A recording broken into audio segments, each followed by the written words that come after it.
The highs with the lows. That's life these days. World chained up, he on lockdown. Phone call 3 ways. I just pray that he find God now. It's no replay. On my way up to the top now. That's on me, ayy. The highs with the lows. That's life these days. World chained up, he on lockdown. Phone call 3 ways. I just pray that he find God now. It's no replay. On my way up to the top now. That's on me, ayy. Any day could've been dead. High school price on my head. Paranoid lying in my bed. Pray to God they don't turn my shirt cherry red. I was lost, didn't know me. Introduced myself to codeine. 6 months was a dope fiend. Philly didn't even know things. There was a low me. Swear to God it would've owed me. Everything you ever told me. Everything you ever showed me. I forgot it. Caused me drama. I used to stay on one. Now I changed on them. The highs with the lows. That's life these days. Bro chained up, he on lockdown. Phone call 3 ways. I just pray that he find God now. It's no replay. On my way up to the top now. That's on me, ayy. Hit the highs with the lows. That's life these days. Bro chained up, he on lockdown. Phone call 3 ways. I just pray that he find God now. It's no replay. On my way up to the top now. That's on me, ayy. I just saw Jizzy got a plane. Guess that's what he meant when he said nothing was the same. Lately I've been grounded, energizing off the pain. Some things gon' change, I'm just soaking up the game. Through the mud, out the rain like I remember all those same nights. Now I'm on top, no stage fright. Now I'm on go, no brake lights. Hit the pedal, hit the engine roar. No fear like a matador. Breaking trends and I'm making more. Going up, climbing ladders more. I can't be stopped. Now I do what I want. Real, no front. All the way to the top. Highs with the lows. That's life these days. World chained up, he on lockdown. Phone call 3 ways. I just pray that he find God now. It's no replay. On my way up to the top now. That's on me, ayy. Hit the highs with the lows. That's life these days. World chained up, he on lockdown. Phone call 3 ways. I just pray that he find God now. It's no replay. On my way up to the top now. That's on me, ayy.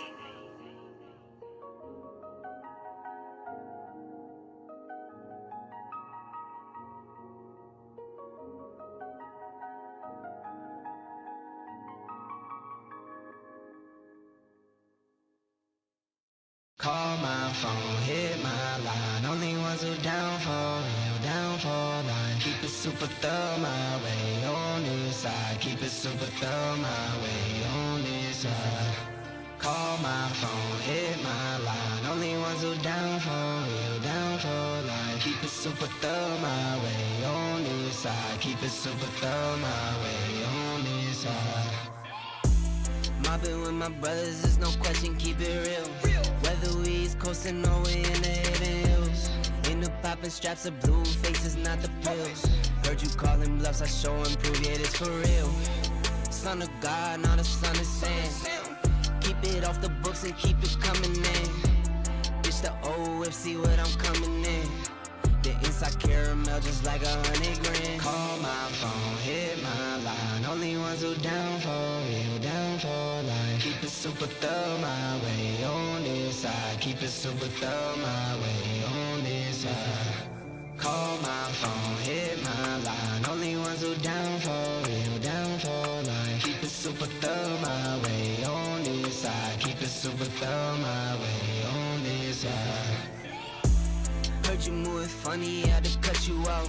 Had some more friends like my brothers, I can't trust it all. Same ones in your corner, wanna see you fall. Now I only need a hand to count the ones who ball with me. Down to fall with me. Down to put it on the line when lose or draw with me. Those my brothers, different mothers, part of par with me. Got the body to my clock, she break the law with me. Call my phone, hit my line. Only ones who down for real, down for life. Keep it super thorough my way on this side. Keep it super thorough my way on this side. Call my phone, hit my line. Only ones who down for real, down for life. Keep it super thorough my way on this side. Keep it super thorough my way on this side.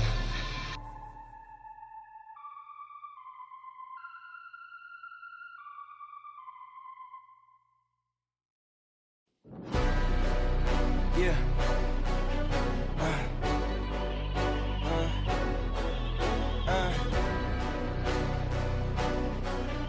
Yeah. Hey, yeah.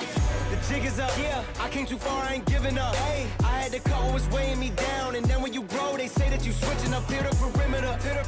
Defending the fort, we crushing the visitors. I got it locked, ain't taking a prisoner. Thought it was sweet until they chin hit with a finisher. Heartbreak, Nikki, I'm voiding the slips. I'm raising the stakes, enjoying the risk. Injecting my veins with ice, as cold as it gets. I live for this shit. Die as a legend, I ride with aggression. I lost in the past, it's fine, it's a lesson. I'm loading the clips, I fire the weapons and taking what's mine. It's time for redemption. Yeah.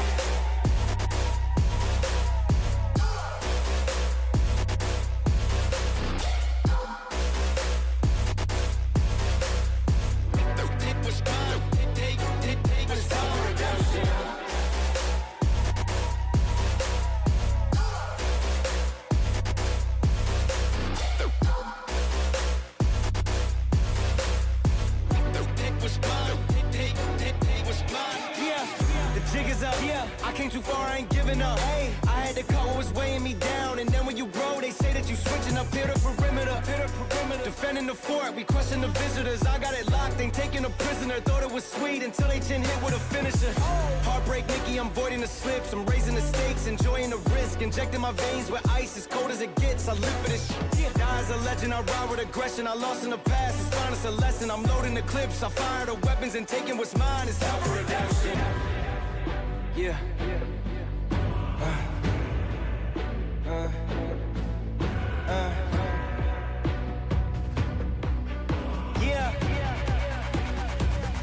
Hey.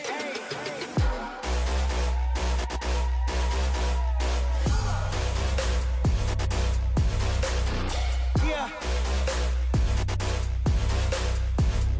It was mine. It was time for redemption.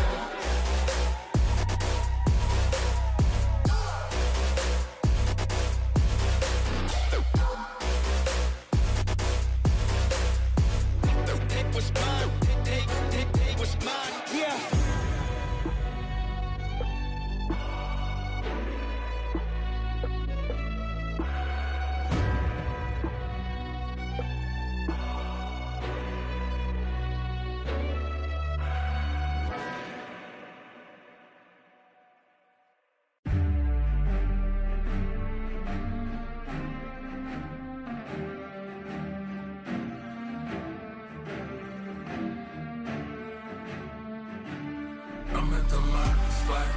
It take blood, it take sweat, it take time. I won't stop. I'm in mode. I'm on go. I'm gon' die for my spot. I won't move. I won't shake. I won't drop for my spot. Been too long, been too strong. I won't bend, I won't break for my spot. Your hands in the air for this. Hands in the air for this, hands in the air for this, hands in the, you should have your hands in the air for this, hands in the air for this, hands in the, hands in the, hands in the air. I had none at all, wanted 10 cribs, wanted 4 cars, wanted more ice, wanted more grills, set it in stone, told myself life, better damn gear, before I get ghosts and it get real, when the best set, bet it on slim, manifest twice, I had nothing left, ain't do nothing right, but when all in, loaded up dice, know I'm gon' win, work it out later. When the odds lean back in my favor, ain't no taking back wages. Paid up full with a paper. Running after that. Running after that. Running after that. What a come is it? Running after that. What a come is it? Running after that. I'm at the my spot. It take blood. It take sweat. It take time. I won't stop. I'm in mode. I'm on go. I'm gon' die for my spot. I won't move, I won't shake, I won't drop for my spot. Been too long, been too strong. I won't bend, I won't break for my spot. Your hands in the air for this, hands in the air for this, hands in the air for this, hands in the, you should have your hands in the air for this, hands in the air for this, hands in the, hands in the, hands in the air for this.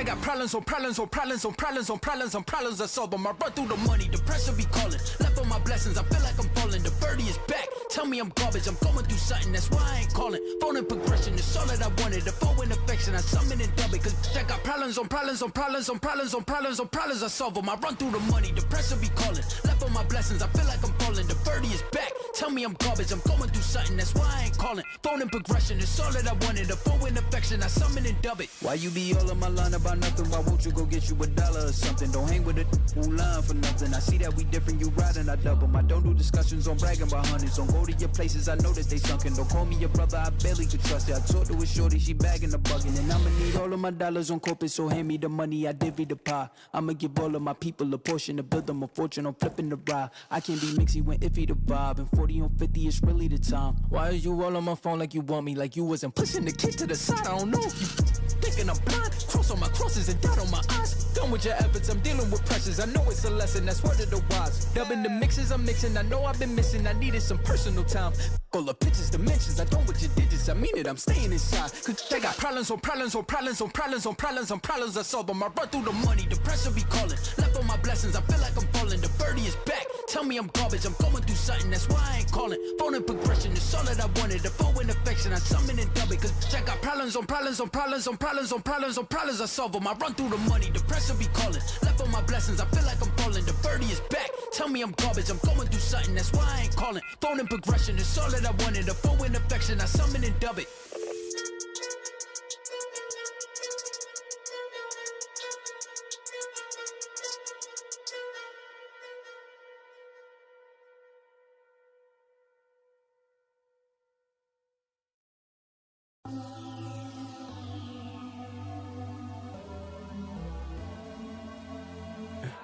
For the record, for the record, for the record, for the record. Been a little too nice to y'all.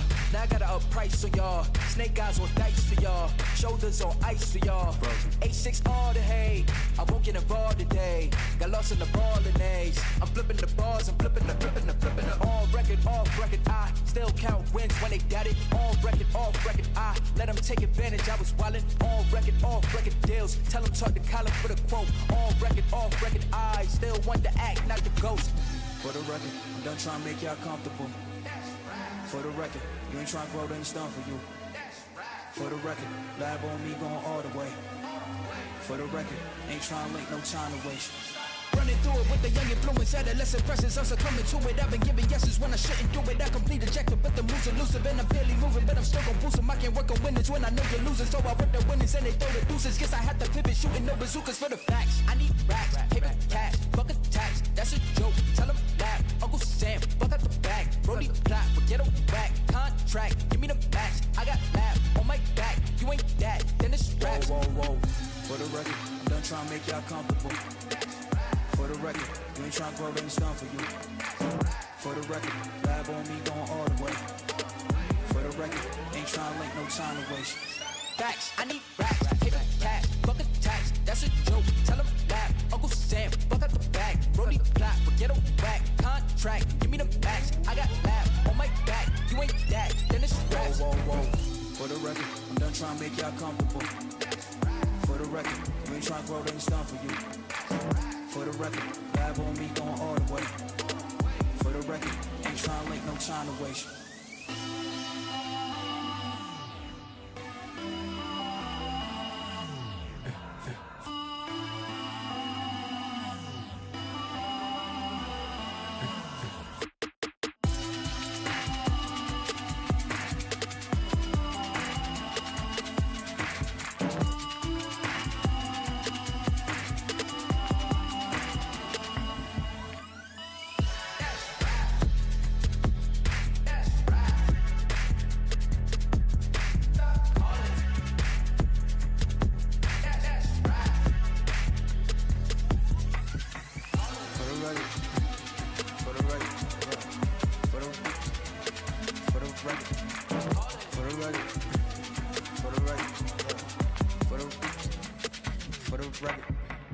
For the record.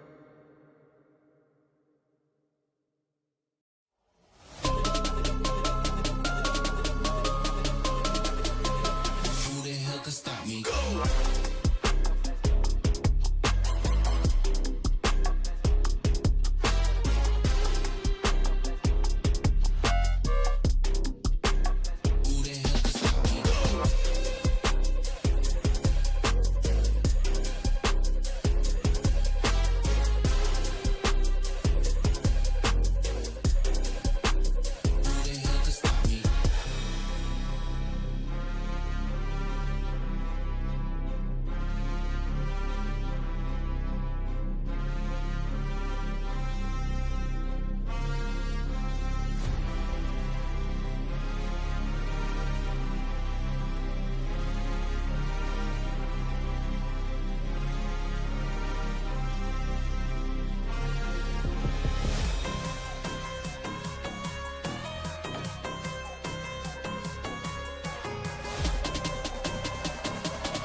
The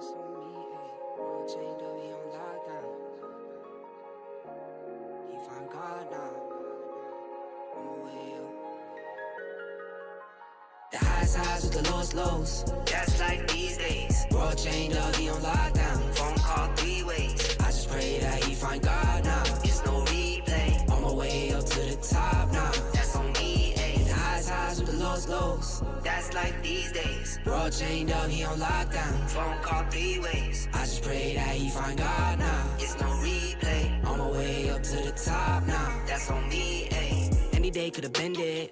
High school price on my head. Paranoid lying in my bed. Pray to God they don't turn my shirt cherry red. I was lost, didn't know me. Introduced myself to codeine. 6 months was a dope fiend. Philly didn't even know things. There was a low me. Swear to God, it was a old me. Everything you ever told me. Everything you ever showed me. I forgot it. Caused me drama. I used to stay on one. Now I changed on them. The highs with the lows. That's life these days. Bro chained up, he on lockdown. Phone call 3 ways. I just pray that he find God now. It's no replay. On my way up to the top now. That's on me, ayy. Hit the highs with the lows. That's like these days. Bro chained up, he on lockdown. Phone call 3 ways. I just pray that he find God now. It's no replay. On my way up to the top now. That's on me, ayy. I just saw Jizzy got a plane. Guess that's what he meant when he said nothing was the same. Lately I've been grounded, energizing off the pain. Some things gon' change, I'm just soaking up the game. Through the mud, out the rain like I remember all those same nights. Now I'm on top, no stage fright. Now I'm on go, no brake lights. Hit the pedal, hit the engine roar. No fear like a matador. Breaking trends and I'm making more. Going up, climbing ladders more. I can't be stopped. Now I do what I want. Real, no front. All the way to the top. Highs with the lows. That's like these days. World chained up, he on lockdown. Phone call 3 ways. I just pray that he find God now. It's no replay. On my way up to the top now. That's on me, ayy. The highs with the lows. That's like these days. World chained up, he on lockdown. Phone call 3 ways. I just pray that he find God now. It's no replay. On my way up to the top now. That's on me, ayy.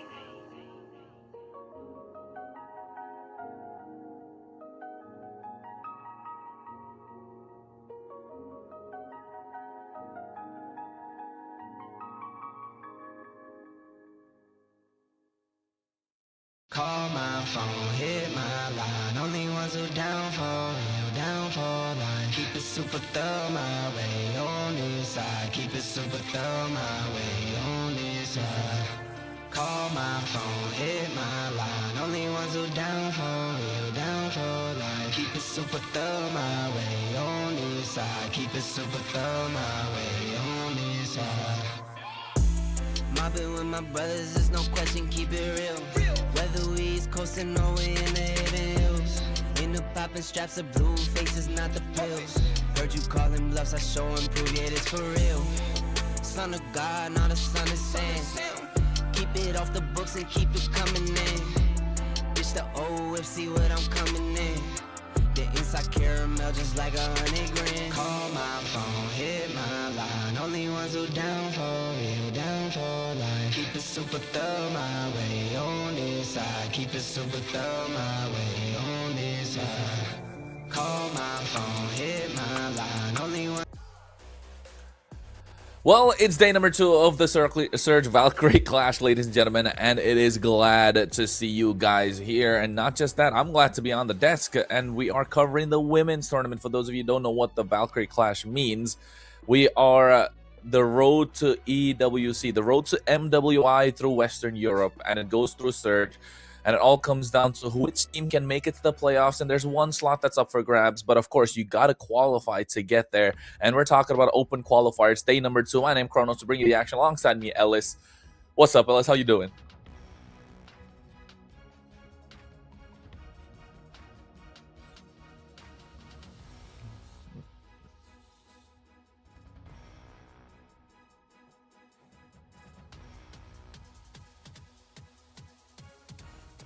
Hey man, the girls are showing up. The women are handling the business not the business, the business, the way they say it.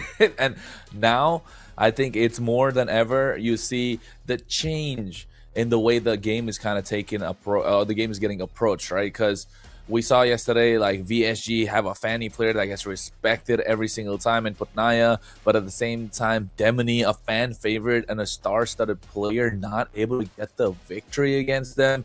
And then Boars Gaming dropping down to the lower bracket. A lot has happened, if you ask me.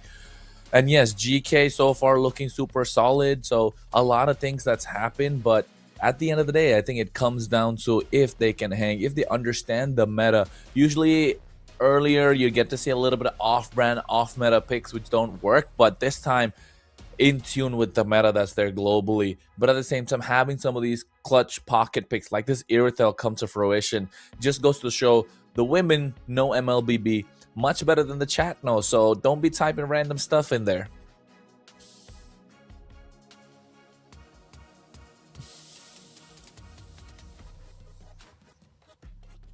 Oh yeah.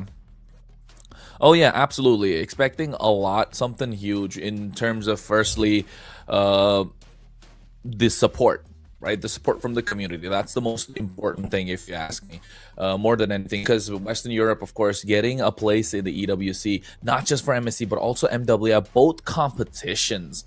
So you want to make sure you show your support, like, subscribe, do all that good stuff. Follow if you're on TikTok, Instagram, Twitch. I don't know. I'm assuming we don't got kicked, but we're going to get kicked soon. We'll probably get X soon up as well. So make sure you're following us on all these social media platforms. Show your support. Join the Discord. Yes, there are lots of giveaways that you can take part in, but also right now, more than ever, Western Europe needs your support. And it can't be more crucial. Now's the best time. And not just, it doesn't matter if you're from Western Europe or not. It just goes on to show if you are a fan of Mlbb, if you're a fan of good Mlbb that Surge has been bringing for all these years, or like a year in Western Europe has been bringing all these years, you want to make sure you follow and do all that good stuff. And then you can get to see a higher level of competition coming through from Western Europe.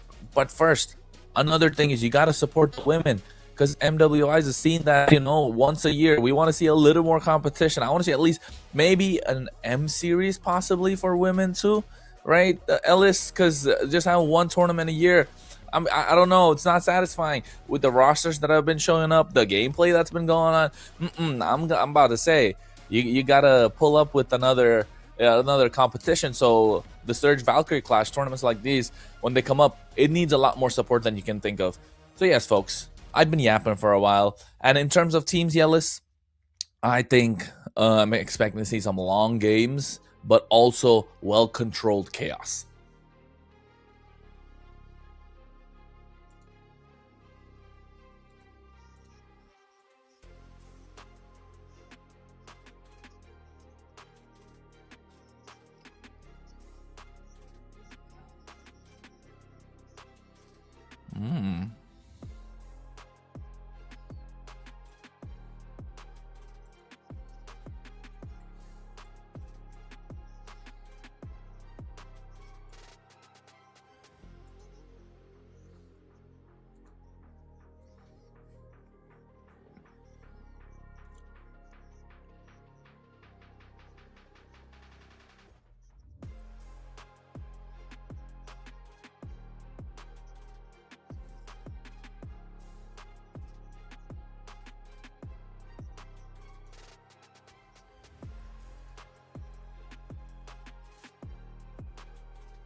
Mm-hmm.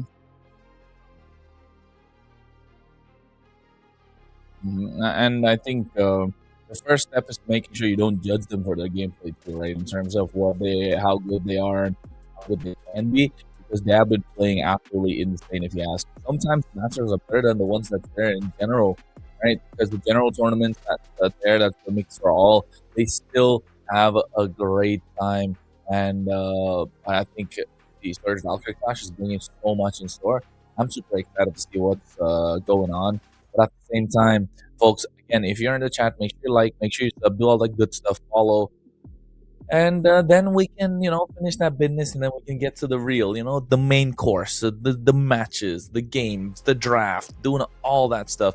That's what's the important part, because if not that, I don't know how it's how it will go about. So yes, I think in this case, Ellis, what you got to do is probably, check the call, check if you're muted.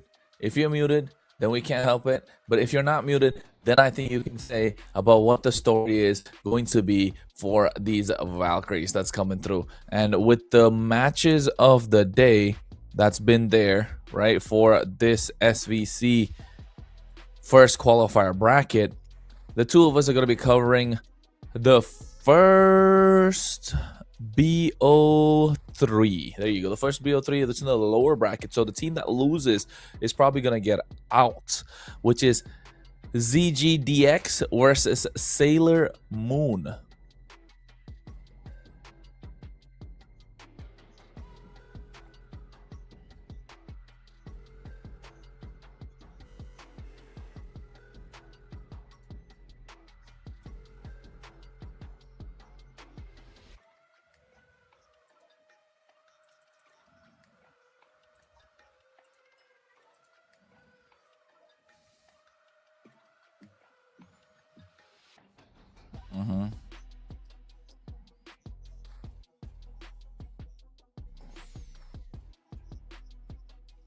Oh yeah, absolutely. And that's one of the reasons why you do not want to drop down to the lower bracket, right? You want to be in the upper bracket as much as possible, because if you drop down to the lower bracket, you don't get that extra bit of a chance that you're looking for. And I think that's where it comes down. It's super dangerous, if I may say so. You don't want to be in that position. So yeah, it's just a dicey moment, a dicey position to be in, if you ask me.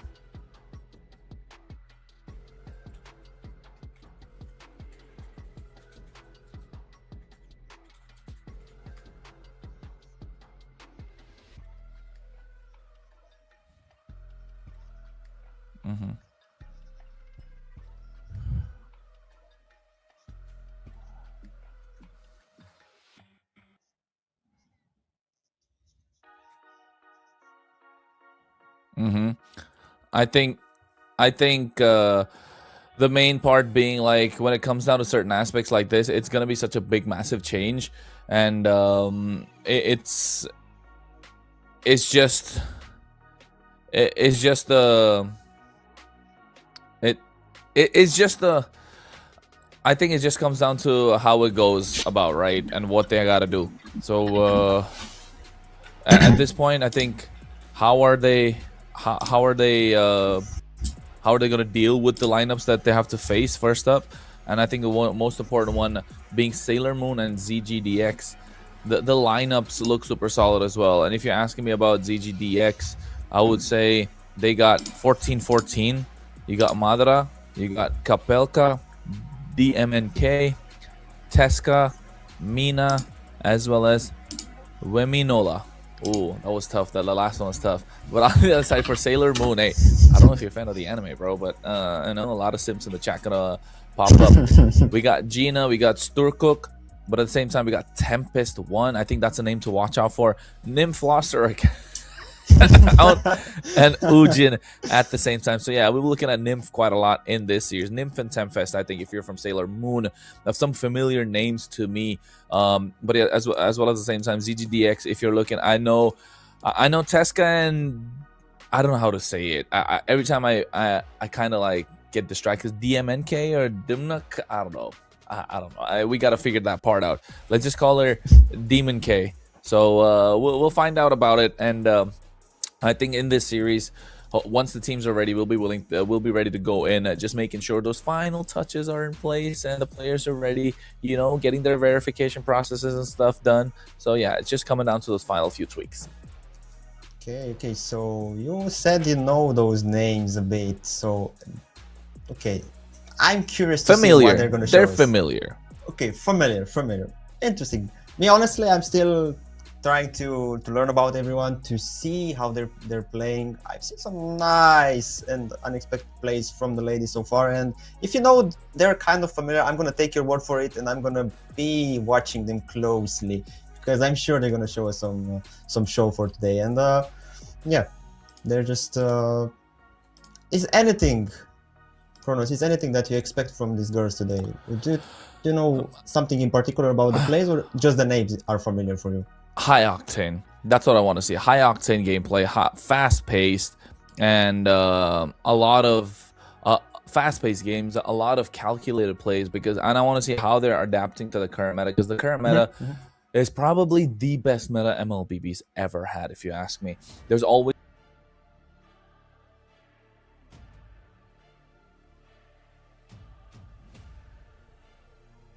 so that's one thing I'm looking forward to. Okay. And you know what? On that note, folks, just before we get out of the game, we're making sure you don't gotta wait any longer. So give us a few minutes. We'll be back after a short break, and the teams will be ready to rumble. Surge Valkyrie Clash Season 1 Open Qualifier, day number 2. Don't go anywhere. We're coming back soon. Kronos and Ellis. Call my phone, hit my line. Only ones who down for real, down for line. Keep it super thorough my way on this side. Keep it super thorough my way on this side. Call my phone, hit my line. Only ones who down for real, down for line. Keep it super thorough my way on this side. Keep it super thorough my way on this side. Mobbing with my brothers, there's no question, keep it real. Whether we East coastin' or we in the hidden hills. In the poppin' straps of blue faces, not the pills. Heard you callin' bluffs, I show and prove it is for real. Son of God, not a son of Sam. Keep it off the books and keep it coming in. Bitch, the old whip, see what I'm coming in. The inside caramel just like 100 grand. Call my phone, hit my line. Only ones who down for real, down for life. Keep it super thorough my way on this side. Okay, welcome back. We are back after that short break. We are making sure everything is fine for those two beautiful teams full of ladies. We are entering into the draft already. We're seeing some of the bans already. We're having Harley, Sora taken out right off the beginning, Carmilla as well as Harit and Marcel. It's actually interesting to see Marcel taken out already, because in the first day you would barely see him picked or banned. He was just forgotten there. There was not place for him into the scene, but right now we are having him out from the first series of the bans. So Kronos, do you expect anything else as the last ban for the first series? Freya's gotta go. Freya's too strong. Freya is something that you do not want to get on this. Other than Freya, maybe Jushin, one of the two. But I think you're okay giving away for so it's either or maybe ban the Boxia and leave both open, or leave the Boxia open and ban out maybe a Phoveus or even a Valentina here. Something that can apply early pressure. Jushin, too much to give away. So now the choice comes down to between Boxia as well as the Freya. I think Freya is the clear choice, if you ask me. But Boxia is so good. If they go for the Freya on the other side, I want to see Boxia plus Phoveus maybe. But no way. They're just trolling. They're trolling. They're messing with us. They're messing with. We know you're not gonna. Ooh, a Kaja first. Okay. Pick. So like denying assassin picks on the other side as well instantly. I mean, they're just trying to make sure they know a thing. They have the lock-in hero, but then on the other side there's a Valentina open. So you can just take Valentina and copycat ultimate and you just use it for your team. And alongside that, you can maybe just gather. Let's not say another pick off, so because you have Valentina taking the card, maybe take Groko with that, or even Khalid. So, or just go with the Boxia. Boxia is open, or even Freya. There are so many possibilities so far. You know what? I came across an interaction where the Kalea's ultimate is just so instant that it might just cancel out Kaja's Divine Judgment. Like the moment it gets locked in, yeah, it's so close, right? Just frames. So like it comes down to RNG at that point of how fast you are. But hey, in this case, they go for the Minotaur early.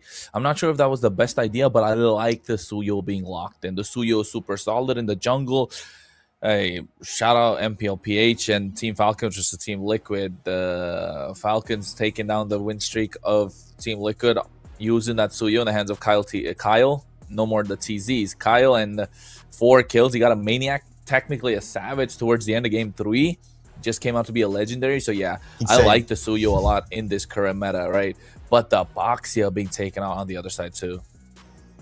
Kind of expected since Harley's banned, so you picked like it's either Baksha or maybe let's say Leo more because it's also good. But you needed Baksha because it's good. It's good.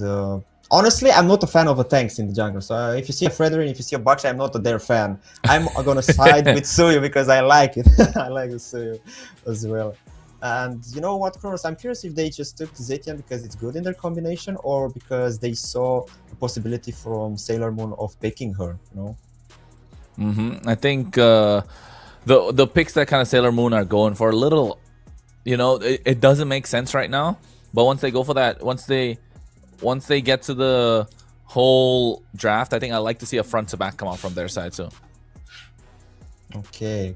Will they go with the mid? No. Okay. And Freya is open though. They're not picking the Freya. They have a Kaja on the other side, and the same thing with the Minotaur. So kind of like disrupting with the Freya. I think both teams kind of respecting the fact that the Frey is not going to do a lot, but then again, it could come down to the second phase if you're ZGDX. So if you ask me, at the moment, Carry is being banned out, super solid. Zetian, Baksha plus as Kaja is a lot of front to back. Okay, and I'm intrigued, and curious why they banned the Carry when they could have picked it against the Baksha and whatever they have, right? And now they banned Valentina. Okay, that might be it. Of course. But now they will pick like they will ban. They will take out even more MMs, or they will just go with some crazy XP like Foveus. Just ban it, take it out. I think ban out another marksman. Harriet's already gone. Carry's gone. I think Claude is the next best option. But then again, the Minotaur's okay to deal with the Claude. But then again, it's just a lot of damage you don't want to do. You don't want to give away. But it doesn't pair up so well with the Kaja. Guinevere. Maybe ZG, Sailor Moon are reading into, you know, some sort of scrim results, some information. So yeah, I think this Guinevere being taken off, I'm not the biggest fan of it, but I'm okay. And same thing on the other side. They take out the Leomord, expecting the Suya to go to the EXP lane. I think they're reading too much into the draft rather than just keeping it simple. So I think these teams definitely know some information about each other. They're going kind of deep with the draft, as you mentioned. That the Leomord is just, it's kind of forced nowadays to play Suyo in the XP because we know that he's performing so nicely and so good in the jungle that it's just a shame to just move it to XP lane. So now they have they wasted the ban, and Sailor Moon now they can just pick the Alice without problems. Carries out. Maybe that's why they took Carry out, to just be open with the Alice pick or anything else, and just take something with range like Clean to be annoying for the enemies and just put more pressure. Now they will respond with the Melissa. Well, clearly one thing is for sure, both the teams want to play a little bit of a front to back, right? You already have Clint and then the Alice, and the Suyo with the dive as well. So yes, front to back Minotaurs there for the large AoE skills, but on the other side they're looking to get pickoffs. ZGDX round up the draft with a Melissa and a CC. Yes, the damage profile is present, but how is it gonna, you know, amplify what the Kaja can bring to the table? And I think that's something that I'm not finding in ZGDX. Maybe late game, but then Clint is super strong early. Suyo needs just to get a couple of kills and the snowballs rolling. And if they round it up with Eve, oh my goodness, in that RWM, yes, you got the Cuddles Muddles combination to kind of reach you with the help from the Melissa, but you're not going to play inside that kill box. And that box is looking super strong right now if they pick up this Eve. Oh, okay, but they're having some other plans. Look, that box looks like solid too. Lilia is solid too because it does so much damage to the Baksha, and Baksha can't really walk up either or. It looks great. I like the draft of Sailor Moon so far. Yes, off-brand picks with a Clint, but he still has a lot of damage. The Cowboy can do a quick draw and take down half HP in like skill 1 in level 1 of the marksmans. So yeah, I'm liking it. I like the Lilia. Sailor Moon looks super solid, but on the other side, if GGDX can get an early start, then maybe they'll find something, but they need their sides to dominate. Okay, so based on your experience, I'm going to take your word for this, Lilia. And if I'm starting to think about it more truly, I think it's actually better than the Ivy. Yeah, we all want that box, right? You have the Alice, have Minotaur, just the ultimates, put them on together with the RWM from Ivy. But now, then you're going to have a sitting duck. Ivy is going to be a sitting duck with the ultimate. So then everybody can come closer. But now, having the Lilia, you have the opportunity to just fall back with the back shoes. You're low, just go back with the black shoes, and slowing for the backshot. You mentioned it, and also the burst, the damage is not quite missing from the Lilia so far. So actually, this might be the best for the draft they made so far. Yeah, I know. I'm liking Sailor Moon's draft a lot more. I think we both are getting and coming to the same point, right? ZGDX though, I don't know, man. Little 6-7 on the draft, if you ask me. They need to find a way to make things work. So yes, Sailor Moon looking super solid as they go in, but they are the red side, so they did get a couple of picks on for the trade. A first pick, Kaja, not able to round it up with a carry in the first phase still. This is gonna come down to micro battles and execution. I think in terms of execution, we can expect both these teams to give us a good fight, because in their qualifying rounds, they did go up against strong opponents, and neither of them really got the better of them, right? You can see already Echo Esports beating ZGDX 2-0, which was not something that ZGDX wanted to see, but at the same time, Sailor Moon losing out to GK. So they went against strong opponents, so yes, they had a difficult time. So maybe this, I'm probably expecting to go 3 games, Ellis, but with the way, it depends on how this game 1 goes and who has momentum on their side. Yep, they faced some strong opponents right from the start. They are now into the point here where they have no more escape. They're both into the lower bracket. They need to make it somehow through, and it's just going to be end of the road for one of the teams. And it all comes down on, you mentioned it, micro, macro, how they position, how they play, everything, how they use their heroes, how they communicate. And honestly, who is going to set the better for their team? It's going to come down to roams and how they're going to just use every resource possible they have into the back. Right, so they just use everything at the best possible solution. Don't make mistakes. Don't let other find mistakes in your positioning and everything. Just try to be as perfect, and don't let openings for the enemies to find them, and just make the game into their side. Yeah, and I think looking more into the draft as well for GGDX, right? Like, what's the play? Because you have the Divine Judgment to pull someone, right? How are they going to maximize what this Divine Judgment can do? That's what I'm thinking about the entire time. Like, you have the Divine Judgment. Let's say you get a massive pull on like the best hero on the opponent's side, like who's got a crazy, godlike or legendary streak going on at their side. The Kaja pulls. Where's the damage? Right? That's what I'm thinking about. Is the CC gonna be the one that expends the ult and the yo-yo blitz to get them low? But that means no one's dealing with the front line of the opposition, right? But at the same time, you have the Melissa. You need to pop the Inspire to make something happen, and not just the Inspire. You need to put in, let's say, the Cuddles and Muddles, both. Like the skill 2 skill has to be linked up to get maximizing you be able to maximize the damage, right? And even then, is that going to be enough? So you pop the Inspire just to get 1 kill, and after you don't have the Inspire for the rest of the fight.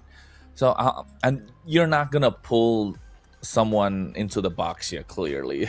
The box is not gonna be able to do anything. No, so, Boxy is just there to tank. Yeah, Boxy is just there just to hang around and show off that beefiness. And the same thing with Zetian as well. Zetian does have the damage, but it's not like instant burst that we're looking at. Yes, it's a lot of crowd control. Yes, it's a pushback, and can take you down low. But it's gonna come down to how they're gonna work together as unit. You need the Zetian to get them low in these fights early. You need the box at the front line. You need the CC to be peeling for the rest of the team as well. And then maybe when Kaja gets the pull, when someone dives in too deep, you get the Melissa to shred them down.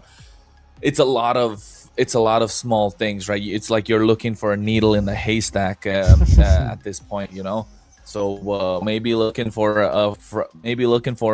hey, a lucky piece of chicken in a vegetable salad. So I don't know. At this point, it feels like that for ZGDX. But Sailor Moon, on the other hand, so much more clean, so much more solid. So it's just straightforward. You have the Suyo. He is going to snowball level 3 power spike so he can keep up with the farming speed of Boxia. Yeah. Alice is gonna dive straight to the back line, so it's gonna be a problem. Minotaur is just gonna boom, boom, boom, you know, do the Minoan Fury, and then all of a sudden Clint is gonna be untouched. So yeah, I'm just thinking about more and more. And then the moment you pull the Lilia, Black Shoes and gets out of there. So I'm just thinking, how this would work. What do you think, Ellis? Because in terms of late game damage, another thing that I'm looking at, Clint as well as Melissa have, I think, almost equal amount of damage. Clint has true damage, is burst, and Melissa's DPS. So, but Melissa needs the Trinity to come online, right? Needs the Holy Trinity. Clint just needs, you know, maybe Endless Battle, Malefic Gun, or can go just Sky Piercer, Endless Battle, a lot of true damage. So, come on, Ellis, you the analyst here, how it's gonna work? Tell me. So you called it. You called it. So ZGX, they just missed that explosive damage, right? Because you said they're gonna make the catcher, right? The catcher is gonna pull someone, so the judgment is gonna be there, but they lack the explosive damage. And it looks like Sailor Moon, they already have that explosive damage. Yeah, and you can see already our 4 minutes and 30 seconds of the game. I think we had a slight bit of a problem, tech issues. But then again, you can see a nice Minoan Fury coming in with the Throne of Ruin. A lot of damage being dished out. This is what I was talking about. They need to kite. They need to chase them down. And this is what DMNK is doing. Not able to get them their purple buff. Sailor Moon conceding quite a lot in the early game. We missed a little bit of the action, folks. But, hey, we're caught up. And we can see that this early game is becoming a problem for Sailor Moon to deal with. Yes, it looks like they didn't have the best start. For 5 minutes in, 3-1. The gold gap is not there. They're just balanced, but they lost the first turtle of the game. And looks like we were talking about the explosive damage, that it wouldn't be there, that it's going to be a problem. But looks like, no, it actually is there. They can do it. They can manage it. So they just need to move around the, let's say, the fight. Yeah, I think... at this point, oh no, on the bot side, you can see the DMNK just being zoned out, right? And on the top side as well, the Melissa is doing so much damage. Oh, you can see Andy going in. There's the pull coming in. But at the same time, this is what I was talking about. Where's the damage? Go away already being dished out. That's a lot of time. And Andy's able to survive for a very long time. Yes, they got the kill. But how long did it take to get there? And I think... even with the kills that ZGDX have on their side, Sailor Moon is still slightly ahead in terms of the gold. I need to find a way, need to find opportunities to how to make this happen, how to make this possible. Take a look at the items. Thunderbolt in the hands of the Kaja. Boxy already getting the Molten Essence, so you know we're going to get a lot of rotations. Andy, on the other hand, going for a War Axe after going for the Fury Hammer. I would like to see maybe a Sky Piercer come in because the Clint's not going to go for it. But the CC able to get a tier 1 on the bot side, and now this is where the Minotaur starts getting strong, right? The Minotaur is going to be crucial in this aspect, in these team fights. And now Tempest peeling for the team. Look at that. They go in. Minoan Fury gets a one-man knock, but at the same time, nice coming in. They get a nice stomp and finding the opening. Andy goes in, gets a kill, but gets taken down himself. Sturcook to follow with a lot of damage being dished out, but they cannot pierce through. 14-14 on this Boxia, just walking up to them and just being a menace. Ujin trying to stop that from happening, but a quick draw, and Sturcook not able to get the last hit as the range closes in, and you can see Wemniola just hitting when it counts. And I think this is going to be crucial. This is going to be crucial when it comes down to the way the game is going to go about, and having the front line not being pushed down low is going to be crucial for the rest of the game. I think Sailor Moon right now needs to find an opening, and Tempest has to provide that because Tempest got taken out 3 times in the early game, and he's gone down twice.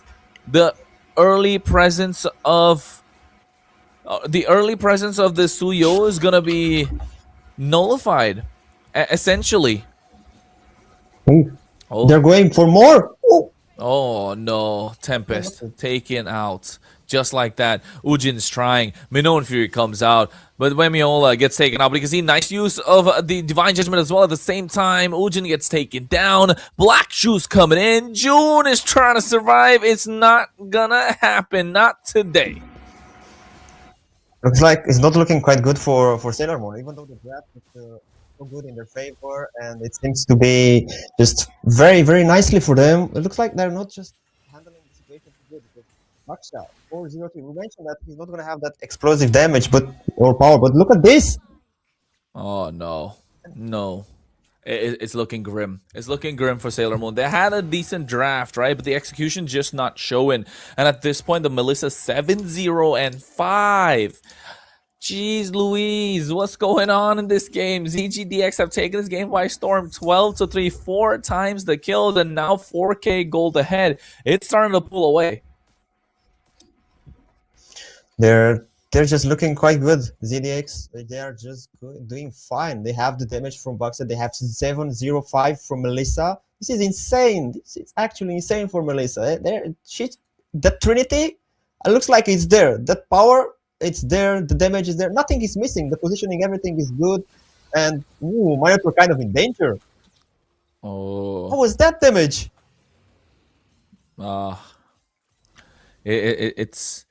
It's something that they can't deal with. It's something that they can't deal with. Oh no, how are they gonna do this, Ellis? Break it down for me. No, they can't. They just need. Suyo was like pushing top lane. They just can't do much. They can't do much. They don't have to do. They just drop the Lord, try to defend. You have enough towers. Play safely. Try to farm whatever you can find. Not creeps, because it looks like ZGDX, they're just zoning them from their own jungle. The only creep that he can take is like top side of the farm jungle. He took the purple from Sailor Moon, so only the orange buff was available for our Suyu here, and they quite having a rough time into the jungle. They're not leaving too much space for them to play. Yes, they push the top lane, that getting to the only the defense protection from top lane. That's quite good, but it all comes down how they're going to defend the Lord. Well, it's going to come down to it, all right. I think at this point, the Trinity's online. Looking to go for a Sea Halberd probably in the hands of the Melissa. Ujin's taking a lot of damage. This is what I'm talking about. The Yo-Yo Blitz are going to do too much. They're trying to go in. The Knights has a bit of suppression coming in as well. But the Fury of the Phoenix, they get one. And now it's looking grim. The Lord's yet to march in down the bot side. Waves are crashing in. Top tier 2 is going to get taken down. And the problem being, Sturcook doesn't even have the damage yet. Sturcook's not able to pierce through 14-14. 14-14 is 4-0-4. I'm saying too many numbers at this point. Oh, it's only 11 minutes in. Tier 2s have all fallen. Holy defenses, holy shields, pop both left, right, and center. And I don't know how Sailor Moon are going to do this. They have a good composition to get the clear. They're okay taking a siege. But they're 2 behind in terms of gold. That's like nearly 7k gold in the gap. ZGDX, they have a huge advantage, and possibly with this next Lord, they can actually, let's say maybe they are not gonna end it, because it looks like Sailor Moon have a good defense strategy. They somehow are holding. Yes, they're not gonna have the shields anymore. They're popped out, even though it's gonna be minute 12, so shields are anyway gone. But even though they're not gonna lose, those turrets, there's surely 1 or 2 they will fall for sure, because Lord is gonna come in bot if nothing is gonna change until then, and they can also pull maybe the top tower as well, or even mid. So they have a lot of opportunities to just open the base. Ooh, Divine Judgment again! Oh no, they get a pull onto Ujin as well at the same time. He's able to get out of harm's way. I mean, while these leaders are locking in, so should we. Kapelka gets taken down. I see the damage coming through, but at the same time, you can see the Melissa going in. And now here comes the Minoan Fury. Finds a double. Gets a stomp down, but the stomp is coming from CGDX. No one's able to stop him. Tempest can barely do anything at this point. There is no backline to dish out the damage. The damage dealers are not present. And CGDX are running away with the game. 7,000 goal lead at this point. Ooh, that kind of started looking bad for Sailor Moon, but then it turned into the favor of them somehow. But No, it just wasn't there. The farm difference was too much. The gold gap was there. They're having too many items. The levels ahead, so they couldn't actually lose that fight. ZGDX actually turned it very nicely for them. Only Kapelka died there, so only she followed. But that was just not enough because they killed 3 of the enemies. They secured the Lord without problems, no contest. You cannot do it too much to that with 2 players only for Sailor Moon. So now the Lord is going to come, as I mentioned earlier, in the bot side. They just can synchronize the waves already, zoning even more from the creeps in the jungle. So Sailor Moon, they don't have what to do, just to stay inside the towers and pray for the best, that they can just defend one more Lord and prolong the game, to maybe get that damage items on Clint, for Tempest to hold on even more in the battles with the sustain, and maybe Eugene with the setup. But so far, Kaja is not letting him set up at all. Minotaur doesn't have any option. Well, Boxer's not there yet. Minotaur goes in, Minotaur and Fury, but you can see the nice bit of Divine Judgment. Again, Fury, the Phoenix catching all 5 members. They get the final stop, but at the same time, too much damage being dished out from the Melissa. Tempest has to go away. Look at Sturcook taking on super low. The Lord is still healthy. Inhibitor on the bot side is going to fall down. Mid lane Inhibitor is going to be next on the chopper block, but the Muddle's already sent down. It's getting a lot of damage being dished down. They're looking to lock down the base. Crystal, Sturcook taken out of harm's way. Double kill. And now with a shutdown coming in from June, they get the clear, but only Andy's left standing and the waves coming through. He doesn't have the HP. She's trying to defend. No retribution as well. But the Divine Judgments gets the pull. Kapelka gets the kill, and they get a full 5-man wipe. ZGDX taking game number 1 in a dominating fashion in the SVC. Ooh, that was intense. That didn't look quite good. We were not expecting to go like this. I mean, you said it. The draft looked better for Sailor Moon, but somehow ZGDX, they had the damage. They had the power damage that we didn't expect it. Like, but oh my, the Minotaur had 0 chances to set. Kaja was there on point with the Divine Judgment. It wasn't letting him to hit that last bonking from the ultimate to stun the enemy. So no, you're not ulting today, Eugene. What can we say? We missed the first 4 minutes of the game, so we weren't able to cover that part, right? But we could see that the early game was not in the hands of Sailor Moon, and Tempest being taken out early many times, showing that this CC was definitely a problem to deal with. But at the same time, 14-14, 4-0-10, and this is what the Boxia brings to the table, right? Super strong in the jungle, and that's why it's been banned out by a lot of teams. Yes, you got a lot of answers, but Boxia alone can be such a massive problem. And by the time you get by the time your team has the damage dealers online, Melissa already scaled up. And I was taking a look at the items as well. The Chastis Pauldron in the hands of Minotaur was what, the 3rd item when it needed to be the 1st. Kind of late. Yeah, you have the Trinity on Melissa. It's making problem from you, and you buy it so late. Okay, you're not managing to ult, you're not managing to set for your team because Kaja wore a spot every time, waiting the perfect moment. It was not ulting anyone besides the Minotaur because it was the one that making the problem for them. With the set, just offering his team more times to do something, because to be honest, Lilia did quite some damage on them, so that was a perfect pick for them. And it was doing some job. But Black Shoes, yes, it's saving you, but if no one else can sustain the damage, yes, Tempest was sustaining a lot with the allies, but not enough to go through the fight. And the power spike from the Sui was there, the damage, but it was too late because the game was already a lot into the favor of ZDGX, so they just couldn't do it. They had some, let's say, opportunities, but then they just packed it up and move to the next game now. Well, that's what they got to do. ZGDX packed it up, 14-minute game, and I think Sailor Moon right now needs to find a way to try and bring the second game alive. And it all comes down to the execution, the early game. Don't give away the early game. Contest the early game. That's one of the reasons I didn't like the Minotaur, because you're essentially giving away the early game to the other side. You're inviting a lot of pressure. And they needed the Suyo to scale, but the Suyo just wasn't able to do it. So I'm just trying to figure out, how is this going to be possible if you are Sailor Moon? You kind of drafted some of your good picks, and are you going to go with it again? Are you going to change the way you approach the game in terms of the goal lane, or is it the EXP? Because if you notice the picks that they had, Lilia, yes, she's strong, but she still needs like maybe a couple of items, maybe one item even to dish out the damage to be annoying, right? Then around the fourth to third minute mark, yes, you can do a lot of damage in the early game, but you're lacking the mana. The Suyo is good. Level 3 is the great power spike, but apart from the Suyo, Clint, yes, he's got the early poke, but the Melissa's got the range to cover it up. So essentially that goal lane battle comes down to a skill matchup. EXP lane, the CC wins against the Alice. So I'm trying to figure out how they'll approach this. I think it came down to just that Minotaur being so weak in the early game. Yeah.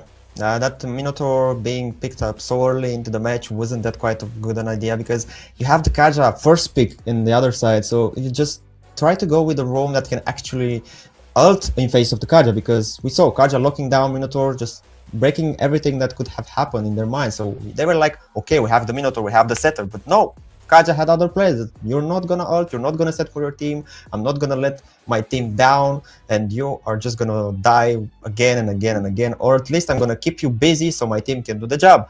So they need to make a change into the roam. I think a Grok would have been better there, and also you said it, Alice was there. It's decent pick, but not against that Sissy. Sissy is just too much for an Alice to handle, and as well Lilia, yeah, you need that item, so you need a team to move around it, so to create space, to create time for you to actually build those items. Yeah, I think so I mean, I'm still okay. I'm not crazy about I'm not crazy about going critical on the Lilia. I think the Lilia is a fine pick.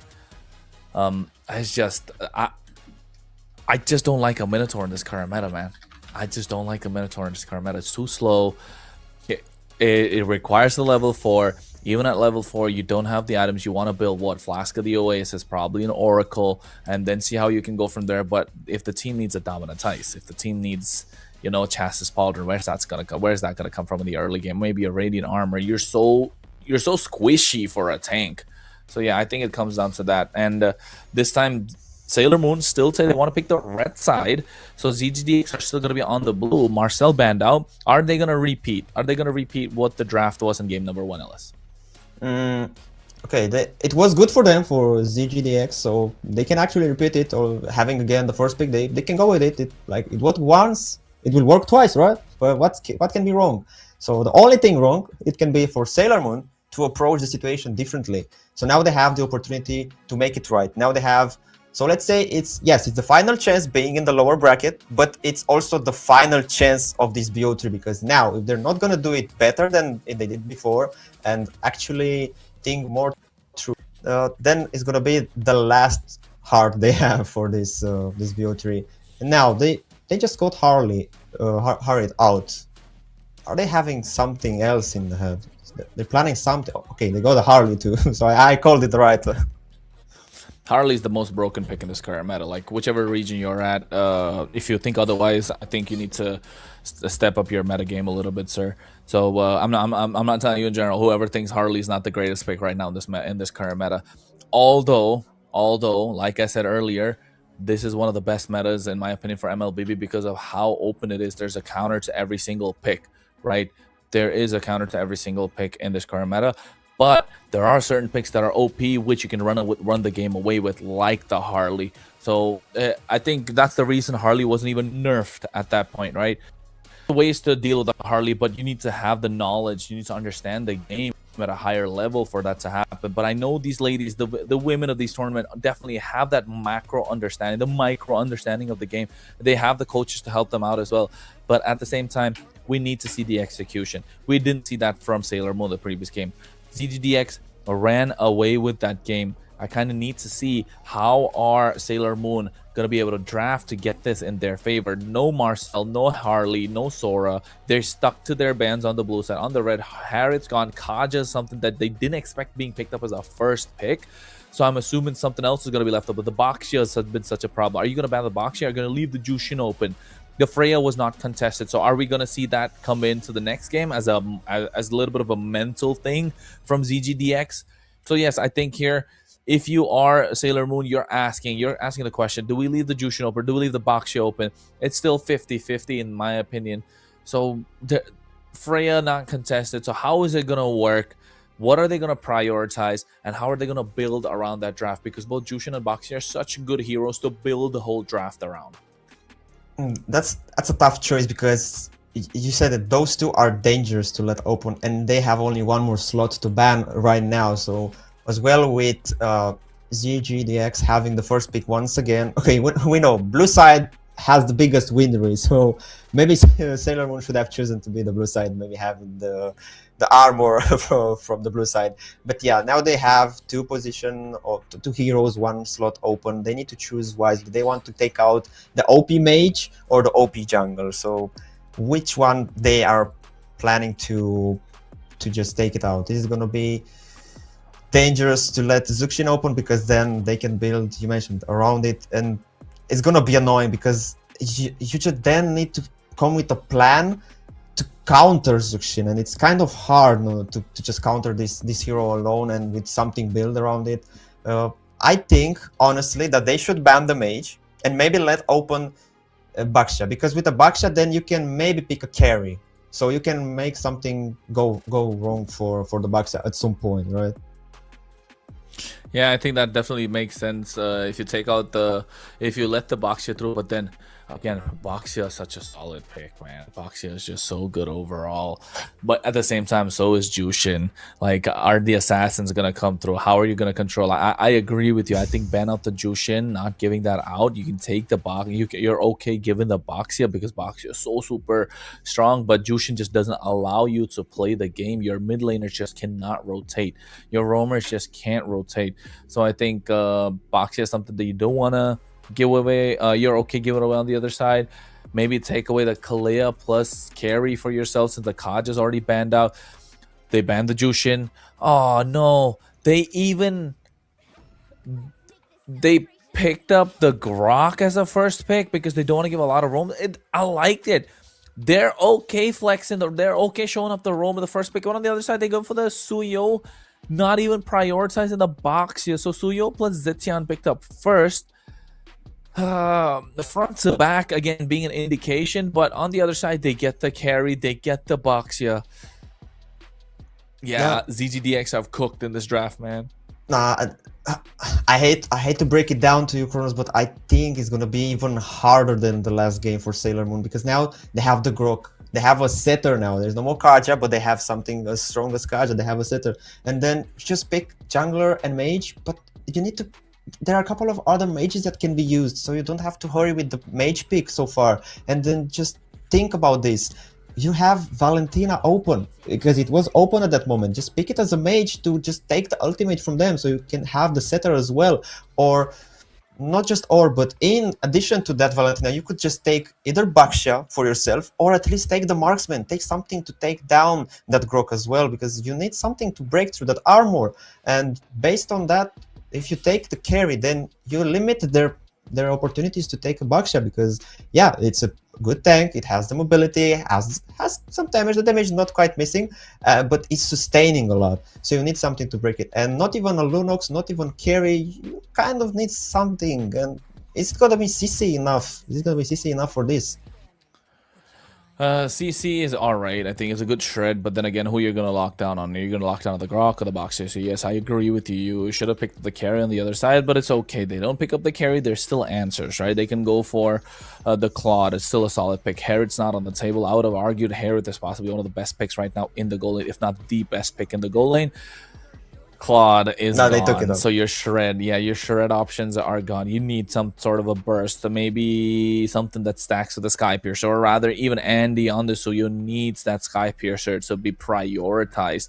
And if you are Sailor Moon, maybe save your goal lane pick to the end. Right now you don't have Kalei, you don't have Kajas, you don't have the ability to go for a pick off. You're not going to go for the Jihad, neither the Cho, because it's not going to work out. They're too tanky and it can be disrupted. I think Gatot Kacha or a Hylos here would make a little more sense. But apart from that, there's still... I think Gatot Kacha Hylos. I think those are the options you kind of go for. Yeah, if you're in the roam position here. Melissa, again... No, I don't like the Hanabi here. It's gonna be hard. I don't like the Melissa either. It's gonna be super hard. Yes, you're gonna be able to get that goal lane in your favor essentially, but then How are you gonna deal with the dive? Oh no, the X-Borg just adds so much more salt in their wounds. It's too much. I don't know. It's too much. It's too much. It's too much. The high ground is too much. Yeah, I think ZGDX have this in the bag with the help of the draft. It's just come down to the execution, and we saw that in the previous game. They can execute. The glue is solid, but then again, it's like it's like a door. You build a door, but there's no fence around it, so you just walk around. So there's something to stop, but it's not gonna help a lot. That's too much. They don't have anything to break through their huge sustainability they have. They have Xborg, then they have the Farsa. That Federal airstrike is going to be a pain for the MMs. It's going to be a pain to be hit by distance. And they have the front line to protect her, so it's just not going to be a problem for Farsa to just deal the damage. It's going to be like their little lady sitting in the bush, just hit, damage, send someone to the base. Like, it's going to be like that. I can envision it.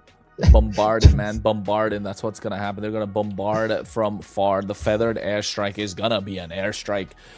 And so much peel for the team, so much high ground. They can siege, they can defend, they have the shred, they have the anti-heal built in that box here. Level 4 looks super strong. They look like they can contest the turtle. And even in the EXP lane, they look super solid with this X-Borg, who's not going to go down so easy with the help of Firaga armor and possibly immortality, the first item. Oh, ZGDX have cooked here, ladies and gentlemen. ZGDX have cooked with this draft. Sailor Moon need to count their blessings because now it's looking difficult for them to take it back as we're going into game number 2. Match point for ZGDX. Oh boy, Sailor Moon need to somehow cook with those picks. Somehow, I don't know, come to the life with this game, because other than that, they don't have any choice, because the draft is not looking in their favor. The momentum, they're not looking in the favor. The pressure is bigger on their shoulders than it is for ZGDX that already got the first game. So this is looking tough. This is looking so tough. And you can see already a lot of damage onto Ujin. Has to go back. But one good thing is they have, look at that, the peel's working out. Like Storcook, this time in the roam position, not in the goal lane. Ooh. Oh, a lot of damage being dished out. So they've shuffled around a little bit. Ellis. Yeah, and I don't know if you noticed, but Eugene is no more on the roam side. Now she's on the gold lane. Maybe they have a stronger positioning like this. They change the roles like that. They are prepared better. They're having quite some pokes. They had a bit of upper hand in that earlier fight, but will they be able to keep it like that the entire game to just make an actual advantage from that? I think that's definitely a possibility, but Ooh, at the moment, oh no, Storcook taken out super low, 14-14, comes in, gets the first blood. On the top side, they get the 1v1. It's looking like a slaughter. Ellis and Andy's trying to survive, has to use the evil quality to get out of harm's way as well. Tempest, oh my god, it's slowly starting to crumble, and it's already only 2 minutes into the game. Yeah, you mentioned it, level 4, it's too much to handle, because now only 2 of them have level 4, but already the turtle is going to give them more. It's easy turtle for 14-14, 1-0-0, already having an advantage a bit with that Baksha. Yes, it's a tank, yes, it's farming slower, but the possibilities with him are too much. Ooh. Do you think you want to do that, Glue? I think, again, it's not a safe option to just stay around their jungler like that. Yeah, and I think at this point, what can Sailor Moon do? They need Andy to snowball. I really want to see a Sky Piercer. I don't care you're behind right now. It's okay. Take that risk. Yeah, going for the Fury Hammer. You got the socks. I call it socks. I know it's boots. Oh, no. They're going for a Hunter Strike or War Axe. This is what I really want to see. You want to amplify the sort of snowball potential, but now you're indicating that, hey, you're okay playing from behind. No, because if they're planning to play from behind, this Farsa is going to have a fun time in the game. And I'll be honest, I don't like playing mid lane a lot, Ellis. I want to be a Farsa in this game. You have the team for you, you have the advantage, and you're more sure you will have the damage once the fights come in. So, yeah, I can't understand you. I don't like mid, but this playing mid here kind of looks fun to me as well. So, and enjoying.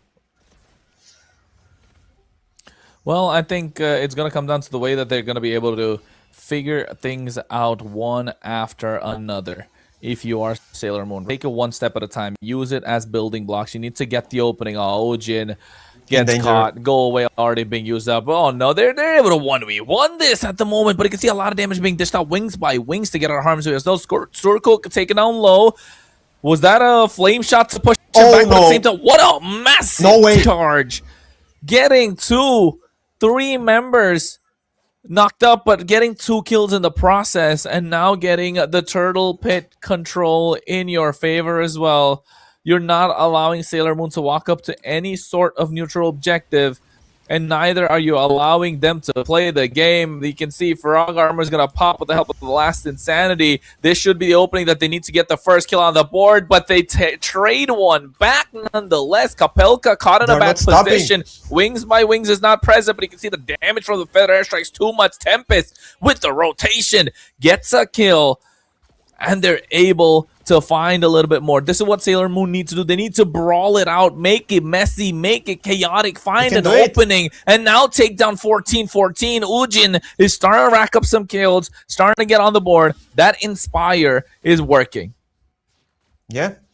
Finally, something's happening into the side of Sailor Moon. Something changed. They are showing us that they can actually play in the game, that is not just everything in the favor of ZGDX. Now, Sailor Moon looks like they have a chance for this match. We're seeing Suyu having a bit of an advantage in gold compared with Baxia, and already the item completed, and looks like he's not going to go for the Skypiercer too soon. Yeah, maybe. And later. I don't think they're going to go Skypiercer at all. I mean, yeah.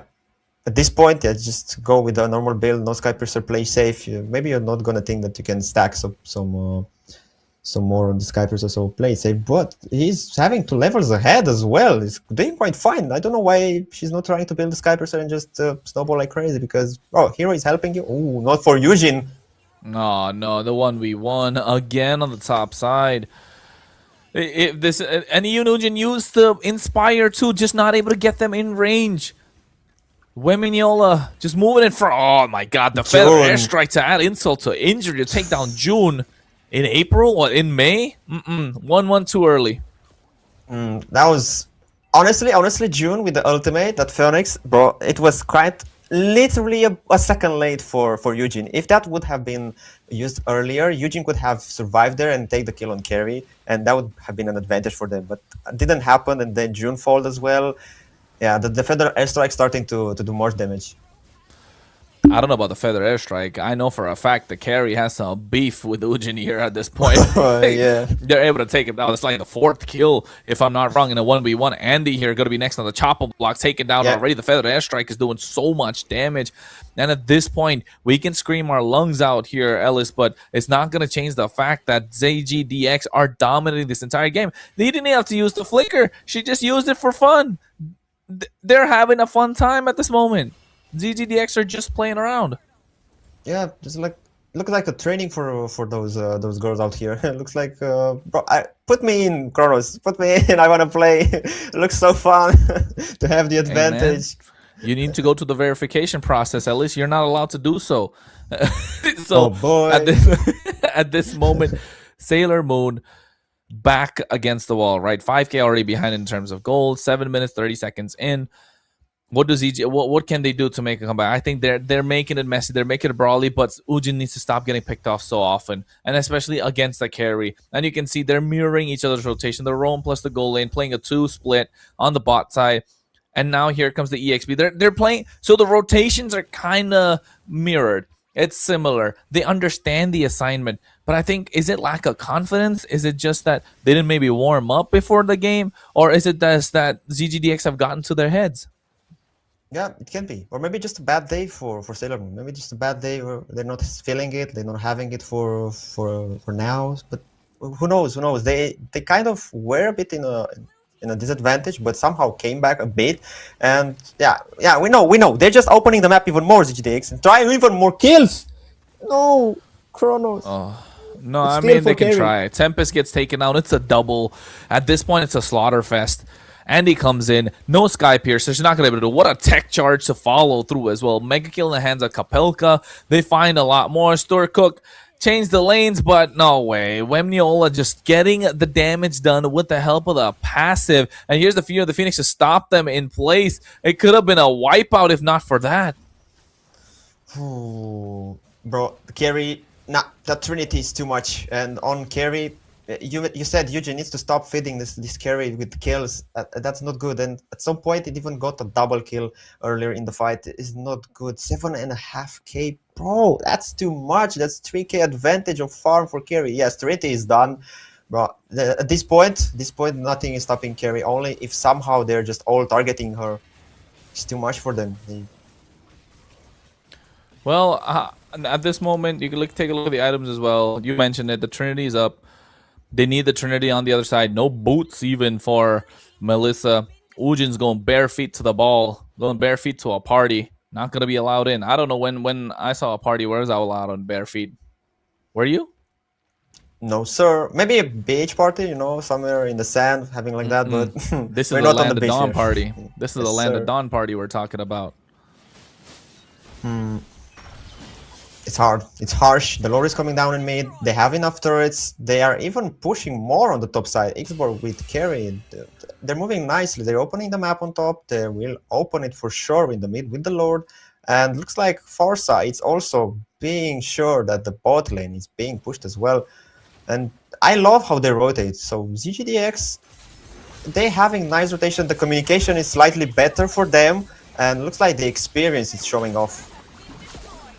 Yeah, the experience is showing definitely, but at the moment they're able to get a good defense on. So Holy Shield is still present. They are utilizing the distance that they can utilize with the help of the Cuddles and Muddles combination.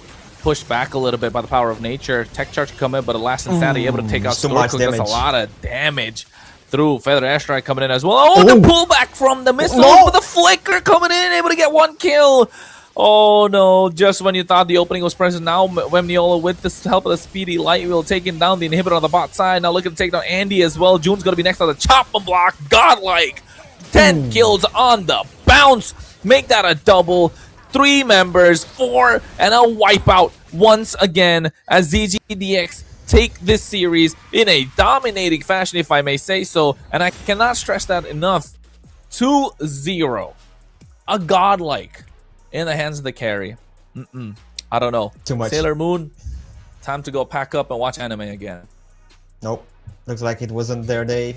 There was clean sweep for ZGDX. Sailor Moon, those picks, first round, it was there, but the second game, it was even not feeling there. You leave backshot to them, you leave carry to them, you just leave them so many possibilities, and for you, you're not getting enough resources. How are you countering this? And then you're having a Farsa, Feather Airstrike, and she even flickered here at the end. He got a kill and that got even more. Carry just entered and she was just killing everybody. It was torn apart every bit of HP. That glue just died instantly.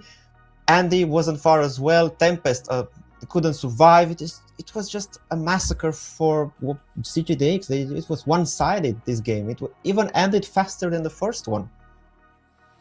It definitely did. It ended super quick, if you ask me. But to try and get this to the point where they can make something happen, I think it just ended in a draft, right? They kind of conceded in the draft mentally, in the gameplay as well. You could kind of see that happening. But there's not much to talk about. We saw what happened. Absolutely on fire.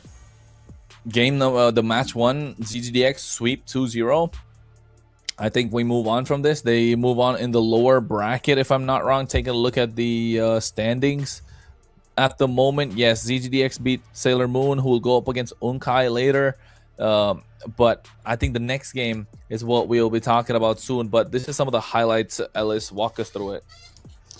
Okay, looks like they're just 8-3. The gap call was not that big of a deal, but they were just feeding carry with kills, with farm, with everything. And Tempest, he was having nicely positioned on the map, trying to find the kill, trying to find the last hit, but it just wasn't feeling that they couldn't find it in the end point. And Grok with those tech charges and the walls, everything position, it was right on top. Here, once again, double kill for carry. The first one was Eugene to fall, and then Tempest, they were just couldn't do. Andy was quite entering good, but then the mega kill for Farsa, that Feather's airstrike on top, is just wasn't enough to survive. And then monster kill for carry. I missed it in the game, but looking at it now is just that damage was too much. And here with the flicker, look at this unstoppable force. That was just too much. That was too much. The confidence is just speaking confidence, and I think ZGDX going to the next game against Unkai, they are going to be brimming with confidence, and they need to find a way to deal with it. But yes, that was the game. ZGDX, you could see, adding insult to injury, salt to wounds, whatever you want to call it, they definitely played their game. And 2-0, dominating game. We can't really say anything more. We can talk about it, a stomp, whatever you want to call it. I know the fans in the chat are definitely going to be happy. If someone can tell us what ZGDX means, that would be nice. You know, that would be something that's interesting to find out. Of course, so some of the players, hey guys, girls, if you're watching, type it in the chat. It's okay. We've got Discord DMs. Just drop in and you could tell us about it. You know, give us some info about what ZGDX means. But then again, it's a talk for another day, and we'll be covering the next series. Of course, talking about Wars Gaming versus Divine Gaming. But that's up next after a short break. So don't go anywhere. Stay tuned. Call my phone, hit my line. Only ones who down for real, down for line. Keep it super thorough my way on this side. Keep it super thorough my way on this side. Call my phone, hit my line. Only ones who down for real, down for line. Keep it super thorough my way on this side. Keep it super thorough my way on this side. Mobbing with my brothers, there's no question, keep it real. Whether we East coastin' or we in the hidden hills. In the poppin' straps of blue faces, not the pills. Heard you callin' bluffs, I show and prove it is for real. Son of God, not a son of sand. Keep it off the books and keep it coming in.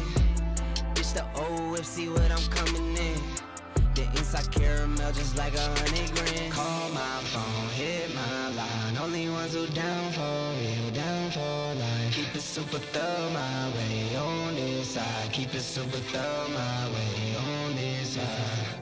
Call my phone, hit my line. Only ones who down for real, down for line. Keep it super thorough my way on this side. Keep it super thorough my way on this side. Heard you moving funny, had to cut you off. Had some more friends like my brothers, I can't trust it all. Same ones in your corner, wanna see you fall. Now I only need a hand to count the ones who ball with me. Down to fall with me. Down to put it on the line, when lose or draw with me. Those my brothers, different mothers, part of par with me. Got the body to my class, she break the law with me. Call my phone, hit my line. Only ones who down for real, down for life. Keep it super thorough my way on this side. Keep it super thorough my way on this side. Call my phone, hit my line. Only ones who down for real, down for life. Keep it super thorough my way on this side. Keep it super thorough my way on this side.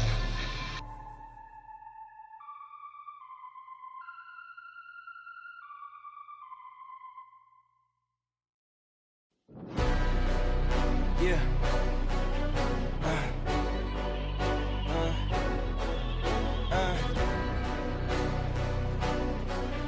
Yeah. Hey, yeah. The jig is up. Yeah. I came too far, I ain't giving up. Hey, I had to cut what was weighing me down. And then when you grow, they say that you switching up. Hit the perimeter. Defending the fort, we crushing the visitors. I got it locked, ain't taking a prisoner. Thought it was sweet until they chin hit with a finisher. Heartbreak, Nikki, I'm voiding the slips. I'm raising the stakes, enjoying the risk. Injecting my veins with ice, as cold as it gets. I live for this shit. Yeah. Die as a legend, I ride with aggression. I lost in the past, it's fine, it's a lesson. I'm loading the clips, I fire the weapons and taking what's mine. It's time for redemption. Yeah.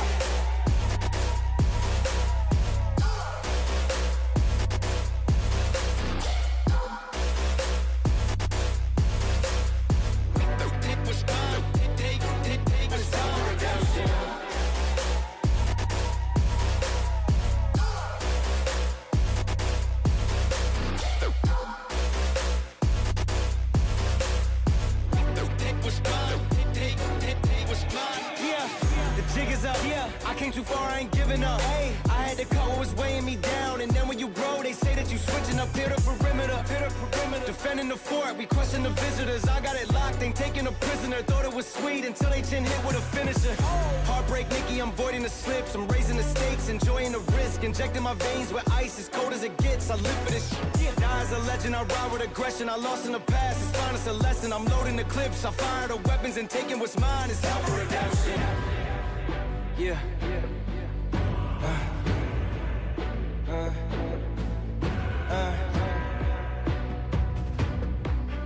Yeah. Hey.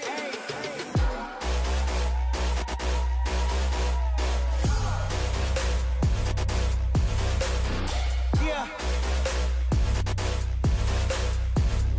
It was mine. It was out for redemption.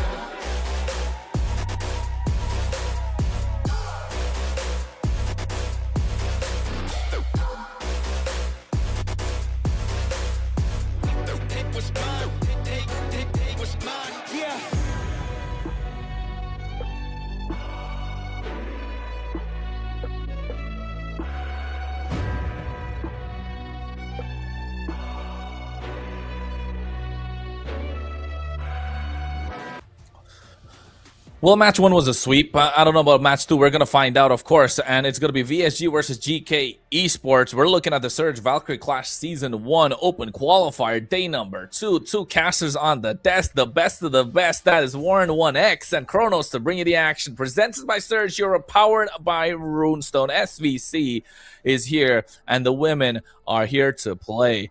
So, folks, you know the drill. Do the good stuff. We'll talk about the games. Warren, how you doing? Looking fresh, my G. What's up? Thank you for a lovely introduction.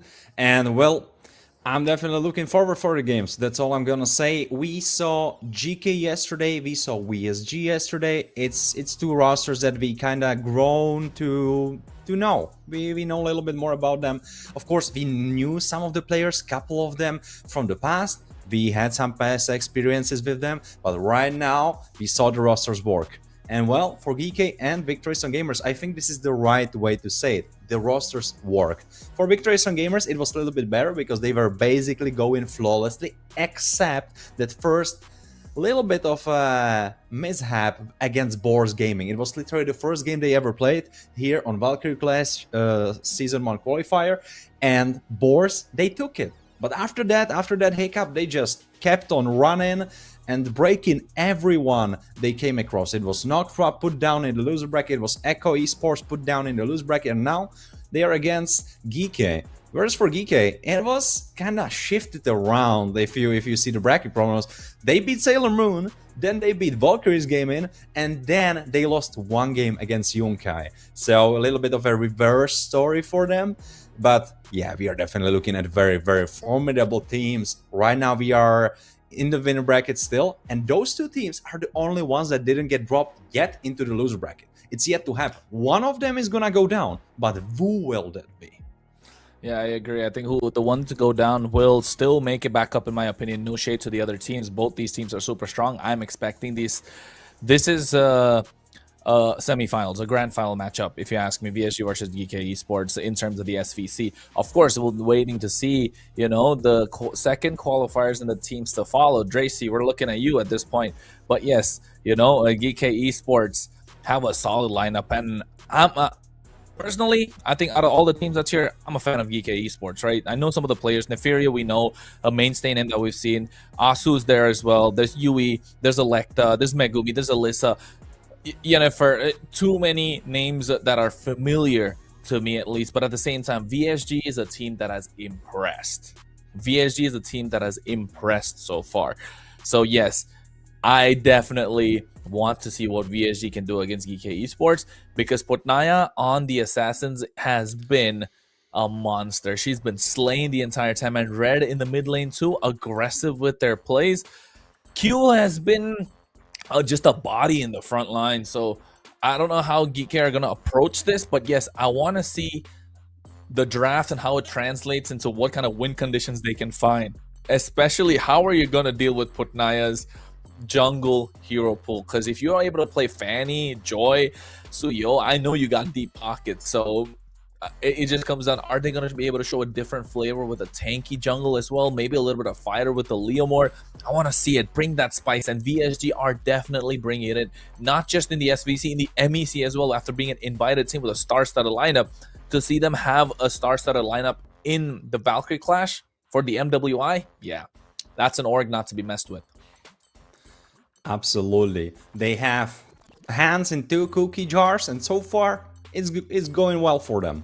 What can I say? When I saw the title VSG, I knew we are in for a good one, but man, I have to tell you, they surpassed even my already high expectations, because it was great. As you were mentioning, Potna and Yasha cooking in the jungle, and it will be so interesting to see those two teams stake upon each other, because if we are talking GK Esports, they have a very, very strong foundation in the marksman. They have Nefiria. Nefiria is playing great. She's kind of the linchpin for the rest of the team, whereas for VSG, it's more like Potna and Yasha is the one that everyone really is behind. So it will be really interesting, this clash between a gold laner and a jungle. Nah? You have a different view on that? I have a slightly different opinion, Warren. Not very often we do that, but I'll agree to disagree with you on there. Yes, right. I agree that GK Esports have a solid goal lane foundation, right? With Nefiria has been there. We've seen her play in a lot of these competitions at the highest level even. But you're forgetting that apart from Putnaya and Yasha, there's also Nigrok, right, in VSG.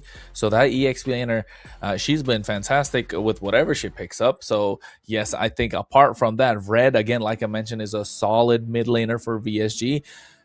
Overall, they're looking good. GK Esports, I know these players. I know they're good. So expectations are already high. I just want to see the execution in the game and how they're going to be able to shuffle their roster around. Are we going to see a little bit of changes come in? They got Coach NKS that's going to, the brains behind the operation. But for VSG, they're not registered with a coach, but we know they did sign a new coach recently in Coach Jeff, right? So yeah, I've kind of known Coach Jeff for a while, followed his journey for a long time. I know I'm close with his manager as well at this point. So anytime he's available, like I get a DM like, hey, Coach Jeff is kind of, contract's going to come to an end. He's available. Do you know anyone who's looking out for him? And then I start, like, hey, I send out DMs like, hey, this coach is available. And then all of a sudden, before they signed, I kind of found out like, hey, isn't he going to be the coach for VSG? I was like, oh, I didn't know about that. Then I DM back and found out, okay, all that's happened. So I'm assuming he's helping out the women's team as well. That's what the assumption will be, right? I mean, yeah, so far their drafts very good. And as we were mentioning yesterday, it was with Alice, we were saying that coach is pretty significant towards the draft because he can take a lot of load from the rest of the team. They can just focus on how they want to approach the game, but the coach can prepare it, prepare the tactics, prepare the strats, prepare all of that. So yeah, I think you might be onto something, Kronos. I noticed Coach Jeff. I'm happy that you mentioned him because I noticed him on the Instagram and I was already, all right, this will be spicy. So yeah, I see a little bit of that handwork in VSG Valkyrie Clash drafts. So you might be right. Yeah, I think so. I don't know. I gotta go in, find out from Apple if that's the case, at least. So I think Fanny here being banned out, we've seen it, man. I'm telling you, I want, please, somebody leave the Fanny open for Putnaya to pick it up. First pick, I don't care. I want to see how she's gonna break through in the land of Dawn because it's a different story. And I haven't seen a Fanny in a hot minute, Warren.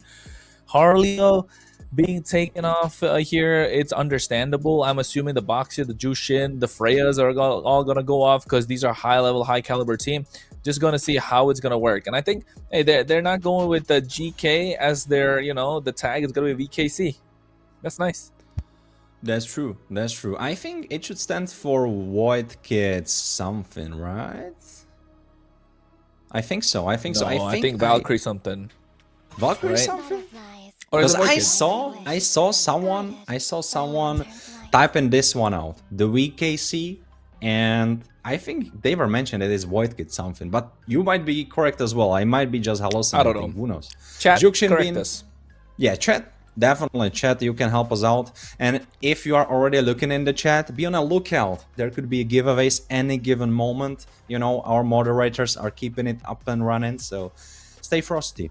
Well, while we stay frosty when watching the draft, you were mentioning a couple of the picks. VC Juxian, that was kind of given after Fanny, and yeah, I have to support you on that statement that you said a little bit in the past, and that is leave the Fanny open. Could be a lot of fun. I know it, but on the contrary, no one really wants to do it. You know, like, who wants to touch the hot stove, Kronos? Hey, nobody at this point. It's hot potato. Nobody wants to like give the Fanny to the other side, so just ban it out as soon as possible. Take it and pass it on.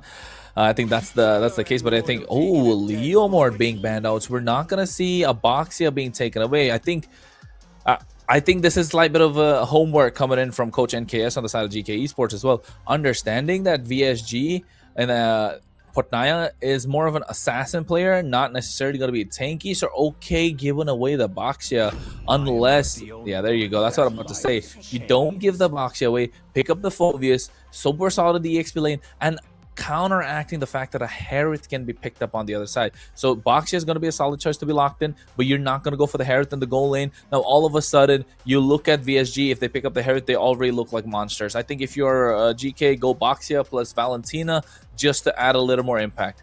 They're just flexing, they're not going to pick lane, don't worry. Yeah, I don't think so either. I don't think Electa is going for that. But we have to consider the fact that Electa was actually running Alice in the jungle. In one game that we saw her play at, she was actually running Alice in the jungle. So that might be an idea. Carry, that's kind of to be expected. You did not mention, but you are thinking it. I know it, Kronos. She works super well into Favos, and now paired up with Kaja. It could be nasty. We know the combo. Kronos? Yeah, I agree. The combo is crazy. The Kaja is looking super solid along with the carry. I like it. The Phobius not going to be able to dive in a little too deep. Apart from the Phobius, I'm looking to see maybe Harith plus Valentina or Boxia plus Valentina. It doesn't matter at this point. I think something plus Valentina. So it's got to be Valentina plus. Who's going to be the plus one? I know what you mean with Valentina, but isn't Harith not such a wise choice? Don't get me wrong, he's super strong, but what I'm worried about is that short range, that's not gonna cut it into what GK have right now. If you are having short range, it's not the best idea. I would like to see something a little bit more afar. Of course, Valentina, she's already threading the needle. Oh, Potnaya going for that Guinevere. Alright, but needs to keep in mind, suppression goes over everything. Any CC immunity, suppression comes there. Yeah, I know. I like the Valier being picked up here as well. You kind of prevent the dive that's coming in from VSG. I would have still preferred the Harith, not gonna lie. The range, you think it's short, but he's a lane bully. Strongest pick right now in the goal lane. Contest the gold crab. Not contest. He really wins it every single time. There's no one that can contest the gold crab against the Harith. So yes, but I like the Guinevere Potnaya. I think it's a comfort pick, but at the same time, you're diving straight to the back line. You're getting the Purify popped in early. That's why the Valier being picked up. The Valiers have started popping off a little bit more, not just here, but across the globe as well, because of the Searing Torrent for the pushback against a dive composition. And at the same time, you have the inbuilt Purify, right? You're good for extended team fights, and that's what GK Esports wants. Extended team fights with this carry being present. So you take away any possible problems that you could encounter, the Claude, the Harith, and then Alice being taken off the table as well. Oh, I think this has got to be Harith. You can't play around with the Harith right now. It's too strong. So on the other side, I think Yu Zhang plus the Alice, maybe the Lapu even. I mean, you have to respect Harith just based on the fact that he's super strong, even though I was mentioning that I would like a little bit more of that range. But yeah, I have to agree on all the facts that you mentioned. Lane bully dominating through the early game, absolutely agreed. Claude being outed makes sense. Alice on the other side, she could either be flexed into the jungle. We saw that. So yeah, it's a two-edged sword. 1-1 being gone. Spicy. Do you think they would have went for that? I don't know. I think they got some info. This is what I'm talking about. Like, GK Esports have some info on the other side. They know they can play, like Haruka can play the 1-1. That's why it's a comfort pick at that point. I can see it. Like, it's not going to be terrible, but yes, not against the Valier, not against the Kaja. You don't want to play the 1-1, but still, don't take any risk. Take that off the table. And Yu Zhang, like I mentioned, banned out. And then you can see the Fredrin being picked up, adding more oomph to the lineup of GK Esports. The jungle is gonna be crucial, although not gonna have a fun time against the Guinevere. For the composition they're cooking, it looks solid. It looks solid. He can tank a bunch of damage, but I just went right away. I blazed away and I mentioned Moscow because I feel like Haruka might want to go Moscow here just because how confident she is on that pick. So I'm calling it. I think it will be a Moscow. Even though there are other picks that might work a little bit better. He doesn't have the highest range, but I can tell you, she wouldn't mind playing it into Fred because he can kite around with that Moscow. All right. I think Clint is super solid too. Moskov, yeah, you mentioned it's a comfort pick again. So yes, Haruka gets that solid Moskov locked in. Although the kiting is possible, but I'm not a fan of the range right now, just because the Valier, not even the Fredrin, right? The Fredrin, yes, you can push back with the Spear of Mercy, but the Valier is going to be such a nasty problem for them to deal with. And Esmeralda. So how are they? Esmeralda to get even more slows. I don't know. Yes, you're trying to take out the, the Phobius in the laning phase. I'd prefer a glue here. A glue for GK Esports to just cook VSG entirely with the help of the split and get on top of them with the grab. But again, it's comfort picks that are coming across in a best of 3. You want to have the best possible chance to get the victory. And I think if the Esmeralda gets the item, starts popping off, yeah, it's going to be hard to stop GK Esports. Fast rotations. Never mind. They want set potential. AoE. No, I was going to say they were playing with our feelings a little bit. They were for sure. They were like, all right, they were talking about that pick yesterday. All right, we will pick it maybe. Nah, maybe not. Yeah. We have the comps locked in. Definitely Valier might be big trouble for Haruka on that Moscow, but we saw that what Haruka can do. If she sprints away, you give her like 1 kill, 2 kills, she is running away. You're not catching her. So the goal lane for Nefuria has to be really clean. She cannot risk any engagements because if there is a bad movement, she gets pushed into the wall, she gets stunned. Haruka is taking that play, she's going for it. Though I think I saw Purify there on carry, not sure, but I think so. So yeah, that can help in this regard. Right now, we'll be rolling into the land of Dawn Chronos. And both drafts considered, who do you think will take the cake? I think it's like kind of like 50-50 to me at this point. The Esmeralda, it comes down to how this Esmeralda is going to be able to scale, and same thing with Moskov. I think Moskov, once they start splitting the map, around the 5th, 6th minute, it's going to be easier for them alleviating that pressure. But if you're GK Esports, you want to pile the pressure. You want to double down. But yes, Warren, we're already in the game. It's game number 1, the second match of the day. GK versus VSG. I'm not bringing the hype at the moment, but I'll tell you what, this game definitely deserves it. I will try to do my best, absolutely.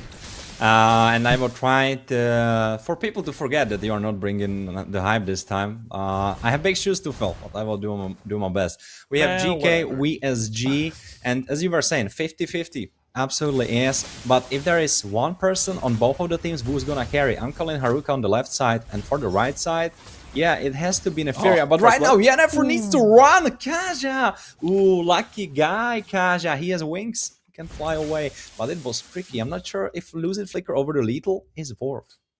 Not just the Flicker. Look at the bot side as well. Alyssa popped in the Purify early, so I think not gonna have it for the first turtle either. So it's gonna be crucial. And Alyssa able to win out the lane right now.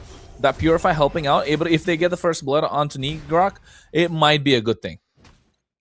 Well, will she do? She's definitely trying to do it. Flicker's out. Favos is still safe. But one thing has to be said. Yesterday, Luvia was in an exactly same matchup, and Nigrog was able to play into her much better. But Alyssa, she is playing on top of her mind, and she's not letting Favos breathe. Hey man, a different story. It's not about the player, it's about the pilot. I mean, it's not about the hero, it's about the pilot behind the player. But I think I want to see Megumi pop off a little bit more if you're GK Esports, right? But if you are VSG, take it slow. Get to those level 4s and make it a problem. Ooh, maybe they are taking it a little bit too quick for their liking. Oh, VSG. Nah, Q is dead. It's first blood for Megumi.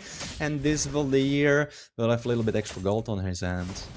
Yeah, and speaking of popping off as well, you could see that happen. But here are the audience predictions powered by Runestone. 78% VSG, because we know they got the fans. The Eagles are online today. Retribution is secured the turtle for GK Esports. But GK Esports are giving the Eagles a run for their money. Did you catch the 1v1 on the top side? Neferia pushing Moscow under the tower and killing him! Neferia with a nasty, evil, oh my, evil 1v1.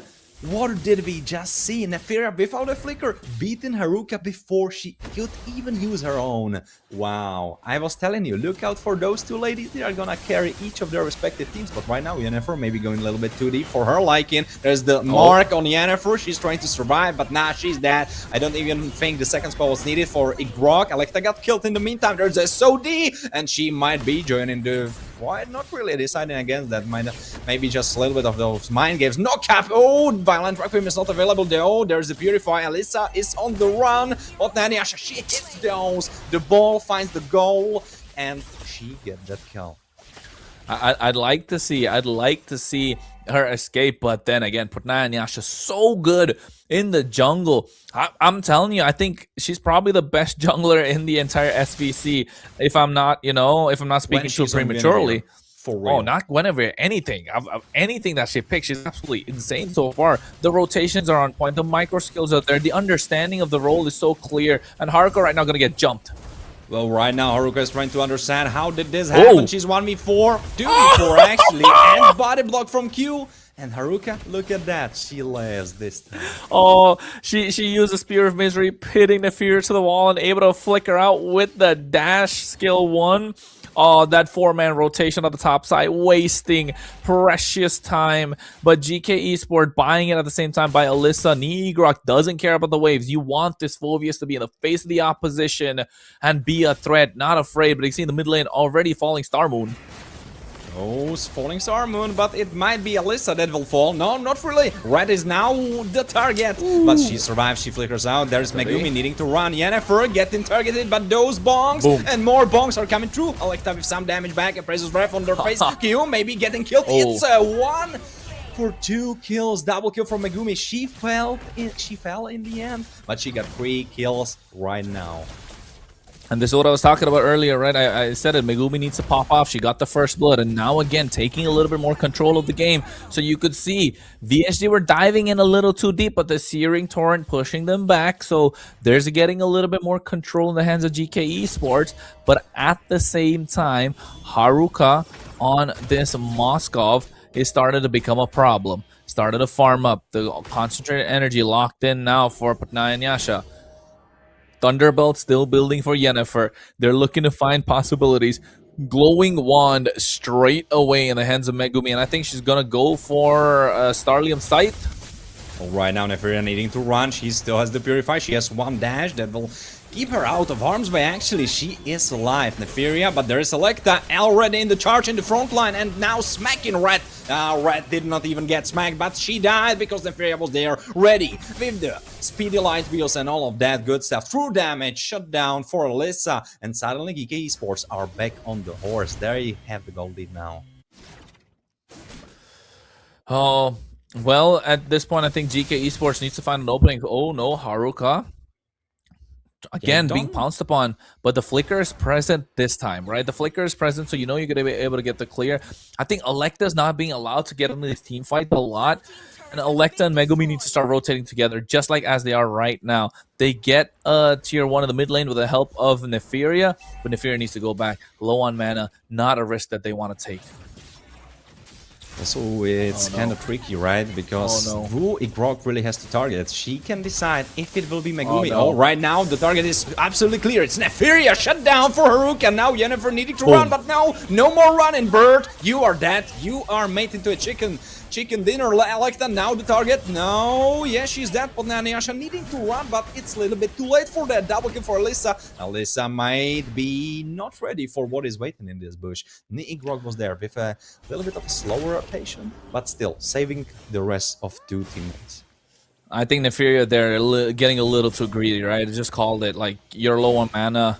They're pushing in, making rotations. You have the Purify, yes, but you don't have a way to get out of there. So I think that became a little risky for them to deal with. Now, all of a sudden, you're giving away a shutdown. You gave a couple of kills on the other side as well. And now VSG are starting to rack up the gold. They were behind by about, more than 1,000. And now they're almost even out the score. So if you're GK Esports, yeah, you must be kicking yourself, trying to get the clear. But at the same time, you need to be able to maximize what you can bring in. VSG, on the other hand, they're all right. They're okay. They just need to find the openings and wait for Putnaya to jump straight into the back line, or maybe bait out the Searing Torrent from Megumi first. All right, now they might be tearing at Yennefer. She needs to run. There's Snake Rock leading in, going in for the backline. Yennefer needing to run. Furthermore, Electa, SOD joining the fight. It will be a 5v4. If Moscow decides to join, Electa got killed through the Violet Requiem. Yes, you can be tanky as Fredrin, but the Violet Requiem in your face and the rest of the team piling up on top, ooh, you cannot survive that. And that's the main thing, right? That's what I was talking about in the drafting phase as well. Yes, Fredrin looks solid for their team, but the Guinevere is going to cook. And you could see the Violet Requiem being too much of a problem. Alyssa able to get a clear, but I think they want to go for a re-engage. Oh, no. This one, they don't want to. But yes, on the top side, they trade the tier 1.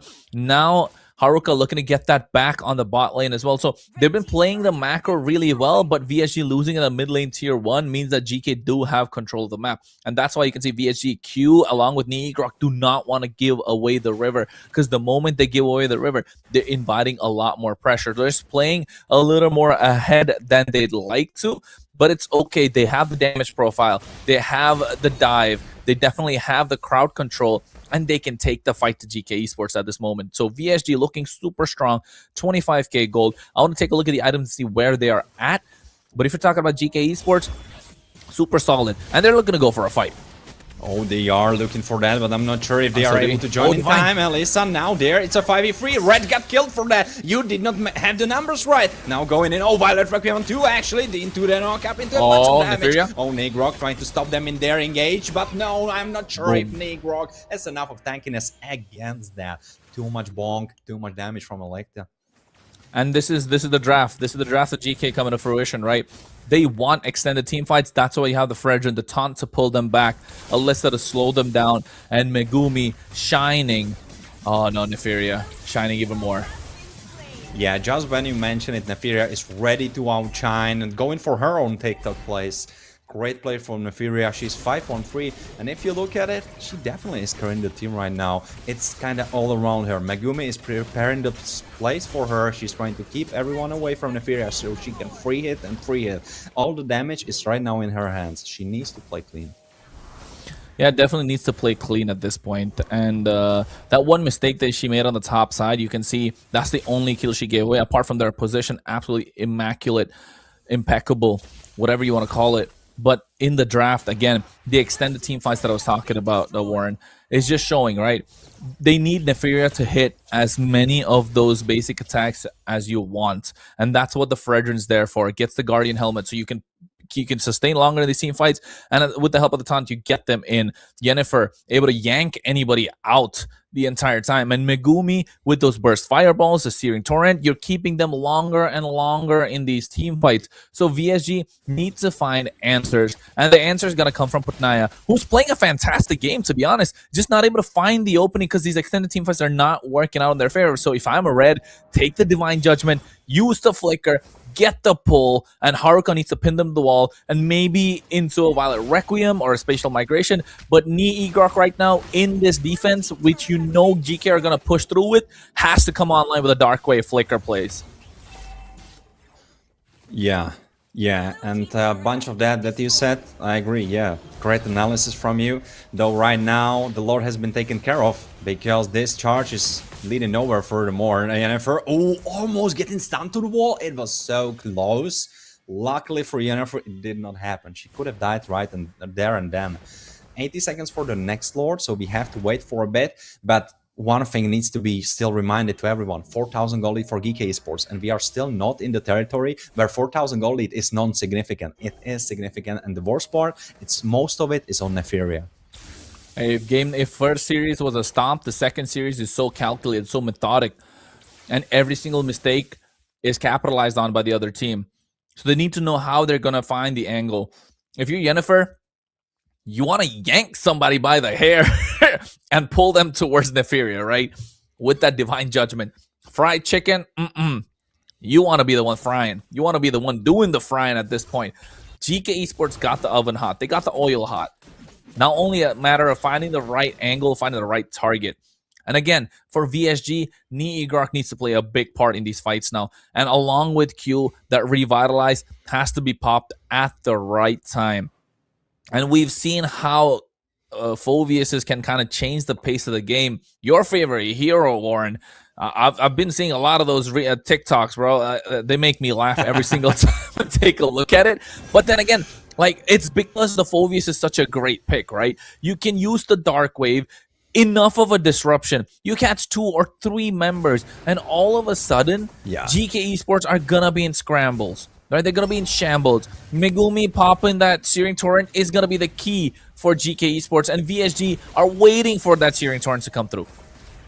They need to wait, they need to respect it, as you were saying. Right now, the Lord getting started, 50% HP on that Lord still. Yennefer getting some poke in. Lotus Pathway, this could be the go time. They are looking for it, they are trying to find the AoE. Electa got it into retreat. Yennefer needing to run, there's a stun to the wall. Oh, Haruka. Neferia, she's doing a bunch of damage. Haruka, she has the Malefic gun, but is it enough? Now Nii Grok trying to buy some time, but now she is dead.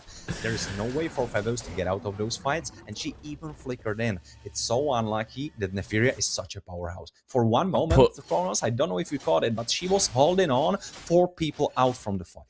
I was just gonna get there. You put some respect on Neferia's name at this point. Alone, she's zoned away 4 members, and Nyasha didn't want to take the risk. She went in with a spatial migration. She didn't even use the full range, to be honest, just to try and scare away Neferia, or maybe bait out that Phantom Step to try and get the knockup.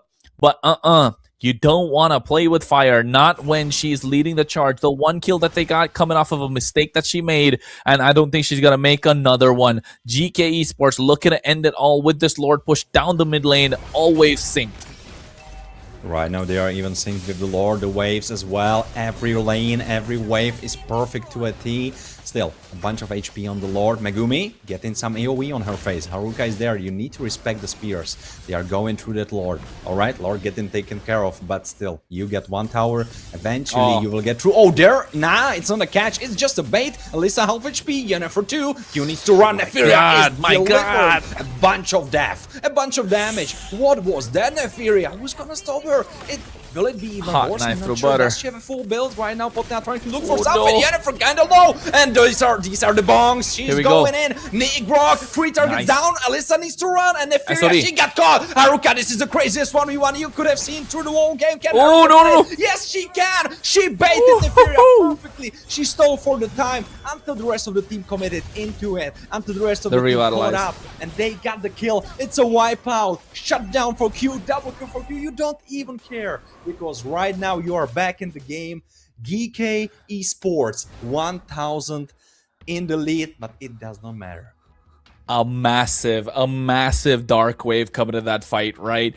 At the right time and from Nii Grok, but also Potnaya and Yasha getting that spatial migration bait and switch. And then all of a sudden GK got so baited. The problem in that fight for GK Esports was that they were shuffling around the bodies, right? I'm trying to take a look at the replay and see what happened. They're shuffling around the bodies. Neferia popped the speedy light wheels. You do a lot of damage, but then VSG, so good at the defense. 1 goes in, gets out. Yes, you could see them drop down to what, almost dead HP. The moment they get out, another goes in. So yes, Neferia's not able to get the finishing blow, but dishing out the damage that was needed. But not getting that -1 in the fights, proving to be such a big factor. Especially in base defenses, the crystal or the fountain is so close, you can just heal up and come back out soon as possible. And another problem being that SOD from Haruka coming in so clutch, getting the right target, and it's Neferia, and utilizing the Spear of Misery at the same time. Neferia was able to take that 1v1, but the Divine Judgment through the IMU from Red. Again, with the flicker. The plays from VSG are on point. They're gonna try and get this inhibitor at the moment, and I think they should, but Yennefer not allowing to do so. Just a one fight. Yes, they got 2 inhibitors, possibly 3. The bot one's barely hanging by a thread for VSG, but GK Esports now have to go back because VSG have taken a little bit of control in the game. They've evened out the goal lead. Moskov is full build, ladies and gentlemen. Haruka's going to be online. The same thing with GK Esports. Oh, no, Nefiria. Oh, SOD. Nefer, you went too deep. You need to run. Flicker out of harm's way. There's the Glorious Pathway chasing them. No, not really deciding to chase them. They want to play it smart. They don't want to overextend. 2 ults burnt on the red side, 3 ults burnt on the left side. Yeah, right now you need to wait for it. No. Oh, Q getting a bunch of damage, suppression, pulling him through. This high loss could be going down. Not really, Nigrok buying a bunch of time. Electa getting killed, killing spree. Nefiria is now ready to rampage. Oh, no. Nanyasha trying to go for a play, but everyone stopped there in her tracks. She did not get the knock-up off. Oh, and she will die now. It's a shutdown. Yennefer gets it. It does not even matter, because what matters? The jungler is dead. Right now, Haruka will try to make a crazy play. She goes in, she gets 1 pickup, because she knows that Nefiria, she is killing the Lord. Right now, Yennefer could be going down as well. Haruka, yes, she got the double kill, but they chase. No, she does not have it. So I think if she did, she would have won with it. A beautiful play by both the teams. Just small micro mistakes. Like I said it before, chat. Like I said it before, Warren. This is a semi-final, grand final worthy match, if you ask me, and you can see why. Oh, and this is bad. No, this is bad. This is horrible. This could break your game. And I think it already broke your game. Because, it's a double kill for Nefiria. Haruka is dead. Red is dead too. They're not gonna make it in time. It's a 3v5 defense. And I'm not sure if I'm looking at the chances that they are gonna succeed. VSG have such a crazy, gigantic task in front of them. They don't have towers. They have a single one on the bottom side. And right now, Lord marching down the middle. Lord 3000 HP. But now Nyasha trying to bait out something. Speed light bills at least. Right now she's getting targeted. A bunch of damage in her face. 30,000 on that Lord. Still, Negrog half HP. Alyssa leading the chart. Go in and Nefiria. Oh, the other Pathway getting popped for that slow. I'm not sure if you can defend to try to look for it. You got to someone almost dead. Suppression. Nah, you cannot. That mistake cost you the game. Yes, Haruka played great before that, but that moment after, that's what everyone's gonna remember. Best game by far. Absolute cinema. Loved it. I loved it. Absolute cinema. I loved it. This game is crazy. Came down to such small things. Yes, GK Esports kind of had the better of VSG, but VSG able to bounce back, understanding what they got to do in the draft, understanding their win condition, working so really well. And I think if you are GK Esports, how are you gonna approach this? How are you gonna change this factor that you want to kind of suppress VSG as much as you can? 18 to 18 kills, man. The goal lead almost negligible from both sides, and it just came down to, I think draft was also decent from both these teams. No, it was 50-50. It's just about where the power spike hits, and you can see Electa really had to pull her weight in that game. 0, 5, and 10 on this Fredrin. The only one complaint I would have for GK Esports is that Yennefer is not able to yank them quite a lot. Burning the flicker a little too early. Not getting the right position most of the time for the side of GK Esports. But if you're a VSG, I got no problem. You played the game fantastic. It just happened to be that Nefiria popped off a little earlier than you'd want her to. Getting that Malefic gun, just adding the extra bit of range, just does not help Haruka whatsoever, and neither did it help the composition of VSG. So you need to find maybe a little bit more crowd control.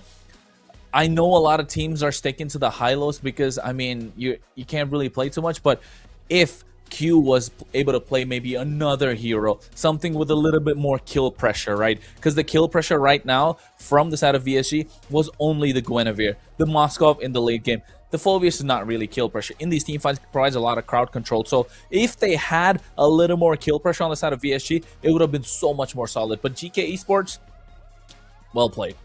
Again, the only complaint is Yennefer needs to get those pills. Yeah. I think so. The analysis from you was very thorough. I think most of the points were mentioned. Yeah, let's look over at the highlights. We can see what you were mentioning. In the early game, it was looking kind of good because you got a couple of those catches. Yeah, Yennefer, for example, she got killed here, and we were thinking, all right, VSG, they are sprinting away with that. But you still need to consider, Nefiria was able to take that 1v1 and to win it. That's not something you should expect and you should see in a Moscow to carry matchup.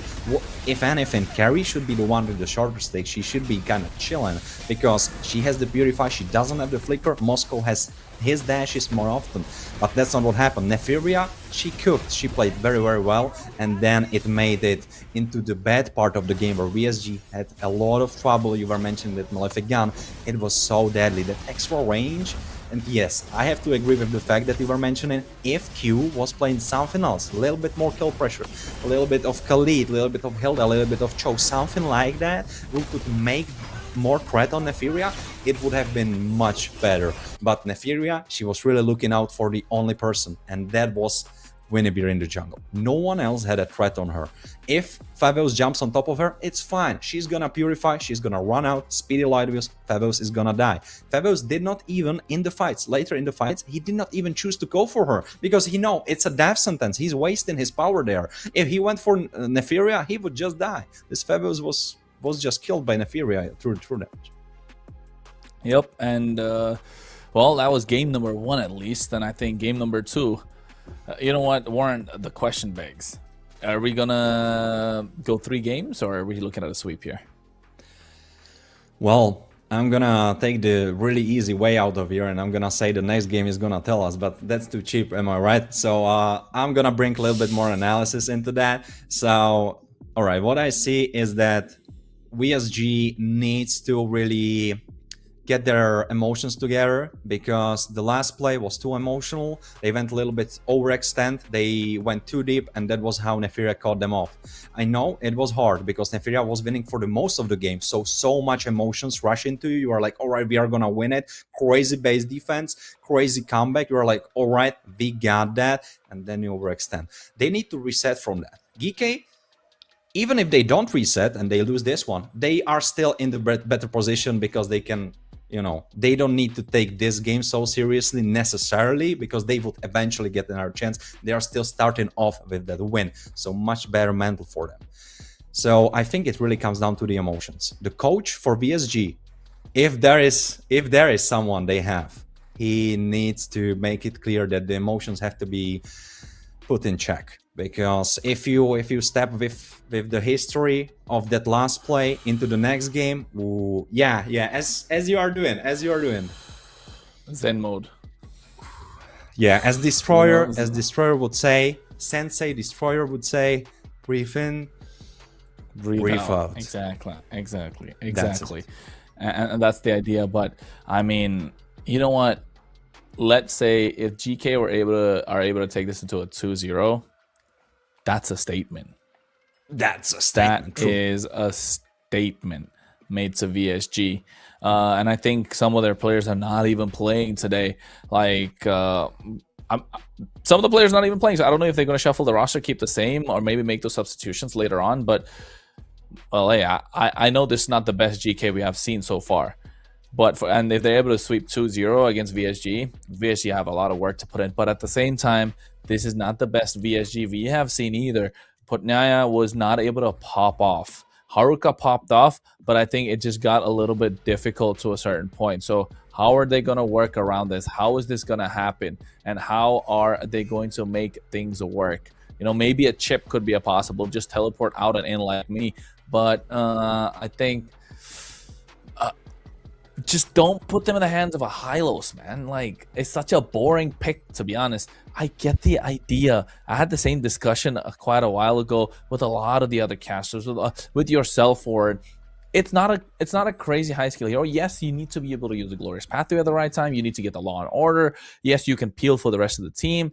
The early game is there, but in terms of having the crowd control that you need, in terms of having the extra body, yes, it's there, but are you going to be able to capitalize and turn it around in a clutch situation team fight? I don't know. We did see a Revitalize come through clutch on that top side fight when they were able to wipe them out. But after that, you need to take charge. You need to get aggressive. The aggression just didn't show from VSG today. At least so far. Yeah. So I support that. And just to go a little bit deeper into the problem with Hylos, it's like he is not doing anything wrong necessarily. His kit is good, but he's not excelling at anything. The CC is there, but it's not the craziest you can have. He is quite tanky, alright, that's one thing I have to give him, but still, the tankiness, it's kind of conditional, because you can have true damage, that's gonna shred him up, you can have percentual HP damage, that's gonna shred him up as well, and he cannot really surprise you. Like, what's he gonna do? He's gonna run at you, he's gonna silence you, he's gonna drop the zone, drop the glorious buff, and that's it. You are never gonna be on your toes walking through the jungle. All right, is a Khalid gonna jump out? Is a Hilda there? Is she gonna one-shot me in the backline? For example, what I really love to see from teams when carry is picked is a Hilda roam. I'm not sure if she was banned, but Hilda roam can be crazy deadly into carry, because what she's gonna do is that she's gonna separate, if played correctly, she's gonna separate the front line from the back line. And if carry has no front line, until she is super strong and super popped off, she's not gonna survive against Hilda. And Hilda, yeah, so the best part about it, I'm sorry for stepping in again, but just to finish the point, fine. the best part about Hilda is she does not even need to kill carry. She can just run in, do a bunch of damage, 50% HP, 60% HP, carry. She's basically done. She cannot teamfight furthermore, because random AoE from a mage, she's dead. Random Lapu Lapu jumping, he's one-shotting you. So that's what I will love about Hilda into carry. Yeah, I think Hilda is such a great pointer, right, that you pointed out. Does a lot of damage, high kill pressure. Again, that's the same thing that I was kind of like beating around the bush for in the draft and in the final post-game graphic, the items and all that stuff. You know what I'm talking about, guys. Yeah. The kill pressure just wasn't present, right? Putnaya and Aka is kill pressure on her own. I mean, don't get me wrong. I think in the jungle so far, in the Valkyrie clash, she's shown the most promise. I think probably the best jungler that we have right now in Western Europe, SVC. But just to say that one kill pressure alone is not enough. And if they're able to deal with it, find answers. But at the same time, the draft approach for GK, I liked how they instantly prioritize Kaja plus carry, right? That is a way of showing respect to Putnaya, saying that, hey, we know you can play the assassins like crazy. We respect that, and that's why we are taking this approach, so we can shoot you in the kneecaps and you can't run the game. That's the entire idea. And now all of a sudden VSG are like, okay, we gotta pick up the Guinevere. We have to make something else. We got to make changes. Imagine if Putnaya is allowed to play an assassin.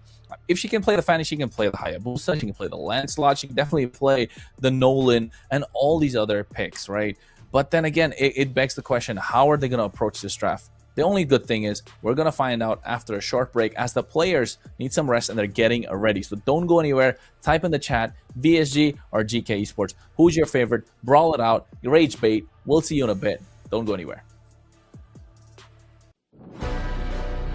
Yeah.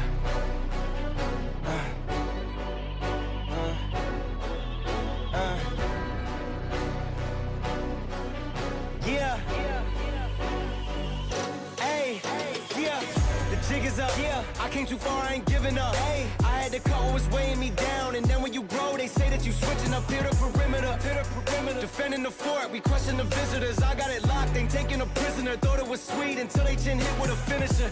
Heartbreak, Nikki, I'm voiding the slips. I'm raising the stakes, enjoying the risk. Injecting my veins with ice, as cold as it gets. I live for this shit. Die as a legend, I ride with aggression. I lost in the past, it's fine, it's a lesson. I'm loading the clips, I fire the weapons and taking what's mine. It's time for redemption. Yeah.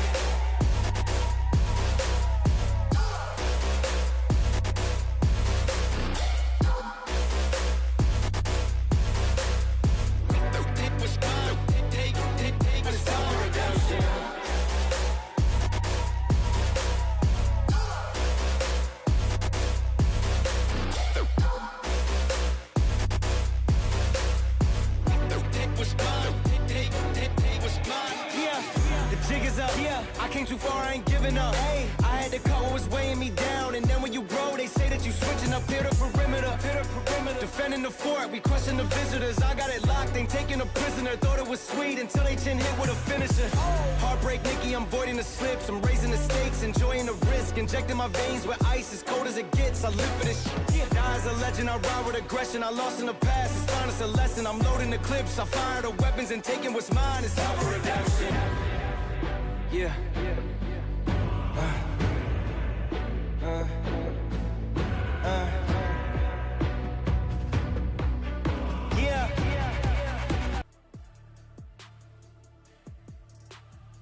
Oh, well, we're back. I mean, both of us were staring at each other, but at the same time, we're just surprised that that was quick. We're back. We dropped the timer just to make sure bringing you the action, folks. So I hope you didn't go anywhere. I hope you were fighting in the chat. I hope you were rage baiting each other because we want to see this game come down. VSG versus GK Esports. It's going to be game number 2. I think the draft is already underway, and we're not going to keep you waiting any further. It is, of course, the Surge Valkyrie Clash Season 1. We need all the support to bring in Season 2, and Kronos as well as Warren to bring you the action presented by Surge Open Qualifier Day number 2, powered by Runestone. All the important stuff, all the good stuff. Marcel being banned, so I think Alice is right now crying in the chat if he's watching, because he loves that hero. He was yapping all over it yesterday. He was a fraud. What? I think that hero's a fraud, bro. Like, that hero is a fraud. Yeah, I haven't seen a single win from Marcel. I haven't seen a single win from Marcel. You might be onto something. The amount of tournaments like bouncing around, I've probably seen like one Marcel win in like 2 weeks now, ever since he's released. So like, I think that hero's a fraud. He is really hard to execute, and also another thing that I kept on mentioning a couple times whenever I saw Marcel basically is that he with Thunderbolt stacks, he's decently tanky. Without the Thunderbolt stacks, he's kind of squishy. Like, whoever usually kills the squishies, he can kill Marcel most of the time, or either make him like 10% HP. So he's in kind of a weird position where usually on a roam you have a tank, or you have like Matilda that we used to have, someone like an enchanter, utility mage, right? But Marcel, he's in the middle. He's not full range, so it matters that he's not as tanky, but also he's not super tanky. So you need to pair him up with something that doesn't necessarily need that. What that would be, Kronos? Is it like assassins that you jump in immediately with? Like, what's a team comp that would fit that? We're gonna find out, man. We're gonna find out. I can say a lot of things, and we can go deep down the analyst route. But then again, it comes down to what they want to pick. If you're GK, run it back. Kaja carry. Yeah, run it back. There's nothing stopping you from running it back right now. They go for the Phobius again. It's okay. No problem. 3 jungler picks taken off. That's the Fanny, the Harley, 2 of the most strongest picks right now, the current meta. And then you take out the Leomord. So a mirror of the game number 1 draft so far. Okay, you're cooking. They don't have a mid lane that can really play super well here. The Valyr's taken off. So you think a Suyo is going to be an option if you're Electa. I'm not sure how deep her hero pool is at the moment. So I'm hoping a Suyo can come out, add more kill pressure this time from the side of GK Esports. But at the same time, for VSG, Red, if you can play a Selena, now's the time. It's now or never. It's a great hero against the carry. It's okay against the Kaja, but it applies the kill pressure from what composition you want to bring in. And I think they're trying to force Putnaya into a Guinevere here once again. Definitely might look like it. It happened. It just now happened. Lunox is a little bit more of a battle mage than anything else, really. Right, Valentina was as well, but you know, she has that extra sustain even higher, so she might be able to go toe-to-toe with carry, don't you think? What I was thinking, instead of going for the Lunox, they could have gone for the Zetian, right? I was thinking that too, by the way. I was thinking that too. Because I would really appreciate the extra range it brings in, and also the ult, it can kind of stop them in their tracks. And what Neferia wants to do is she wants to stand behind the rest of the team.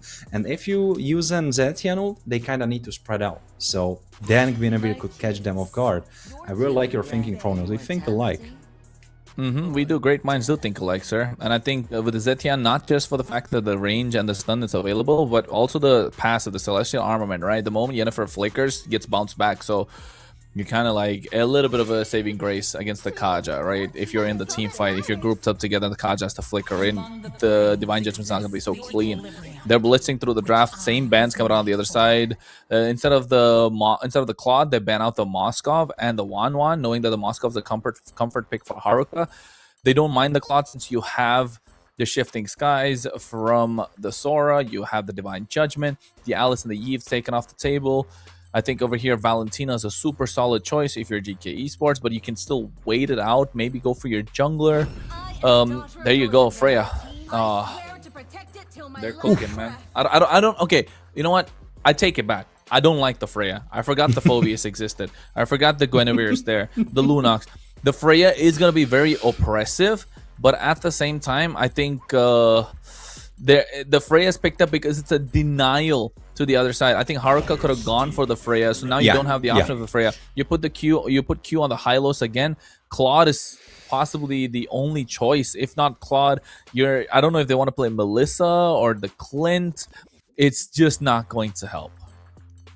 You know what I would like much more instead of Hylos again? I know the anti-attack speed, it's all that good stuff, I get it. And this time you even have 2 high attack speed heroes. But I would really like much more AOG in the hands of Gatot. Or if you are not going Gatot, you could have went like Grok, you know? The big AoE stun that could kinda crash them apart through the knockups. Right now we have Xavier being locked in the mid lane. Kronos, both of the comps are locked in. You are kinda moving your head from side to side. So what are you not liking? I don't like the Xavier. I mean, I get the idea of the Xavier is gonna sit pretty in the back line. You know, what's that expansion? Domain expansion? Using that with the Gojo Satoru.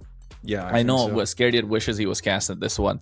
He go full nerd and geek mode on this, but GK at the moment. I don't know how to feel about the Xavier, man. Just because of the fact that Putnyaya can just dive straight into the backline and you're not running the Purify as well. So the positioning of Megumi is going to matter a lot. But at the same time, I don't know how to feel about this Irithel. The Irithel needs to win the lane in the early phase with the help of Force the Queen, find the picks. You have a late game scaling for both the marksmen, but the carry is going to be online much faster. So I think it's going to come down to see who's going to be able to pick off who. Is it going to be Haruka that gets taken out? Or although never mind, Megumi's Purify. So yeah, I think GK Esports looks much more solid now. Well, they have the Purify, but is it going to be enough in the second game match point for GK Esports? BO3, last BO3 in the winners bracket, really. Well, possibly not the last, but you know, last 2 in the winners bracket. Now duking it out. One of them will get thrown down in the losers bracket after this. And so far it looks like it might be VSG. By the way, one thing I have to say is that it will really matter how GK plays until they have the ults, because I feel like until they have the ults and until the opponents have the ults, they kind of have the advantage, because their heroes, they don't really necessarily need their ults to play. I mean, yes, that's one thing you would think of, right? And that's why you'd say VSG could go for an invade, but not into a Freya. That's the other thing. Freya doesn't really need a level 4, and you can see why. First blood? Oh yeah, exactly. That's what I was mentioning. Q, you have to respect that you cannot go in like that, because GK Esports without the ults are much deadly than you. VSG, they need to wait for their ults. Yeah, and I think at this moment, they get Megumi picks off red as well.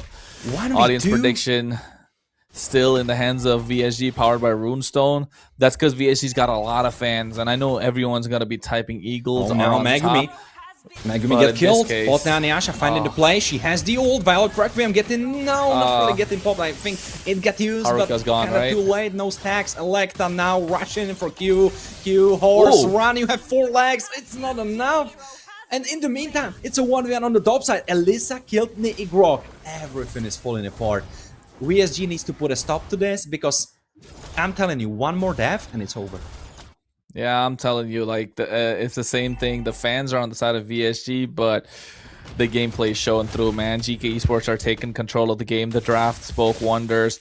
But at the same time, right now, they can't even contest any neutral objective. Negrok's there looking for a flicker play, but no flicker. Now Niasha looking for it, and she got it! She actually got it. Shifting Skies, putting them back. Oh, it's Valkyrie. a burst of damage! But burst damage! Rather, Alyssa, Yennefer, and Electa got killed.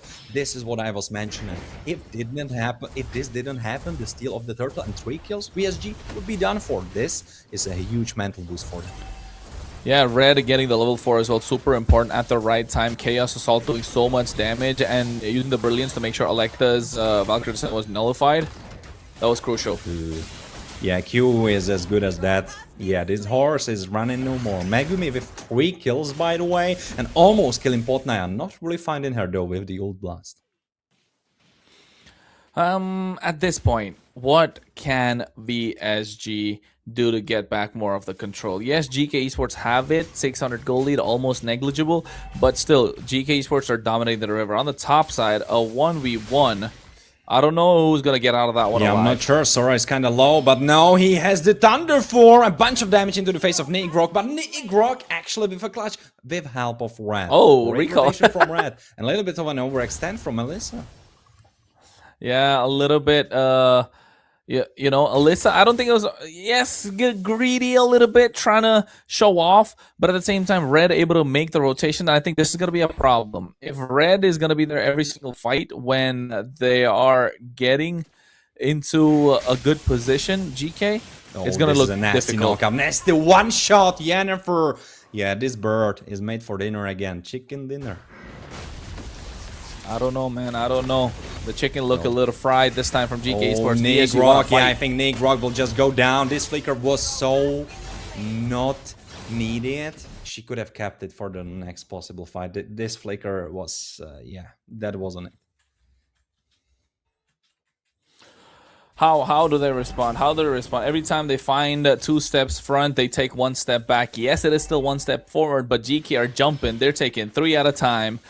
VSG looking to get this turtle in their hands, which is good, but Electa chunking away at that gold shield on the top side. This Freya is going to be super fed. They need to find a way to catch up to Megumi, but with the help of the Purify, they're not going to be able to find the pickups. I think it's going to come down to who's going to pull the trigger first, and Yennefer has the flicker. But right now, who is pulling the trigger is really Alyssa pulling and Q, and now Q dies. Yennefer jumping in actually through the suppression, and Divine Judgments finds a kill, double kill for Nefiria goes through, and suddenly Haruka is looking at this game and she's like, yo ladies, are we running it back? Why is Nefiria fed again? This is what I was talking about. Yennefer had the flicker. They wanted to go for the pull, but guess what? You forget they have another initiating tool with the Shifting Skies, and that's what happened. Oh, Red, this was a little bit too deep. Ooh. In iframes, keeping her alive. Oh, this was nasty. I know it did not really result in anything, but if it did, ooh, would have been great. Megumi is having a bunch of fun with this Xavier. Well, at this point, VSG have given control, right? The one thing they were kind of afraid of, which was even in terms of goal, now it's become 2K on the side of GK Esports. So take a look at the itemization. Oh, wait. She died? Why was she deciding to defend this tower 1v4? She knew that the rest of her team are up in there on the top side, and she knew that Freya is only visible target on the map. This was such an oversight from Potnaya. Yeah, and I think at the moment, GK Esports needs to find... Ooh, flicker from Negrok. She's trying to look for something. She gets one. It's a roamer, though. I'm not sure if that's a good play. Haruka flying in. Rita could be doing a lot of damage. Electa might be next. Yes, Alyssa is now on the run. Megumi. No, they cannot get more. They will try to get Alyssa, but I'm not sure if Hylos has enough damage. Alyssa with the Thunder Form. She has the dash. She has a second dash. Hylos did not get the kill. But you know what's important? VSG are right now going for the turtle, and I think their vigor is renewed. And this is turning out to be a good game, folks. This is turning out to be a good game. GK Esports are finding openings, but at the same time, VSG are Nefiria clapping went back. too deep and she gets knocked up for it. She used Purify, so she's still alive, but one target got down. It's Yennefer, rover, but now Negrok is super strong. You have to respect the bar, because this guy with the monoliths, he is gonna smack your face in if you don't mind him. Oh, there's a knockup. No, not really. Shifting has put them back. Negrok needs to do a bunch of damage. She was able to do it actually before dying, but still, Megumi, a double kill and a shutdown on top of it. Megumi will be such a threat. You don't have tools to deal with her at the same time dealing with Nefiria. You have to decide to pick and choose. Hey, I'm telling you, man, MEC better pull up with some really good gameplay, because this in an open qualifier looks super solid. I'm loving it. I simply have to say I'm loving it. Right now, 6,000 gold though for Nefiria. She is still at the, you know, kind of imaginary throne. She is still the queen in the gold right now for the time being. But one thing has to be said. If Haruka is gonna meet Nefiria somewhere in a team fight, when it's just a 1v1, when it's kind of happening on the side, Nefiria is not gonna win the fights. Because one thing has to be definitely said. Crit AD carries, crit marksmen, they shred the on-hit ones. Ooh, Yennefer. Yeah, the AD carries are going to start showing up. But at this point, for GK, they have 2. That's the thing. They have 2 AD carries. Yes, so do VSG, but I don't know. Haruka needs a little more time. 4 assists, the sprint's going to be crucial, but the Wind of Nature is going to come through from Nefiria anyway. Megumi, I think I want to see maybe an Immortality, probably even the Winner Crown, but 5-1 and 5 on a Xavier. I have a love-hate relationship with this hero. Firstly, I don't know. I don't like the anime so much. And the other thing is just that it's such a late-game hero, and if it doesn't shine in the early game, you're not going to get to late game. The Divine Judgment, shifting skies into that. It's a combo. Irito is nowhere to be found. She's kind of too late, and they already got the pick off. It's a monster kill for Nefiria, and I don't think they have a damage to stop her in her tracks. Yes, she gets another one through the help of Alyssa. Alyssa now kills for her actions. Oh, Negrok needing to run now. Yennefer with a great pick off starting off the fight, and right now they could be looking at the Lord tank. Really good. Really good. Finding the 2 members that are most crucial so far from VSG, Putnaya as well as Red. And then now all of a sudden GK are looking like monsters. Haruka finally gets the Berserker's Fury 9 minutes 30 seconds into the game. Oh, it's looking difficult. Haruka needs to get the split going. That's why using the heavy crossbow at the same time. I think he'll be able to walk away from it. You have the don't have the sprint. But looking at the items as well, Warren. Look at the damage, Chronos. That's what, looking at the items, it came down to the damage output that it can do. 3 items that can provide crit, attack speed, to adding to that factor as well. Yeah, Electa. Oh my god. So low. Red popped the Chaos Assault. Even the flicker. She almost died. Valkyrie Descent, though, saving her. And you know what can save your wallet? If you win some giveaways here on Surge, follow the TikTok, follow the Instagram, follow us everywhere you can. YouTube, Twitch, like it, subscribe, all of that good stuff. Join the Discord so you don't miss a beat. But right now, get your peepers back to the screen because, yeah, GK Esports are looking to get this mid lane tower. Shifting skies on the crucial target. Godlike for Nefiria, and it's suddenly 5v4. Make it 5v3. Mega kill for Megumi. And I'm not sure that you can defend this tower. You are just gonna give it. 2 booms on the bounce there. Beautiful. It's always the same plan. Alyssa goes in first, shifting skies. They get the kill, and then Yennefer goes and yanks somebody by the hair. And this is the plan has been for GK Esports for a long time. And again, I think this could be an approach that other teams could look to take to VSG, because if you're not giving Assassins the hand of Putnaya, you can see they're having trouble. Oh, I'm not sure, Q. This was too deep. Well, maybe on the contrary, because there was the kill, the pick of Megumi finally getting killed through the hands of Haruka. She now has the Malefic gun, and you know, maybe we spoke too soon. Maybe it's not really over for VSG, because Haruka, she will be a menace to deal with.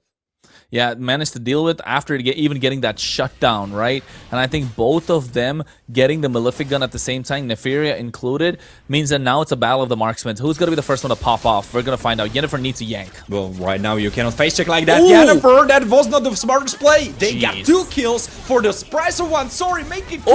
It was 3 kills for the price of 1. Did we say discount? Did we say Black Friday? What is going on? It's a maniac for Haruka. Did you see the discounts, savage. Chronos? What is going on?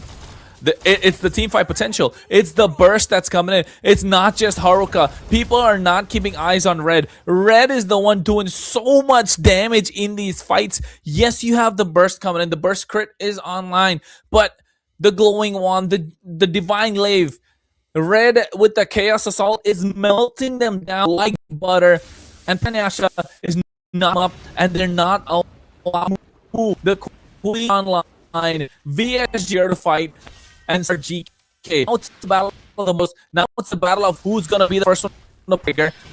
This has been, and I figured out the plan. You cannot face check like that. You mentioned Alyssa, I mentioned that she is that. Right now it's a 4v5 and Haruka, there's nothing who can stop her. There's nothing really in the hands of DK Esports, because if Sora cannot jump in, if he cannot make shifting skies, pull her through, well, there is no revenger. Yes, Yennefer could flicker in, go for Haruka, but then she's left between 5 members of BSG. If Haruka is keeping her range, and she will be keeping that range, because look at her, full build, you were mentioning Malefic Gun, so that's making it even easier. You asked what the problem was. There is a big problem that you can see in GK Esports. Where is the Chastis Pauldron? There is no way to slow down the attack speed from Haruka. There's no crit damage protection, no blade armor. Okay, forget about the blade armor. You don't want to build it, but you need someone to stop the attack speed, lower it down on the other side. You have too much damage, so you have to brawl it out. Well, maybe suppression into a pickup. That was a great play. That's what we expect from Yennefer, but now they still need to defend. And Yennefer, she's on the run. The damage. Flicker, but I think the damage. Find her through the damage. Crossbow, through the heavy crossbow. She got that kill, and now, yes, Lord is dead, but they can still keep on marching down the mid lane, get one more. The tower, immobilized on bot now. She needs to run. No, she actually makes it and engage. But no, nothing really results from that. It's 2-for-1 still. Haruka, yes, she has it in the hands. She needs to be careful though. Shifting skies, no, she drives away. She's still alive. She's shooting through. Haruka is going for the kills, trying to go for Electa, but no, deciding against that. Haruka. She's to the Wind. lady. No, Wind of Nature making it clutch. Neferia with the Wind of Nature. You were mentioning it, Kronos, way back, like 6 minutes ago, and that's when it came clutch. I wanted to mention it. I wanted to say that Wind of Nature is much more important for Neferia, because the only damage Haruka does is physical damage. So Wind of Nature, 2 seconds of immortality basically, if you are 1v1 in Haruka, exactly like it happened. Right now you will see Haruka maybe pick up her own Wind of Nature, but the Wind of Nature is not as important in the hands of Haruka, because Neferia still has that true damage department. Hey man, this is a treat. This is a treat. A sight for sore eyes. That's what these ladies are, but their gameplay, that's another story too. Well, right now you're talking gameplay. Alyssa maybe overstepped. Yank. No, not really. Nick Rock maybe going too deep. This Travis is not tanky at all, because he is getting destroyed. But down Yasha with a great knock-up, not really deciding to go into the ult. I'm surprised by that. Yennefer maybe going a little bit too deep. Yes, she is that. Haruka with a bake-off. It's a roamer for an XP laner. But I have to say, GK Esports right now have an only source of engage, and that is Alyssa, who doesn't have a flicker. So for BSG, right now it's 30 seconds of chill time. They don't need to worry. A game of the marksman. That's what I'll call it. Warren, 10-1-10, 8-1-5. The marksmen are here to dominate. At the same time, 2-3-13, 6-2-13 from both these mid laners. This is a battle. This is a fight. Shifting skies on Haruka, but she's still alive. Half HP on there. I like that going the in, damage. But no, don't go too deep, because you might die. Right now, Lord is free for the taking, and I think BSG have a strong claim on that.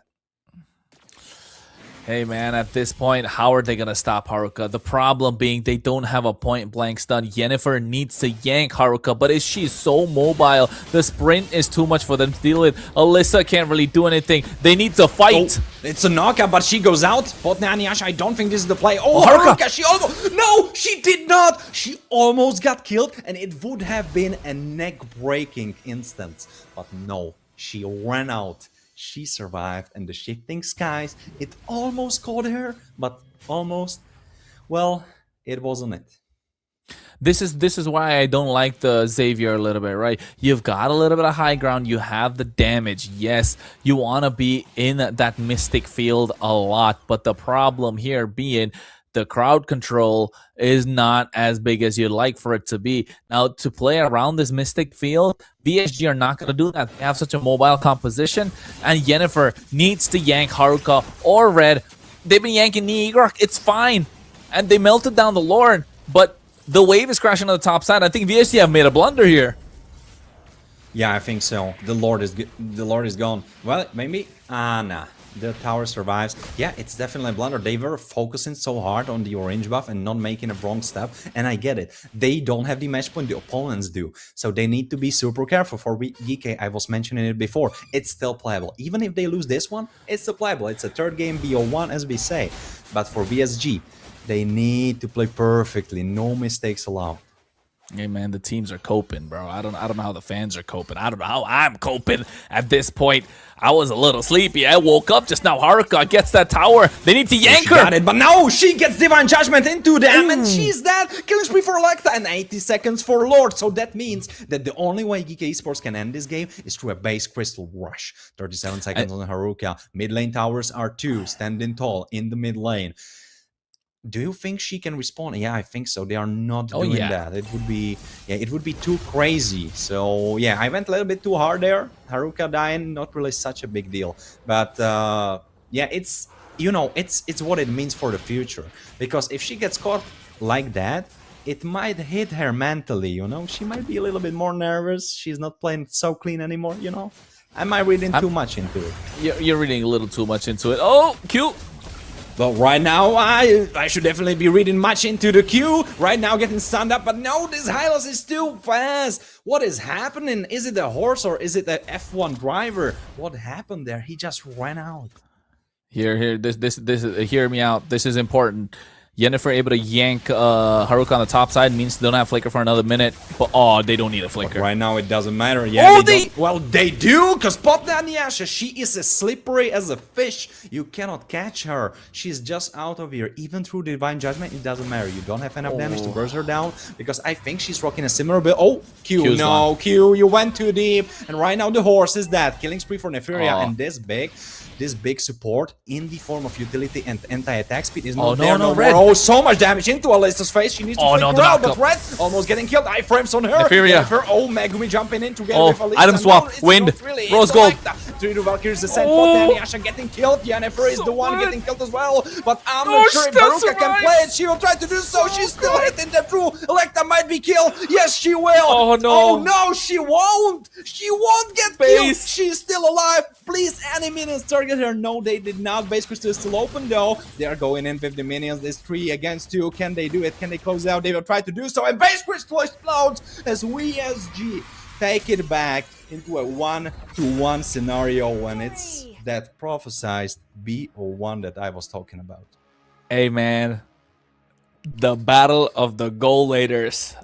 I'm looking down because I don't know how to describe it. Neferia in that last fight, crucial, clutch. You didn't see it, did you? She immortality popped, sold the item, got the rose gold, popped the wind of nature, everything in the kit. Still survived after the dive coming from VSG. But the problem being, nobody could catch Haruka on the other side. Oh my god, beautiful gameplay. Goal lane excellence, a goal lane bout, a goal lane masterclass from both of them. In this case, I was doubting the Irithel because the Irithel is super late game, but when you take it to that point, close to 20 minutes, Irithel is full build and nobody's able to yank her out. Yeah, this is what I said earlier after game number 1. The one problem I had with the GK lineup was that Yennefer needed to be yanking a little bit more, get that Divine Judgment on point, be a little more aggressive, and we could see the lack of aggressiveness coming out from the Kaja. The Divine Judgment wasn't there, allowed Haruka to roam a little more freely, and then now all of a sudden, Potnaniasha gets a little more confidence because Haruka has the damage to back up when she's going in. VSG, super strong. This is why I said it. It's like a semi-final. It looks like a grand final. I'd be happy if either one of these teams went and represented Western Europe in the MWI. But of course, there are other teams that would say otherwise. And moving on to the highlights as well, you can see what happened in this game. Early game, good domination from GK Esports, but VSG always clawing their way back, not letting go whatsoever. Haruka making their way, the sprint, adding extra mobility, the damage, the burst, crit coming through. And again, this last pick, Xavier, that's why I was shaking my head from side to side, Warren. Yeah, I just wanted to get to that, so you are reading my mind basically. You said it, that Xavier might not be the smartest pick, and it would be a smart pick, but you need to close the game out a little bit quicker, because in the straightforward 5v5 teamfights, Xavier is not gonna cut it. Because Xavier, he needs to keep space, he needs to keep on poking, and you cannot really do that if enemies are right in your face. This choke point, this was it. This was the battle for Minas Tirith, like in Lord of the Rings, man. They were just going at it, and you don't have time for the Gandalf to be spitting those fireballs. He needs to get stuck in, he needs to keep doing something crazy, as Lunox was, but he wasn't really, because Xavier, he needs time. He's gonna blow his spells, and he needs to reset. But those continuous fights, he doesn't have the kit for that. Yeah, and I mean, yes, he has like slight bit of an extended team fight possibility within the Mystic field, but I don't know. The Xavier is just not it for me. He has the damage you need. Yes, you got the high ground, but if they're diving to you, you can't do anything. And the problem is they had a Purify, not a Flicker. So I was happy that you're not going to get picked off in the mid game around 15 minutes. That's when you are supposed to call the end, but fumbling, making mistakes, it's not looking good. The Freya started to fall off as well. The Phoveus started becoming a problem. It was showing that the Phoveus is the counter to the Freya. So yes, I think it was becoming a problem. And guess what, folks? After intense game, the girls need a little bit of a breathing room. So don't go anywhere. Stick around. Again, rage bait each other in the chat, guys. Who do you think is going to win? It's already 2 games out. The third one, we're going to find out. So we'll be back after a short one. Don't go anywhere. Stay tuned. Yeah.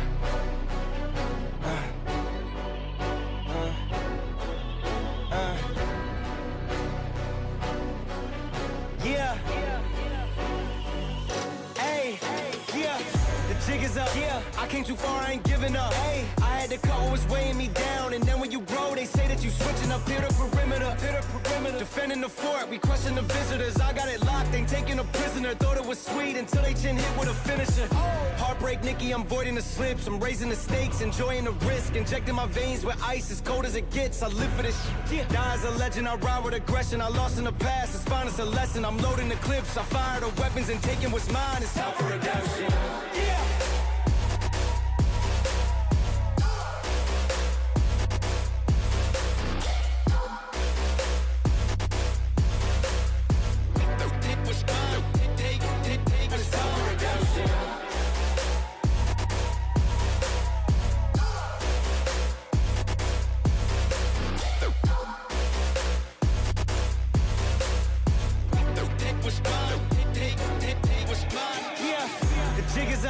I came too far, I ain't giving up. Hey, I had to cut what was weighing me down, and then when you grow, they say that you switching up here to perimeter. Defending the fort, we crushing the visitors. I got it locked, ain't taking a prisoner. Thought it was sweet until they chin hit with a finisher. Heartbreak, Nikki, I'm voiding the slips. I'm raising the stakes, enjoying the risk. Injecting my veins with ice, as cold as it gets. I live for this shit. Die as a legend, I ride with aggression. I lost in the past, it's fine as a lesson. I'm loading the clips, I fire the weapons and taking what's mine. It's time for redemption. Yeah.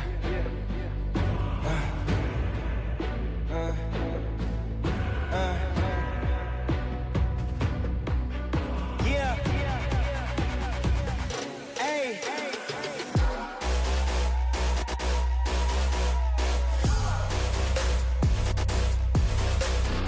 Yeah. It was mine. It was time for redemption.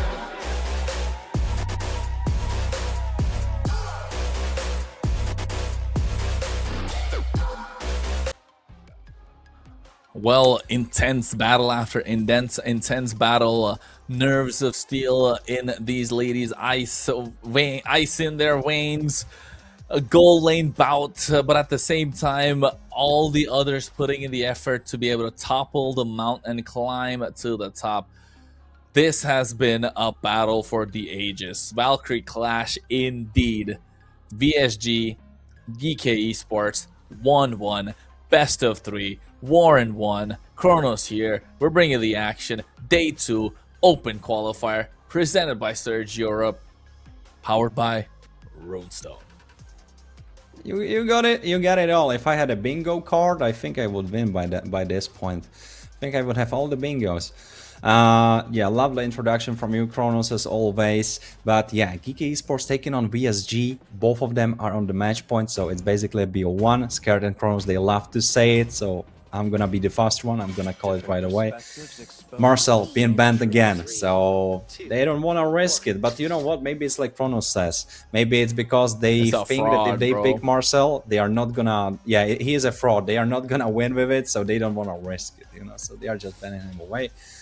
Right now, the question is, VSG are on the blue side. So that's quite interesting because VSG were the team that came back. So that means that Geeky Esports were the one that chose the side and they chose the red side, which is surprising, Kronos, because I know we were talking about it a lot. And I know in Europe it's a little bit of a different meta, but still, I love to bring up the fact that in TLPH, the left side, the blue side has higher win rate. And from a couple of games that we saw yesterday, the blue side was looking like the more winning one. What are your thoughts on the choice of Geeky Esports to go red? I think it's fine. Blue side does have a good win rate because you get to dictate the pace of the game, but with the way GK have been drafting, they don't mind it, and I think it's gonna come down to the same. The plan is probably gonna be the same. What's gonna be the first pick on the other side? The reply is still gonna be Kaja plus carry. That's what they want. It's worked. They just need the right pieces. I think in the previous game, you want the Sora to work, yes, the the Freya to add more damage to it, but you're lacking the card control. So I didn't like the Xavier. If it was instead of Xavier, it was another mid laner, it could have been so good, right, for the side of GK Esports. But they decided to go for that pocket pick, show off a little bit, and guess what? That's what happens when you show off. And you can see VSG don't want that carry in the hands of Neferia. They say 2 games in a row you played the carry. We're not gonna fall for it the 3rd time. The girls are probably laughing in Discord because they're showing respect to Neferia, rightly so. Those fast item swaps were insane, man. Like, we don't even get to see that. We didn't get to see that level in the MEC qualifiers. I'm not gonna lie. The dudes better pull up. The people who are playing in the general tournament, the MEC qualifiers, MEC better pull up because that was some high level, high octane, and high execution from DK and Neferia. But at the same time, same with Haruka, right? A well-rounded performance overall. Only change is that the carry is gone. Now you do have the Baxia left open. The Phovius again is going to be the first pick in the hands of Niigrok, who played a fantastic game number 2, good game number 1. How's the response? The Eve. This is what I wanted to see in the previous game. Something more well-rounded. Something more something that makes sense a little bit more, but they don't want to give away that Kaja, man. Kaja is too expensive. All right. You can maybe do a little bit of a similar stuff. You pull in someone through Divine Judgment, you pull him into the kill box from Yves, and then the rest of the team needs to either follow or kind of let him die. So I see the vision, of course, but at the same time, I'm not sure if it's as efficient. I know Kaja is highly prioritized, but I feel like he needs other people to work with, and I'm not sure if Yves is the perfect candidate for that. But maybe I'm ready to be surprised. I'm ready to be proven wrong. Why not? And by the way, I love the fact that you mentioned that Niigrok played wonderfully, because we kind of skewed over that and did not really mention it as much, but we were talking about it in the backstage. Niigrok in that last fight that VSG make it through, you know, made it through. Niigrok was putting so much pressure on the opposing team, so many stuns, so many dark waves, demonic forces, all of that good stuff, and tanking it all up at the same time. Yeah, you have to put respect on her name. Niigrok, she's playing very, very well. And of course, Alice will be picked up by Electa. Is she going into the jungle, Chronos? Do you think so? Because she did that last time we saw her on Alice. I think Electa is it's the pivot of the team so far. I would like to see a little more aggressive plays from Electa with different kinds of hero pools, but it's fine. Alice is good too in the jungle. I'm not saying the best pick, but the Guinevere is going to be a little better in my opinion here. So now they're going to lock down what I think it's going to be Irritil plus Moskov going to be banned out from GK Esports. But if you're VSG, take out the Claude plus something else. So you can see the amount of marksmen we take out. 1, 2, 3. Ooh, is it going to be 4 or 5? 5 marksman bans? That's going to be crazy, right? Go for it. Double down, girls. Give us that. Give us that. Duke it out in the goal lane. Take out that Claude. Take out that Moskov. Take out the Obsidia. It's crazy. Yeah, Obsidia could have been such a great addition to the composition of Geeky Esports, so I get where they're coming from, because if you look at Geeky Esports, they are not really thinking Harit. Like, they could potentially go for that, but too much magic damage. You don't want to really go down that path. Yes, for VSG, Harit could be considered, because necessarily you don't really have that much magic damage. You have a bunch, but not that much, so it could fly. But yeah, alright, it's Valentina, so Moscow is still open. They are saying, alright Haruka, we see you, but we are not scared of you. Go for that Moscow, we don't mind. Or maybe, you know what, Kronos? Maybe Neferia wants to beat Haruka in her own game and pick Moscow herself. I think Moscow is a solid choice, especially because you have the Alice, you have the Eve. Okay, if they don't mind the Moscow, the Claude is still open, and so is the Harith. I'm not gonna lie, I don't mind the Harith being picked up on GK Sports. It's okay, they get the Sora because the Valentina's taken off, so you have a little bit more crowd control. Alyssa was crazy with that Sora in the previous game, and I think now moving on, VSG needs to find a couple more answers. The Moscow is available. Is it the best choice because you're playing into the RWM? I would still prefer the Claude or the Harith here for VSG. So I think Harith being the best possible option for getting the early game in your favor, but the Claude doing the same because you put a lot of kill pressure onto Megumi in these team fights with the help of the Glorious Pathway. So yes, I think 50-50 comes down to comfort, but red on this Lunox was crazy. Red on this Lunox was insane. So you're going to get a lot more damage on the board.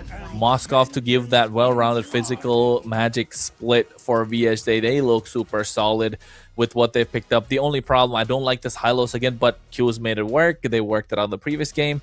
How will GK round up the draft?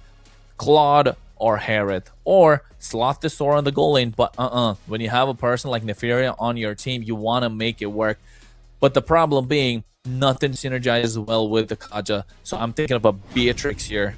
Leslie. I see through my scope. You were saying that nothing really synergizes well with carriers of the board with Kaja through the marksman field, but you know what? You know what? I know she's a little bit of a meta pick, Leslie, you know, but the true damage, it can work. I see the idea there. I know, as Dakota would say, 6-7 on this draft. But Leslie is not a bad pick, right? Has the damage, has been picked every now and then here all across the globe, different games. It's good against the Claude. It's okay against the Moskov, but I'm not sure overall. I think still Leslie, you need that damage profile, a single target hero, single target burst. But the problem being, if the Guinevere jumps on top of you, if the Dark Wave with a flicker comes in from Knee Egrok, or if Glorious Pathway just straight down and you're not able to escape and you're forced to flicker, then you're left so susceptible to a lot of damage, and you're not going to have the ability to go for those fast item swaps, right? Because you need the burst. So they need to win the early game, if you ask me, and Alyssa needs to step up on the Sora just like she did in the previous game. She does, and it will be kind of running back for the XP lane side, because Negrok again on the Favos, Alyssa again on the Tora, and we'll see if Negrok learned from her mistakes or if Red is gonna cover for her again and kind of let Alyssa get baited into a bad situation where Red is gonna come in clutch, get the kills, because this kind of broke the momentum for Alyssa. She was doing well, she was winning out the XP lane, but then that one crucial moment, Red came in and broke all the dreams of Alyssa of winning out that XP. Yeah, I think Red's rotation has been on point from VSG as well. So, but I think if you're VSG at this point, play your game. You did it brilliant in the previous game. You knew how to juggle around. You're not letting Yennefer do a lot. I think Q has been good, on point with the Law and Order. It again comes down to Knee Grok and how well she's going to be able to rotate much faster. You can see already Alyssa's having a slight bit of a hard time. But I think, come on, Hero. Yeah, this is what we want to see, Hero. Haruka versus Nefiria, those clutch battles are going to start showing. And it's going to be a battle of who's going to outpoke the other. This is going to be good. Haruka? Oh. Nah, Hero, he's there Yeah. for the XP ladies. You know, he wants the ladies with the big muscles, you know, big biceps. That's what he wants to see. The gym girls. And right the gym now, girls. oh, it's hey, a man. 1v3. It's a 1v3, Kronos. I don't think Negro can survive it. Or maybe she can. She has quick Flickers. feet. You know why? Because she definitely went into the Surge Fit Club and she was doing a bunch of challenges. You know, when we had like 100,000... oh, wait! Not talk 100,000. Let's talk 100,000 damage. Not 100,000 steps. Because this one shot might as have been 100,000 damage. This was beautiful from Botna and Yasha. Finding that play right now, looking for Yana for really EQ. Kind of low. I'm not sure if you want to really commit into the turtle because it might be your death sentence. Actually, Alyssa missing completely on the Thunderform mode. Yeah. All right, you know, I take it back. Maybe it's playable because Alyssa, she doesn't have the tools at her disposal. Yennefer, not level 4. And Electa, she's there. She is there. Oh, she's looking reset. for Throne of Ruin. Not really doing that, though. Revitalize is getting popped on Q. Botaniash actually jumping in. Oh, now it's ready to rumble. Throne of Ruin stopping them in their tracks. Red getting killed. Oh, now you're missing a lot of damage. Yennefer getting chased by Nigrog, but she doesn't hit because the Monolith doesn't smack Yennefer because she flickered out. And I told you, I'm not sure if VSG want to play it, but you know what? Nigrog is ready to save the day. She's trying to play it out against Alyssa. I'm not sure if she can do so, but she's quite tanky. She's healing it all back up. Ooh, She Dark touched Wave. it. She bonks, The and she gets the kill. sidestep. It's a double kill for Nigrog. And what did I say? I said she might be dead. Nah, run it back. She got there. The sidestep, man. The sidestep. That was crazy. Sidestepping that skill 1 where Alyssa was trying to get the big kill. Igorok, 3 games on this Phobius. We could see it starting to work out. I think GK Esports have some trouble here to face with, and Electa needs to start scaling and scaling fast. But about side 1v1! Nefiria gets it! Wait, yeah, I saw it. There was a 1v1 on the bottom side. Leslie absolutely destroyed. But right now, look at this team fight. It's being won by VSG. Throne of Ruin. They will try to stop them in their tracks. Oh, nice RWM. Yasha getting killed. It's a jungle for a jungle. No cap there. Dark Wave. Oh, SOD. SOD.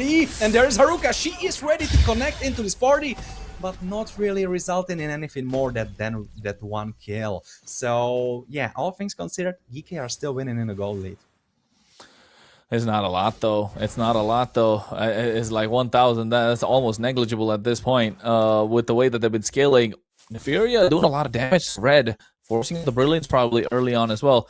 I think the goal is to make sure Nefiria farms up. She's not getting into these fights because she wants to farm up. Don't forget, every fight VSG are winning is without the fact that with the fact that they have a numbers advantage and GK don't have Nefiria. So if they start open up the map a little bit more for GK Esports, this Leslie's gonna start hitting like a truck. But on the top side, you spoke about them muscles. They're fighting it out of the EXP lane, all right. Yeah, the muscles are pulsing on the XP lane side, but right now it's looking a little bit better for... Yeah, I wanted to say for Alyssa, but no. It's battle of the XP lane, ladies. You know, Nefiria, Haruka, step back. Now it's about the XP lane. Because Alyssa and Nigrog, they are gonna pop off. I'm calling it, Kronos. I know they played very good even in the last game, but I think this one is destined to be. They are both in a great position, and they are both approaching this possible in 20 seconds turtle fight.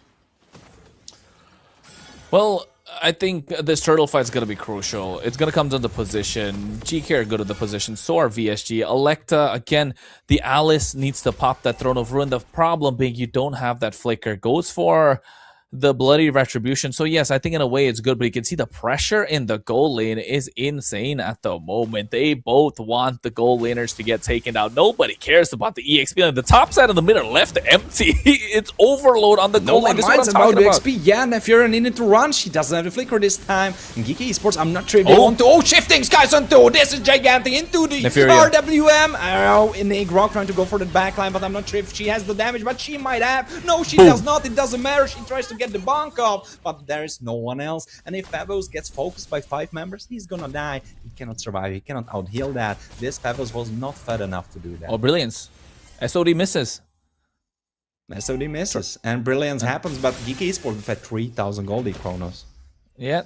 Turtle in their pocket too. Now this is when the goal lead starts making a difference, right? No retribution used to secure the turtle as well. You're gonna have that. Tier 1 on the bot side is gonna fall. Tier 1 on the top side is gonna be next on the block. Mid lane slowly gonna start opening up. War Axe in the hands of Alyssa. Again, there is gonna be a problem without the Chastis Pauldron. The Moskov's gonna pop off. Itemization is gonna be key from Electa because she's gonna be in the midst of these team fights. Mid lane, they get a pick off, but Naya finds Megumi. No RWM used, no flicker used, so saving it for the Lord. But not a lot of movement around the map from both teams. VSG want to get this tier 1 on the bot lane. No, they do. And they might be able to do so. I don't think Alyssa should stick around for long because she could have been getting killed for that. Yeah, she decides against it. And Negro, kind of same thing plays for her. She needs to be careful around this part because Divine Judgment can come right up on her face. Oh, mid. She might be getting killed. Mid's going. VSG gonna bounce. Oh, shifting skies on 2, it catches them, but it doesn't pull them through because there was a stun going through on Alyssa. Q actually with a clutch, but now she might be dying for that. Yes, she will die, but it's a roamer for the jungler that's still alive. Bunch of damage there, Negro going in, but jumping on the edge of the tower, not really wanting to commit to this, and that's understandable. The tower, crew damage, and lastly, it would really be happy time. Audience predictions powered by Runestone Chronos, and they still believe in VSG. What? Were the people not watching? What is going on? I know they have a bunch of fans, but is this cope or is it not?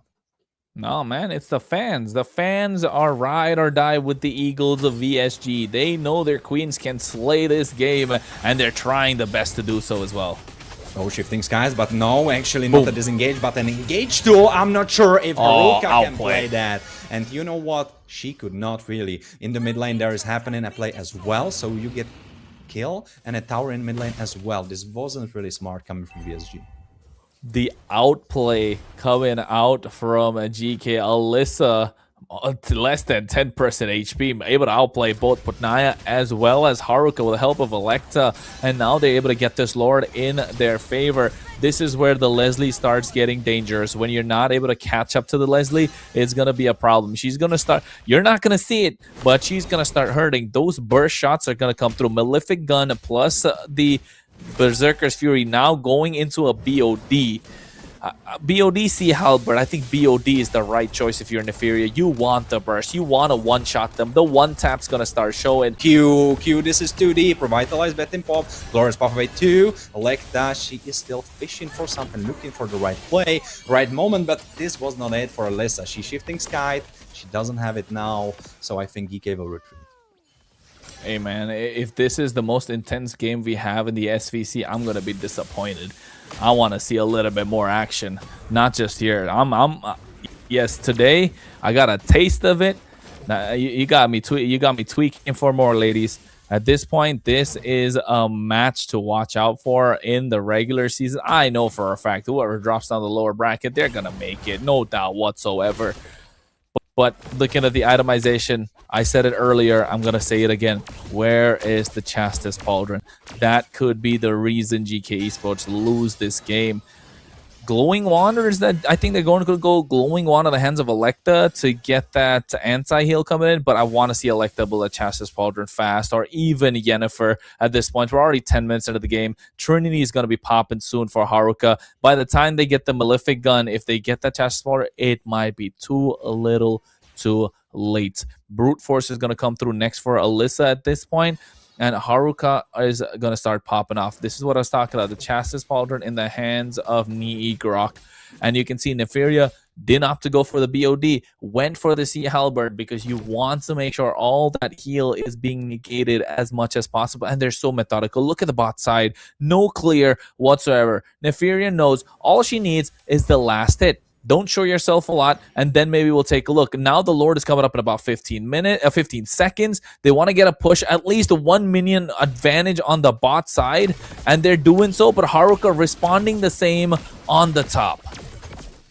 Yeah, but the thing, Chronos, is that on the top it does not really matter as much because Alyssa, she's gonna be able to clear it out, and right now half HP on Lord and GK Esports are flying in like the vultures ready for the corpse. Oh, Yennefer with the pull in. Oh, this is a one-shot on 2 actually. The marksman is dead, jungler is dead too. Killing spree, the XP laner has been dealt with as well. Killing spree for Electa as well.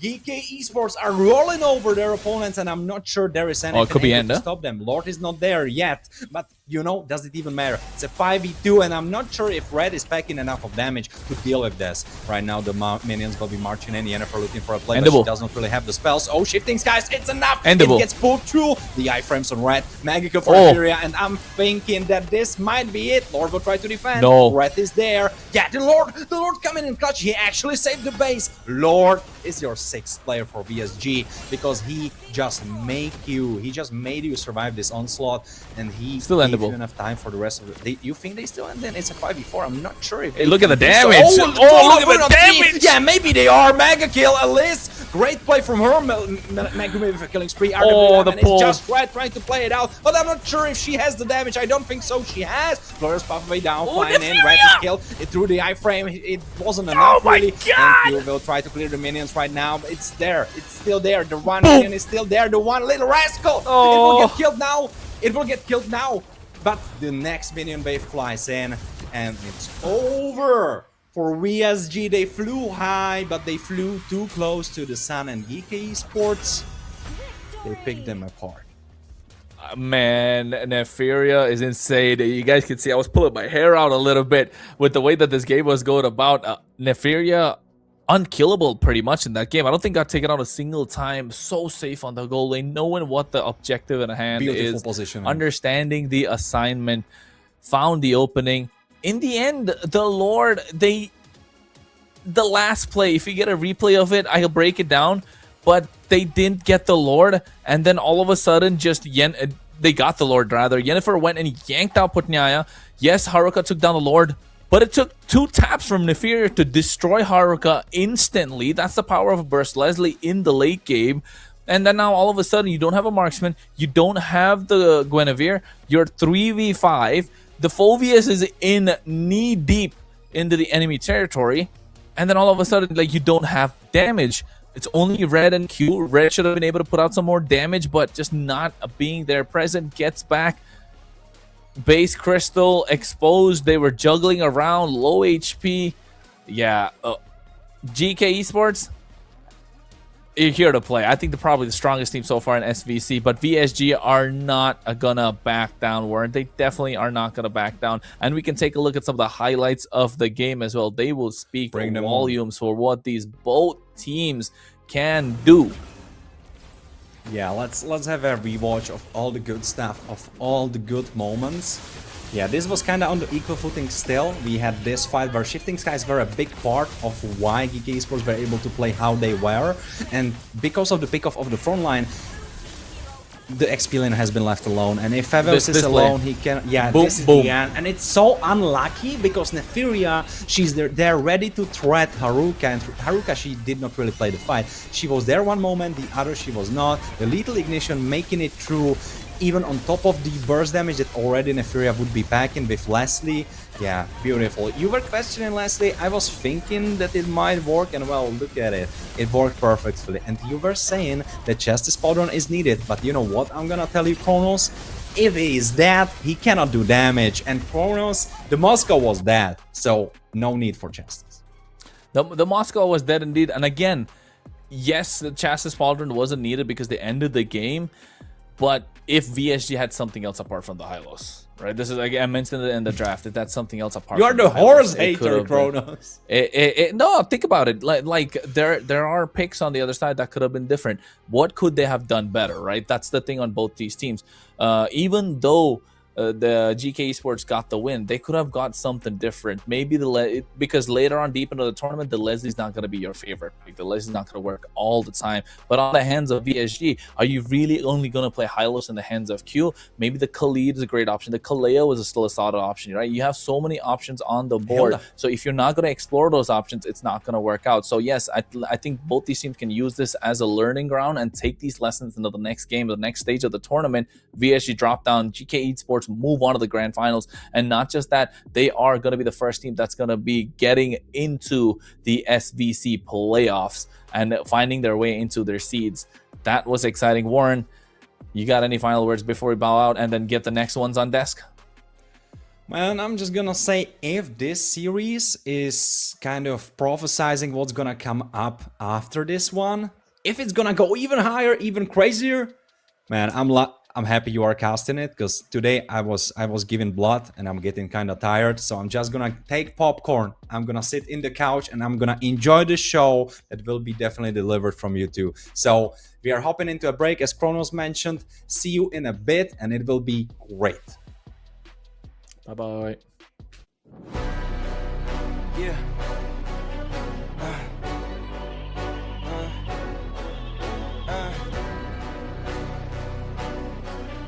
Yeah. Hey, yeah. The jig is up. Yeah. I came too far, I ain't giving up. Hey, I had to cut what was weighing me down. And then when you grow, they say that you switching up here to perimeter. Defending the fort, we crushing the visitors. I got it locked, ain't taking a prisoner. Thought it was sweet until they chin hit with a finisher. Heartbreak, Nikki, I'm voiding the slips. I'm raising the stakes, enjoying the risk. Injecting my veins with ice, as cold as it gets. I live for this shit. Yeah. Die as a legend, I ride with aggression. I lost in the past, it's fine, it's a lesson. I'm loading the clips, I fire the weapons and taking what's mine. It's time for redemption. Yeah.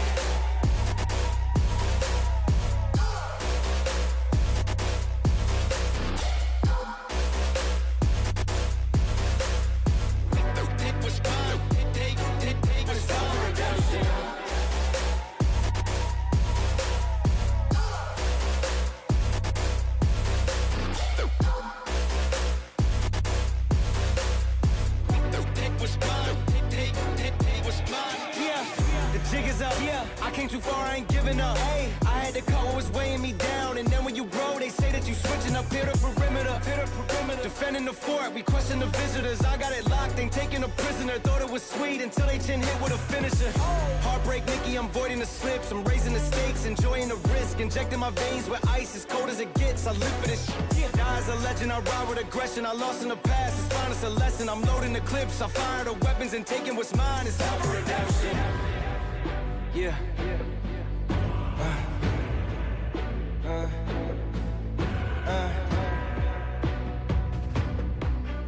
Yeah. Hey.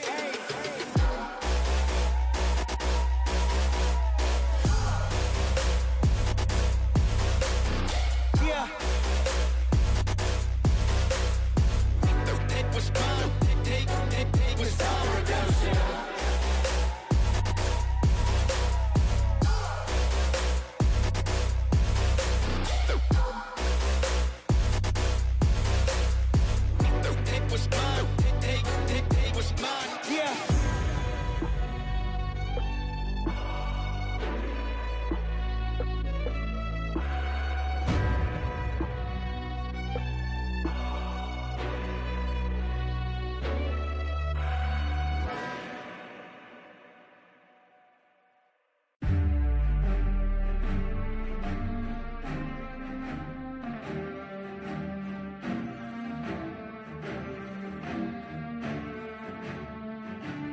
I'm at the mark spot.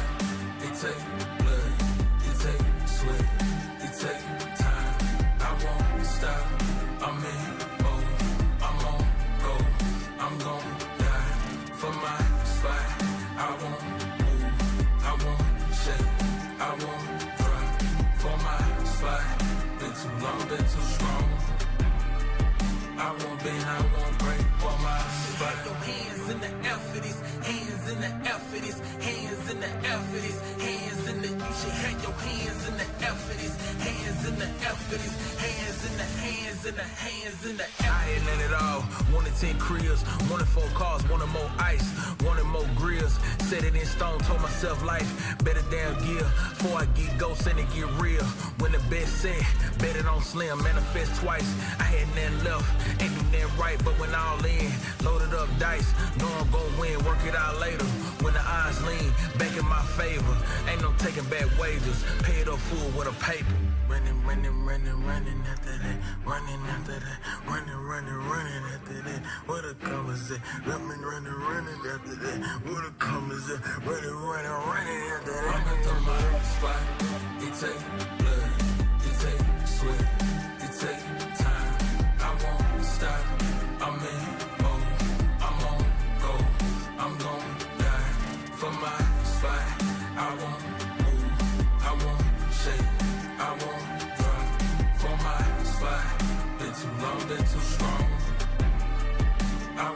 I won't break one my spot. Your hands in the air for this, hands in the air for this, hands in the air for this, hands in the. You should have your hands in the air for this, hands in the air for this, hands in the hands in the hands in the air for this.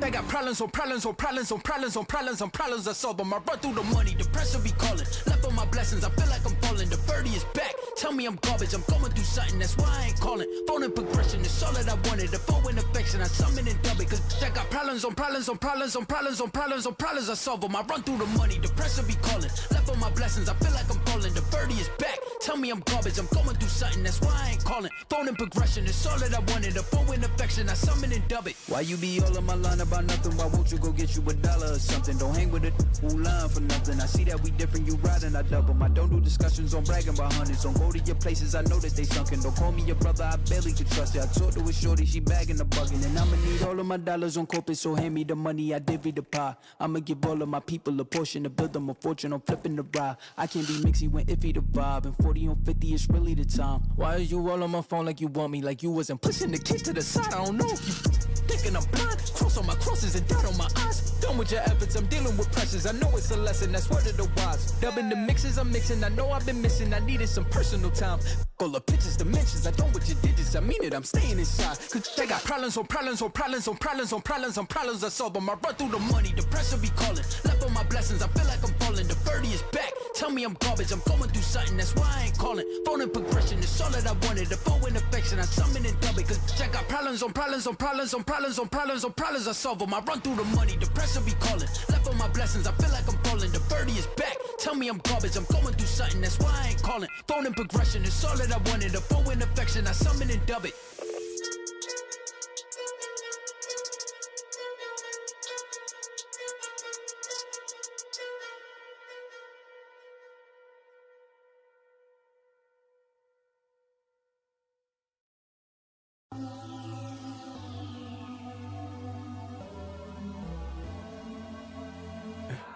For the record, for the record, for the record, for the record. Been a little too nice to y'all.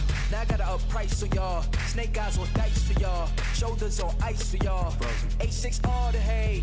I won't get involved today. Got lost in the ball and A's. I'm flipping the bars, I'm flipping the on record, off record. I still count wins when they got it. On record, off record. I let them take advantage. I was wildin'. On record, off record deals. Tell them talk to Colin for the quote. On record, off record. I still want to act, not the ghost. For the record, I'm done trying to make y'all comfortable. For the record, you ain't trying to grow, then it's done for you. For the record, lab on me going all the way. For the record, ain't trying to make no time to waste.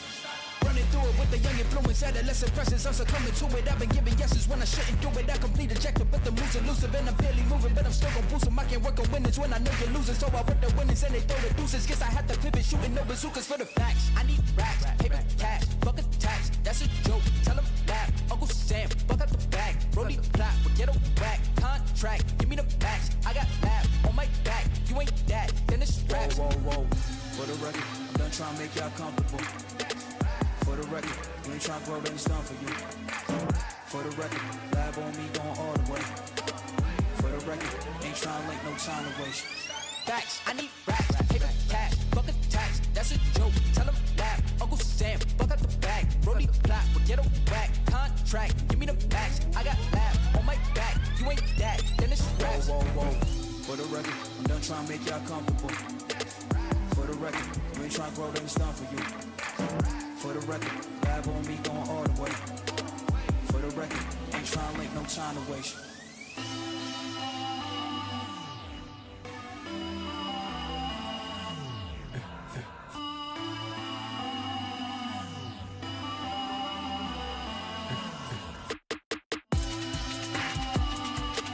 Oh my, ladies and gentlemen, welcome back to the Surge Valkyrie Clash Season 1, presented to you by Surge Europe, and obviously powered by Runestone. It's gonna be me, Scared Yet, and alongside me we've got Zakota. My man, how are you doing? Because I'm pretty sure you were highly hinged to the screen, thanks to the game between VSG and GK. I mean, I knew he was gonna win. I love the girls from the GK. They're my friends. Nefiria the GOAT.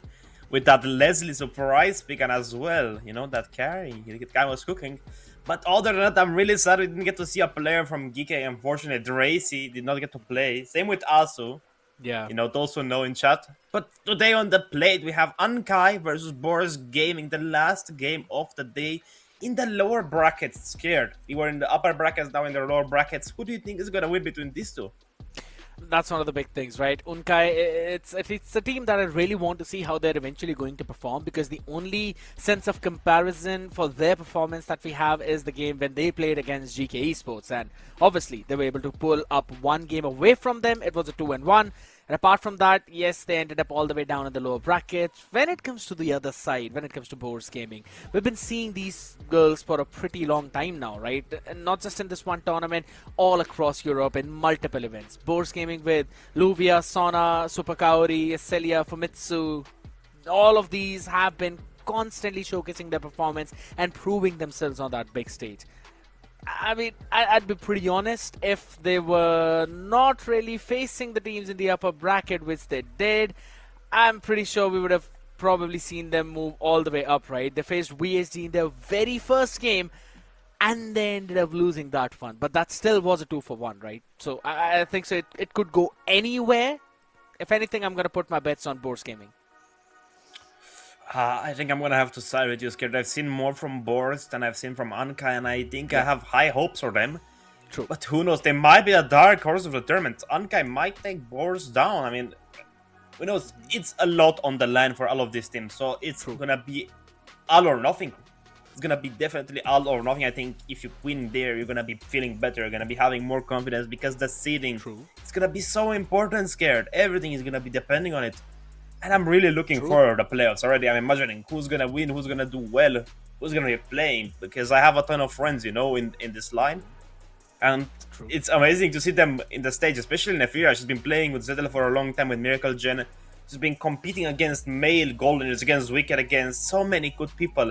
And she's showing us that she is a really great female player. That's one thing, right? Constantly scrimming against those pro players, especially who've been in the scene for a pretty long time. It gives you a lot of information, gives you a lot of experience as well, side by side. So I personally have high hopes, but on the other side of the spectrum, I still think Boars Gaming have been doing the exact same thing for a pretty long time themselves. And to be honest, at a certain point, it also comes down to that coordination of how well teams are, or rather how well players are playing with each other. So that is going to be one thing which I want to see from Unkai, considering as we haven't really seen a lot of them. I'll be really excited to focus on that. But I 100% think that the series could go all the way to that third game. I'm not really expecting a 2-0 here. And as you rightfully mentioned, my man, it is all about the seeding. And since we're already on that topic, ladies and gentlemen, GK Esports are already up in the first or second spot, because they are all the way up in the grand finals. From 5th to 8th, we already have a few teams. Divine Gaming, Sailor Moon, ZGDX, Echo Esports. Now all we are left with is who's going to join that first and second spot, and also the third and fourth spot. That's why we are here. That's why we're going to be seeing all of these games. Boars Gaming, Unkai, VSG are all the way in that lower bracket finals, waiting for the winner of this game to eventually face them. And the winner will move all the way back up to face GK Esports. Indeed, I mean, GK Esports are like the final boss for the #1 seeding. But you know what I was thinking, Scared? Why aren't you in this tournament? Why aren't you playing, man? Probably because it's Surge Valkyrie Clash, maybe? If I were to play, I'd play in Mech. In Mech? Yeah, I mean, and, Yeah. and with 200 ping, yeah, I'm pretty sure there's a ton of other players who'd just outclass me. I think even on 1MS, a lot of these people would outclass you. But again, let's get to the topic at hand. The draft scared you. I mean, it's gonna be an insane guy. It's a dangerous map. I mean, the dangerous grass map. So Kronos talked about it before. A little, you know, we kind of know what the meta is going. We know what the bands and the drafts are looking for. But a hero that's rising up in popularity. I don't know if you've seen it scared. Have you seen the Atlas? I haven't really seen quite a lot of it, but to be honest, I do sense the idea, right? I see why, if someone would want to pick him, why they would eventually do that. On the other side of the spectrum right now, even we all were discussing about the fact how it's being very dive/anti-dive kind of compositions, right? With the Marcells, with the Kajas, you really want to go in for some of those pickoffs, plus constantly have that map presence, that threat, that whenever someone wants to dive in, you instantly bring them back home, delete them, and then move forward with that 4v5 scenario. And I think so that has basically led to the downfall for quite a lot of those heroes. I don't really want to name the one that we were actually discussing, but alright. Zedel's favorite hero, the Ling. I mean, Zedel knows. He's my master. He's my Ling master, bro. What can I say? But on the screen right now, it's in the Phobius and the Harney getting banned. I mean, these are two really strong heroes. Extremely annoying, both of them. One you cannot catch. One you can catch, but he can catch you better. The Kimia as well. Pretty interesting. There's the Jukshin open, the Zetian. There's a ton of other choices. But on the jungle, I mean, there are so many great heroes. I want to see some Sui. I want to see some Alis. We saw it in the last game, one of my favorite picks. I mean, especially with the collector skin. I wanted to see it on live, but I didn't get the chance. Okay. So I'm thinking of buying it, you know, like it's looking at me there in the shop. Should I buy it or should I not? But maybe a Gushan. It's not that great. It doesn't fit my skin team, you know. I have like a team for them. A ton of anime skins, a ton of really cool 6 skins, like the Neobis for Frederian, you know. You don't have that one. Or like the summer skin, or like the music skin for Frederian. That's also fire one. Nowhere's no. But the Marcel is gonna get banned out. I mean, it's a really hard hero to play against. Every 12.5 seconds, you get a stun on demand. And if you get dived, you get stunned as well. You know, keep it to themselves. Keep it. It's fine. Yeah, we don't really want to play with it right now. But here's the thing: Phobius banned out, Freya left open. This could very well be the early Freya pick, though, if they want to go for it. If not, you still have a lot of options available in the form of the Baxia. If not that, then the what Harif, else? the Valentina. I don't think so. A ton of first heroes pick there. Valentina, understandable. Yeah, no, not the first pick right away, bro. Bro, I know Harif he's is so good. I know he's he's not busted. good. He's really good. I know he's busted right now, but still, at the same time, I feel that there is no Phobius. Who's gonna counter him scared? There's also a Freya, though. There's a Freya, too. Don't forget that. Before Harith, Freya was the big league in the gold league. Enemies, but we're gonna take the Baksha, as you said. He's one of the best dying junglers, but he's the dangerous grass. So I was expecting more of the Fredrin, or like the Suyu, something instantaneous. Even the Leomur to just annoy the enemies. But with Baksha, you have that sense of tankiness. You have that turtle in front of you. Yeah. I'm scared. I don't know. I don't. Have you seen a turtle before? I have. What was his name? I didn't cure it. I don't know. I didn't. Exactly, you don't know it, but you know what they do? The Valentina getting picked up. Same with the Sora. Doesn't make any Borz sense. Gaming. Yes, it does, because there's a turtle on the screen. You've seen it. You know his name. It's Baksha, the turtle. The tortoise Christians, you know. And It's a tortoise, first of all. It's not a turtle. But okay. What's the difference? They're the same. Tortoise are the land turtles, right? Turtles are the water animals. Yeah, but they can. That's The the main turtle can get on land, bro. I don't know if you knew this, bro. Like, okay, either way, a Claude. I don't know about it. I don't like the Claude anymore. I don't know. I think the carry is better. But the carry is banned, of course. She's been I banned don't know, out, I don't though, like but it. I still feel, considering the Phobius was banned out, you had the option of either a Freya, either a Harith. Both of them would have worked out perfectly well, right? Because you've got Better. the dive. Yeah, I mean, true. But the main thing is that if you want to go for the Freya route, you have the dive in the form of Baxia, you have support in the backline. If you want to go for the Harith route, you know that Hilda is always going to be up in front of you, and the Baxia can technically be that one front line to help you out in that front-to-back composition. And obviously, Tori cannot really steal away the Zaman force and have any kind of advantage there. Difficult to catch. So for Claude, yeah, even I'm kind of skeptical. But I just feel that maybe they want a secure late game. They want that Trinity just to make sure that even if there's a Fred on the other side, even if there's a heavy tanky composition on the other side, they're ready to answer. Yeah, but you know what I was thinking? The Leslie still go. It's a pretty good counter. It's on a hero on it, and it's really popular. I mean, I don't know. When I'm seeing the female scene of pro in Europe, especially, I'm seeing a lot of really good Leslie player, and it's scary to see that. Because every time I get a Leslie in my games, it's on my team especially it fits, but on the enemy team it's playing good. It's just like scared with one. But let's not mention that as the CC is gonna get banned out. It's a really good hero, but why did the red team ban it? I was expecting the red team to actually pick it against the Baksha. It's one of the main counters for trying heroes, especially the Hilda. And with the Leomord, you're at a huge risk. Really, at a huge risk, because they have a ton of tank heroes. They have only one squishy, and Leomord doesn't do that well into tanks. And the Harriet gets banned out as well. Interesting choices here. Is it me or they're kind of forcing the Freya pick on the other side? Or maybe they've got to read that Celia doesn't really play the Freya in the gold lane. Moscow. Just banned out her comfort. I mean, Hylos is a good choice, but I wouldn't have picked it here. I would really have not, because the Baksha is going to have so much anti-heal on you. And you won't do that much with a Glorious Pathway nor with a Revitalize. But other than that, scared.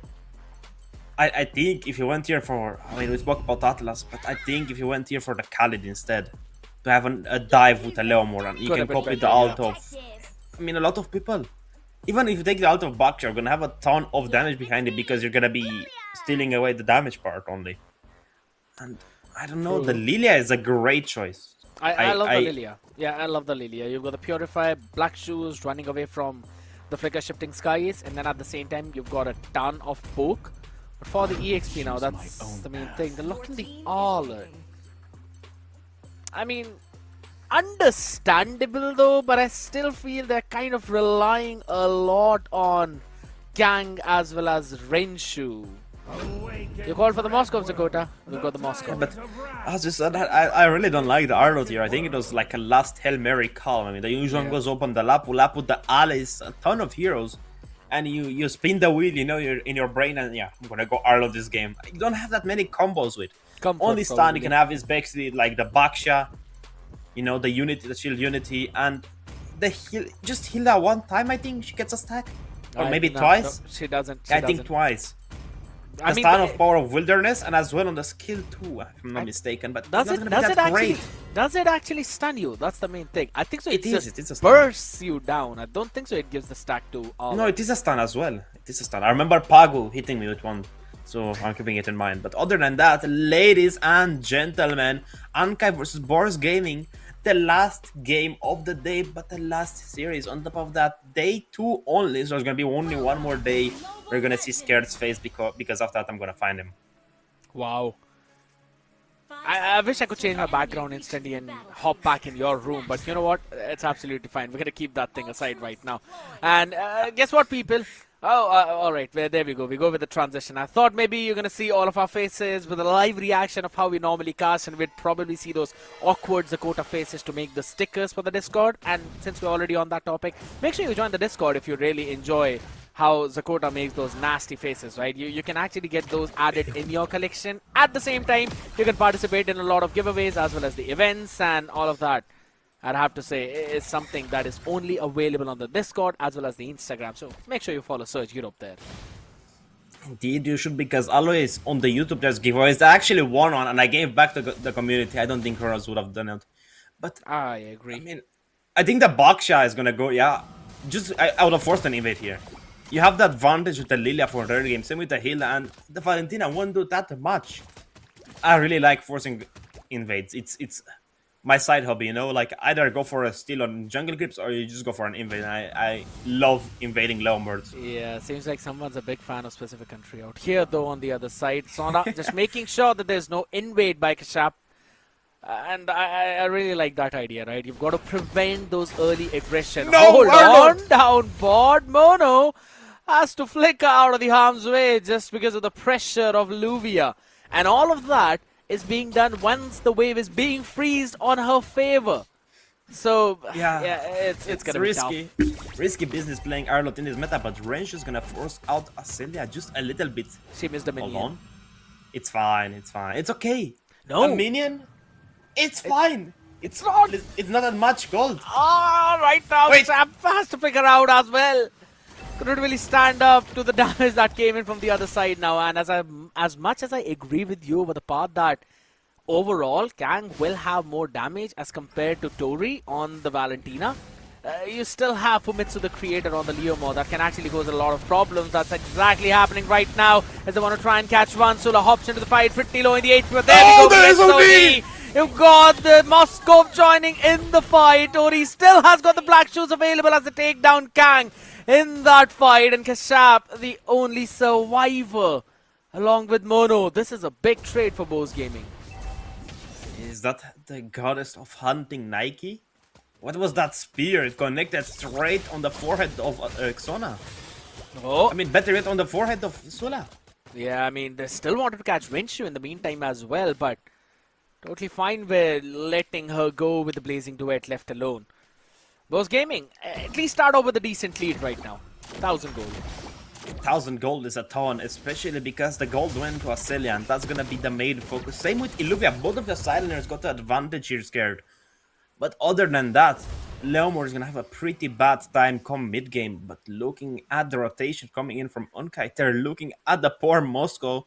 Yeah. Oh, Celia. she's fine, She's she's gonna fine. be- But you know she's what's not gonna fine? be The okay. audience predictions, only 31% in favor of Unkai here. But they're a really funny number at 69, powered by Runestone. Exactly. I'd have to say, good number for Bose Gaming. Because obviously, why not? A lot of You fans retract for the from that, bro? organization. Yep.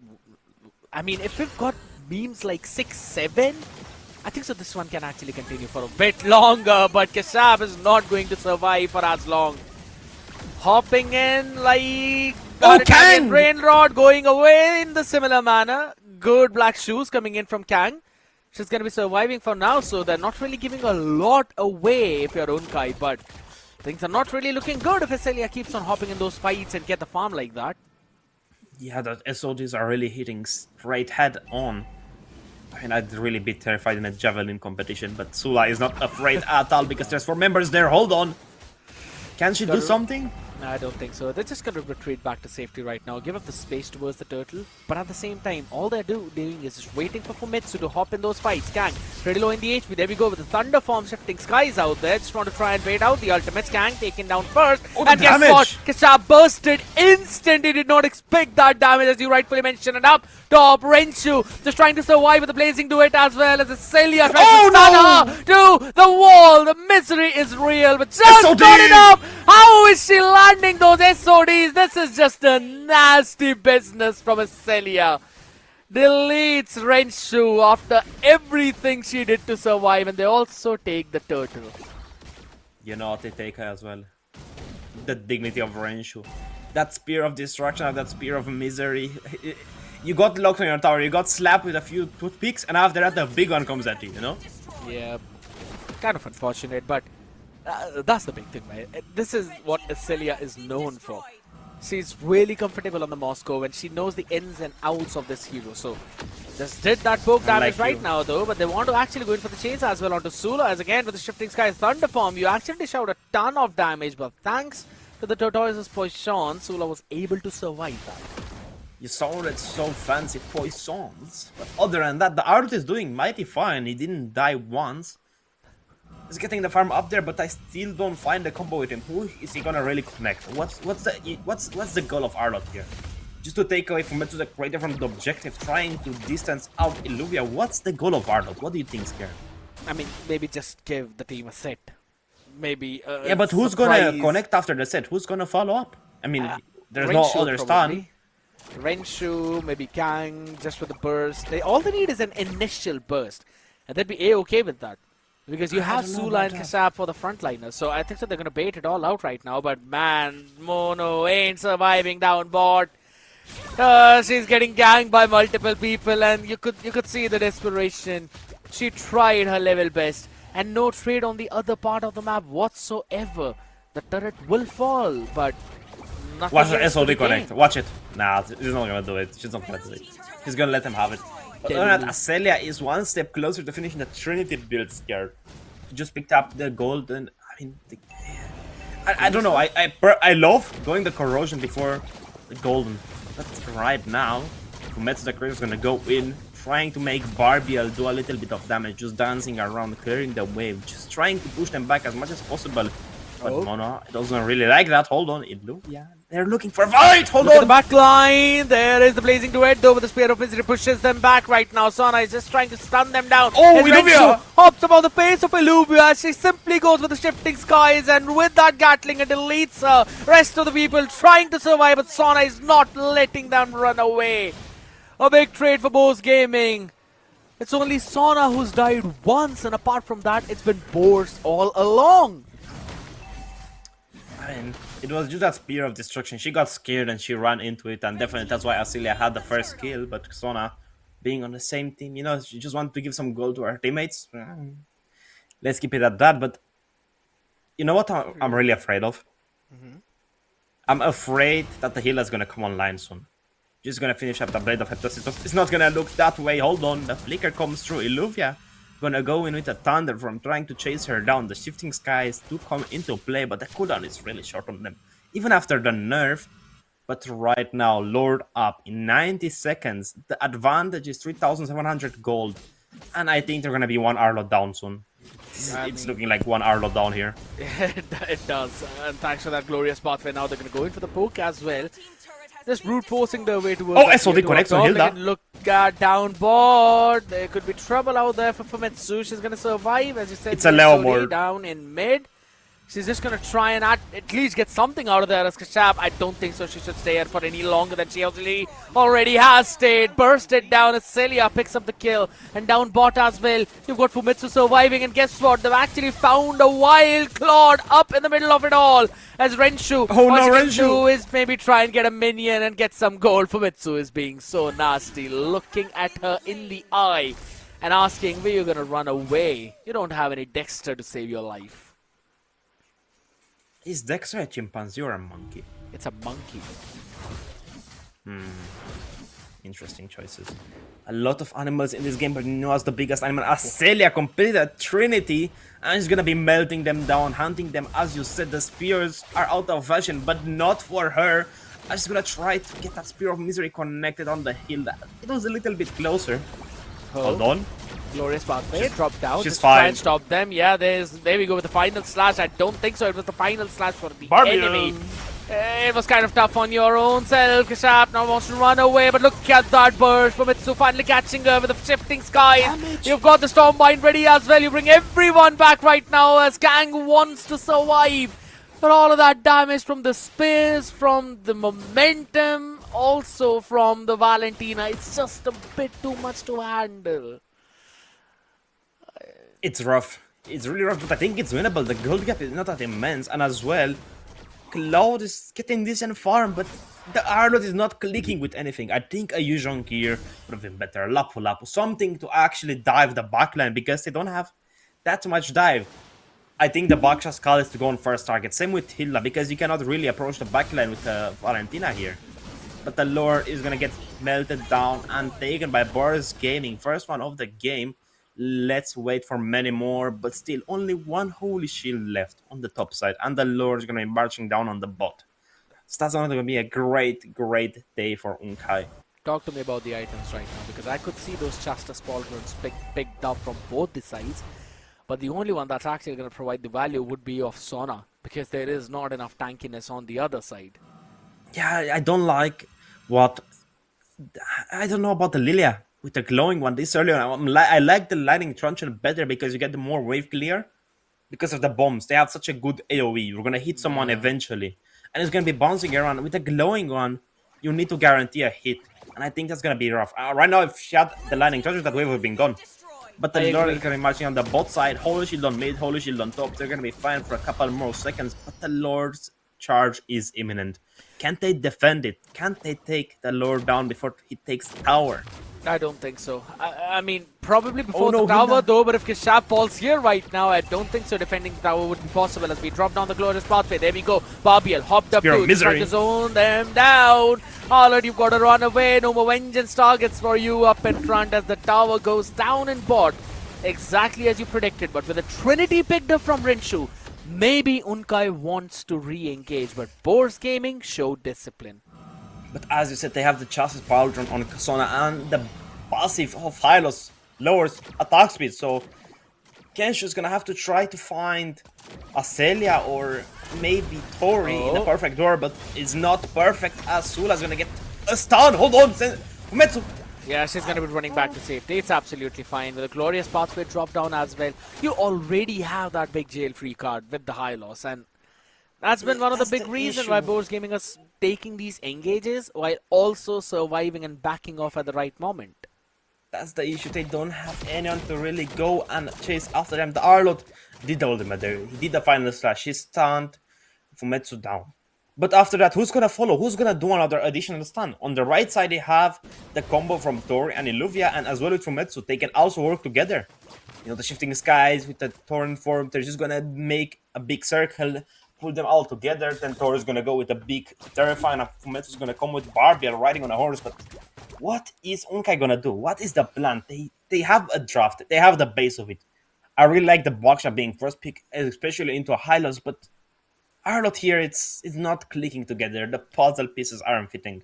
I agree. And to be honest, Arlot doesn't really lane well against the Sora either way.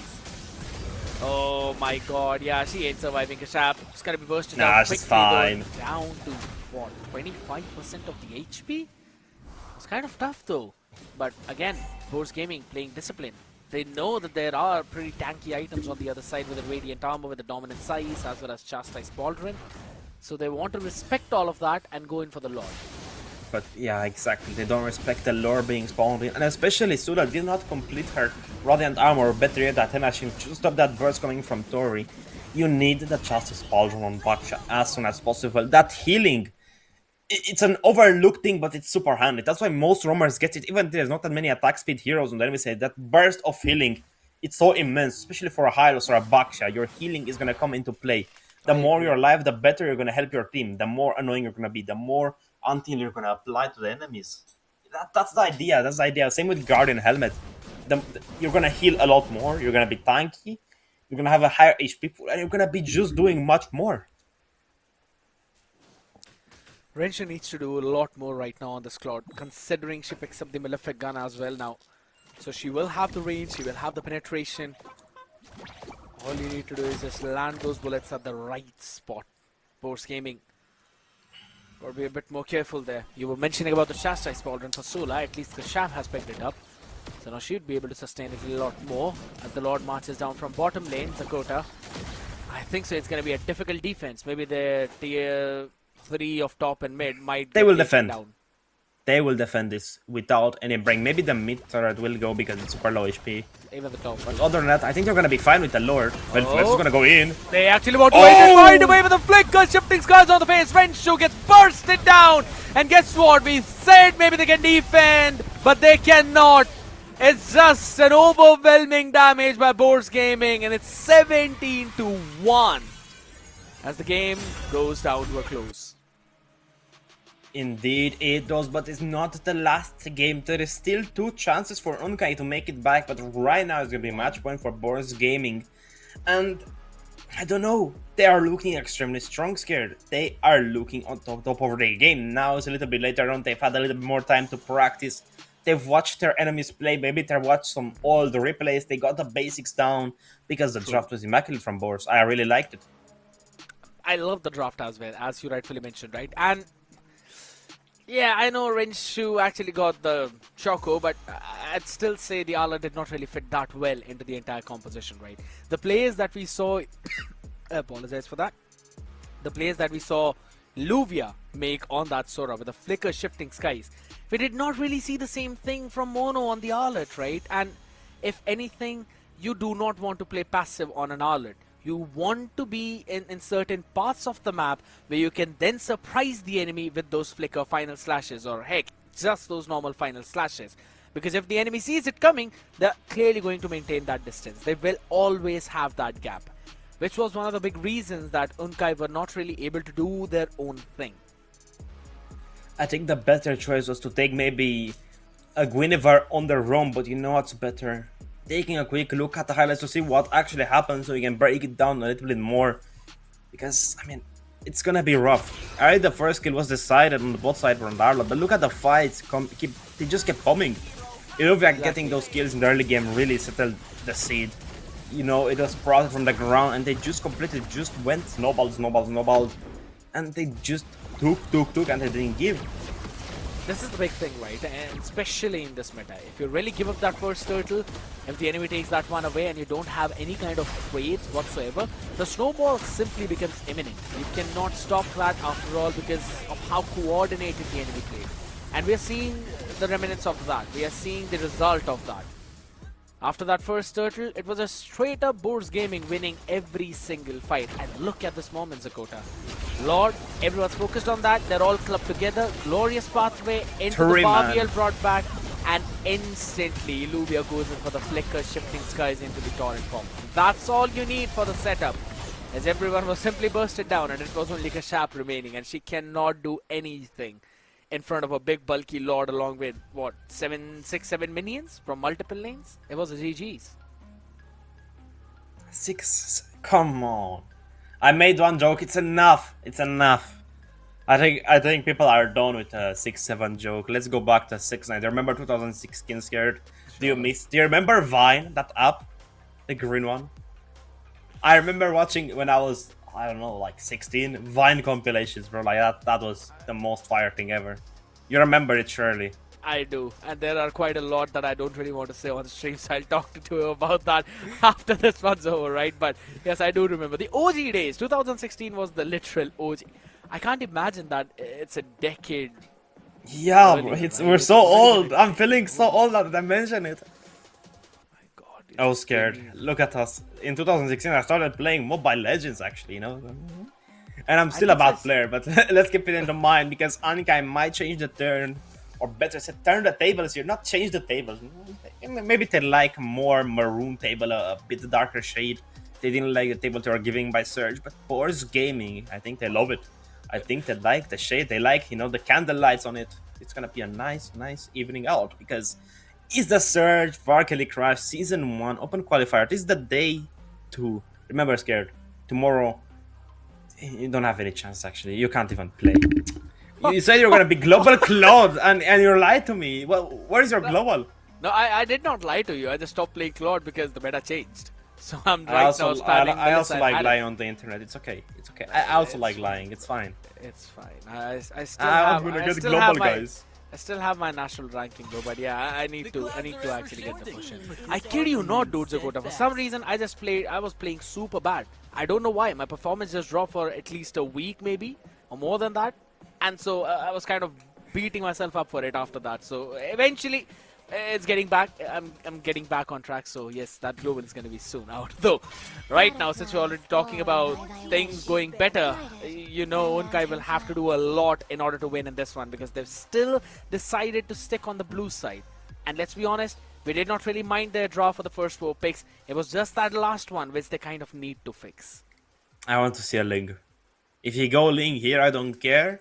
You're gonna be the most goated person ever. Link with tank build said by Master Zedhel, bro. Like, you guys don't know.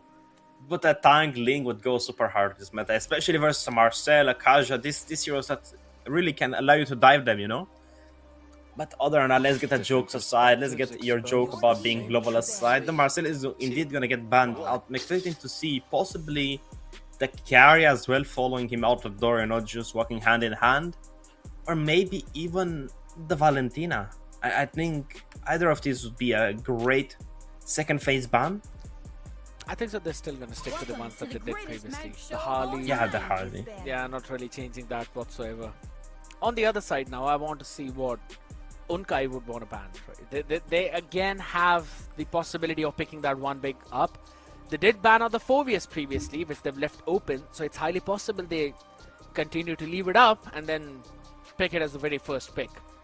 And let's be honest, we have been seeing a lot of Phobius priorities in a lot of games. Ban the Valentina here, I think. You need to ban the Valentina. Yeah, there it is. Don't let Boars Gaming take it up. They're gonna try to ban here the Baxia again. The Phobius. I don't think the Phobius is gonna get banned out. The carry, I mentioned it previously, but I want to see a Guinevere or a Suyu here. I think a Guinevere would go well with Arlo, especially because you're gonna get a dash reset, and it's gonna be really important because of your damage output. But the Grok is open, the Kaja is still here, Valentina's out the door, the Zetian as well. There's so many good heroes open, the meta is so open. I and agree. It's broken walls, too many angles. Grog becomes a really good choice in this case, but yeah, I kind of agree that this could either be the Boxia first pick yet again, maybe the Suyu, but for some reason I'm kind of leaning towards the Phobias, because normally Unkai would not really leave that open unless they want to try and prioritize that. They actually lock in the Kalea. Surprising, both of us, and guess what? Maybe a Harith Phobias? I don't know what Trim Ankai is gonna go for. That draft, I can see it in my dreams. I dreamt about it, but you were right about the Phobius. You cannot let him pass. We're gonna see on the left side a Lunox. Watch. The Lunox is gonna come through. Or a Guinevere. Either of these two is gonna come. Leo. Wait. Scared. Correct me if I'm wrong, but is Atlas ult a knockup? I think so, yeah. I just had an idea. I'm not gonna share it on the stream because people will lose against me in rank. If you're from Yeah, Europe, you make sure you join the Discord so you Wow. can maybe play with each other. And as well, you could maybe find some people to play with, especially ignore Scared Yet, please, for help. And, you know, he's getting boosted super easily, so yeah, Wow. don't really accept the inside. But other than that, I was right about the Lunox, but I'm gonna be right about this beautiful thing I'm thinking. I'm gonna try it after the stream, so make sure you guys let me in rank, as Sula is gonna pick up that Leo word. I told you, Leo. I was saying that, Leo. I mean, we're both pretty good on those predictions of what's I'm better happening than in the you. draft, though. I'm better than you. I never really knew it was a competition, Dakota, but alright. Everything is a competition with me. Asuyu is gonna get picked up. It was in my brain. I just picked up that Sasuke skin. I had a trial card for it. I used it and I was like, man, that looks like a good skin. I regret buying the Hayabusa a little bit, but Hayabusa skin is so nice as well. The Kakashi. The shadows do more damage, I'm telling you. Those, and as well, the Ugi Shadow Kill deals more damage. But the Minato skin, it's so bad. I don't like the Minato skin. I hate it. There's a reason why a lot of people are actually getting it on their first few draws itself, right? But I'm not gonna say anything. I agree. I mean, let's be honest with the bar that Moontar has actually set for Gushin. It's really difficult to match again after getting that K skin. It's just pretty good. But on the other side of the spectrum, yeah, go ahead. Scared. Instead, if it was Hayabusa with the Minato skin, I think it would have been better, you know, like the dash, imagine the golden shadows dashing onto them. That is true. Because the dagger, it's so bad, it's like a flash of light when you go to someone with a dagger, but other than that, it's a really bad skill. It's really in competition with the Sylvana Collector, yeah, there it is. Those two are really in competition right now. And let's see what the last ban is going to be. We're going to see the Alice getting banned out, one of the natural counters towards Phobius. I'm expecting to see the Claude here getting banned out, or maybe even better yet, Leslie. Moskov. Leslie? Moskov. 1-1. Hold on. Ban the 1-1. I think they're going to take up the 1-1. It's a free Purify. It's going to be great against the Kalea. But then Leslie's going to get banned out. It's okay to hope, Scared. Don't look at me like that. You look not the like 1-1, I did a bad dude. thing. Should I go in the corner? I am the 1-1 connoisseur, and I know for a fact that the buff is... How many games do you think I have on 1-1? I have 1.2 thousand games. Yeah, I've got 1.7. I was a former global 1-1-1. So no. Yeah, but you're bad. That doesn't matter. Sure, bro. It's not a fair comparison. Sure. But no, your best enemy was Kronos. Come on, give me a chance. As they pick up the Hylos yet again, they're revitalized, and just that the Pythagoras theorem, let's bring it back, you know? The shortest path is a straight line. That's what the Hylos is gonna do. Just put a straight line, block you, make you slow as they pick up the Terizla, and not really slow. You're not that good into the Phobios. To be honest, I still like it, considering now you don't really have the mana, so you can constantly go with that back and forth with the Phobius, and you can also kind of clear out the wave quickly and run back into the mid. So it's sorted out his constant full HP 0 mana issue, and you're a lot more active in those fights. But this one last pick for the gold lane, Moskov, I don't see anything else here.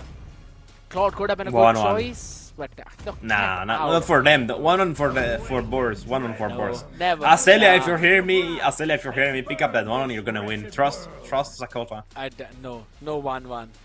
Get out Trust of here. trust the 1-1. Trust it. Don't slip on the 1-1. Claude makes Especially- sense, but No, it doesn't. A Claude- Cloud into this, Claude makes sense. into a Terizla, into a Kalea. You want to pick a Cloud? You've got a ton of frontline and with the high loss with the Phobius, so it kind of I makes don't sense. like it. You I don't simply- like it. I want the 1-1. Come on, man. Just give it to me. She's not It's a- good. It's a good pick into the Kalea. Listen to me. You have Oh the Purify on demand. They don't have that many stuns. You don't the want only to- major stun is the Tsunami Slam. You Scared, don't want listen. to destroy your I whole am cooking. compensation just based on one skill and one counter of a hero. You've got to It purify works. for a reason. It's good. Trust. You're gonna see at M8. I'm gonna be the head drafter for Team. I don't know, Team Liquid. You know, they're gonna invite me as a No special guest. wonder they're on a losing streak. But all right, ladies and gentlemen. What do you mean losing streak? They lost only one series. I know. They've been actually on a winning streak. And guess what the reason for their loss was, people? The man sitting right next to me. But for this one, Unkai and Bose Gaming, people, drop down your predictions in the comment section. Who do you think is actually winning this one? Will it be a 2-0 for Bose Gaming, or will Unkai make a bounce back and actually push us to that game number 3? Zakota, you've seen the draft. What are your thoughts? Boars are winning. Even though they didn't pick the 1-1, and I don't approve of them picking the Cloud, I still think they have the better draft. But Ankai, I actually like the draft as well. It's an interesting choice. Of course, it's the easiest thing. You go for a pick of Kalea, Lunox.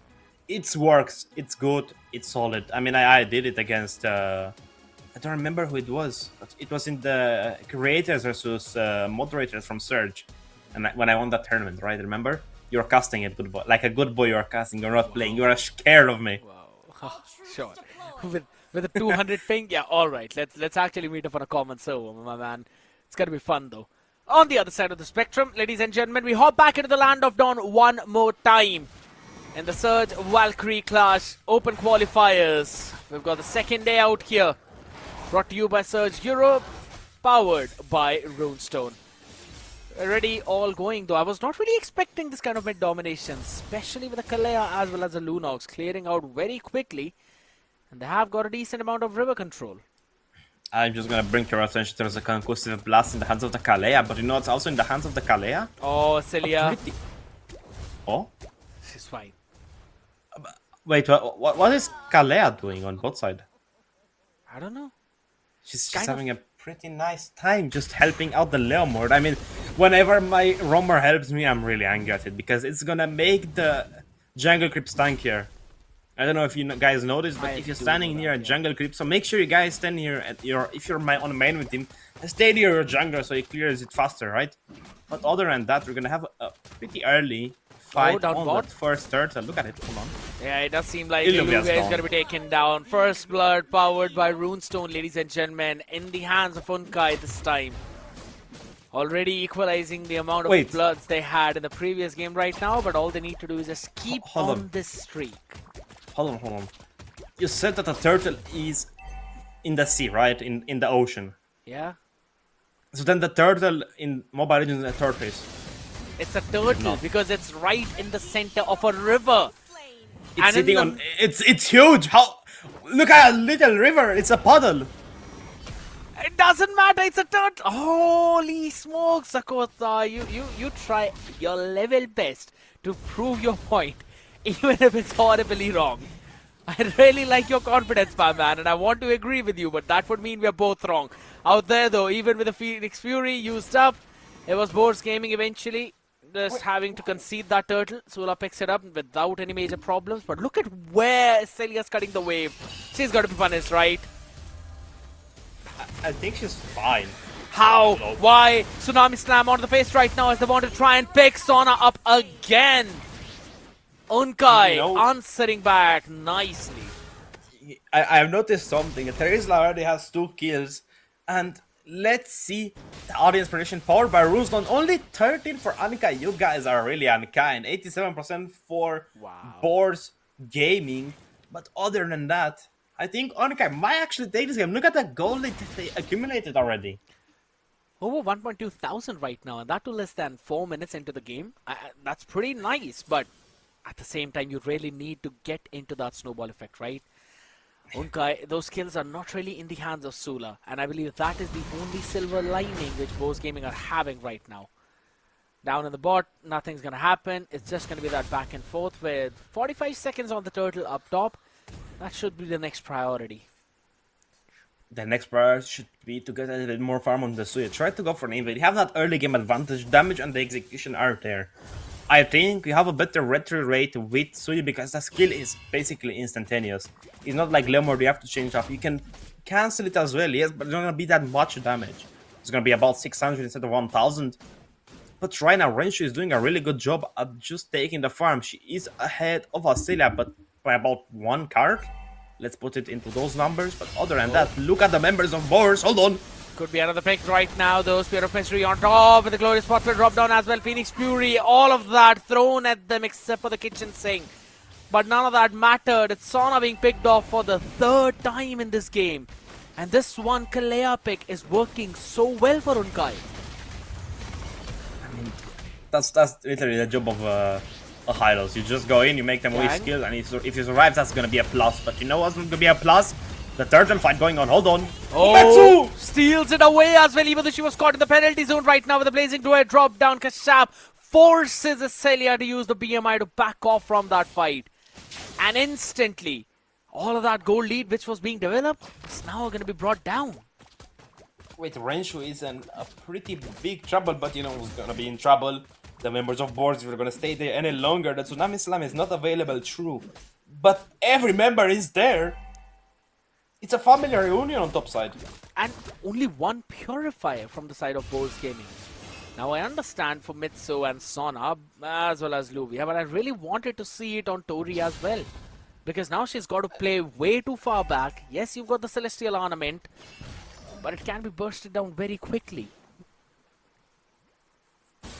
Talking about getting bursted down, the Hylos gonna be the one getting it down. Although she's gonna sustain a ton. Exactly, Kashap has to go back though, SOD connects, so now she's gonna be joining in the fight, but Renshu doesn't have any damage. There's gonna be the Blazing Duet on by Celia, which zones out everyone as it's going to be none for none, but just some utilities exchanged. But I'd still say those flickers were a lot more useful for Unkai, which Boars Gaming have baited out. You know what's also useful for Metsu picking up that Sky Piercer?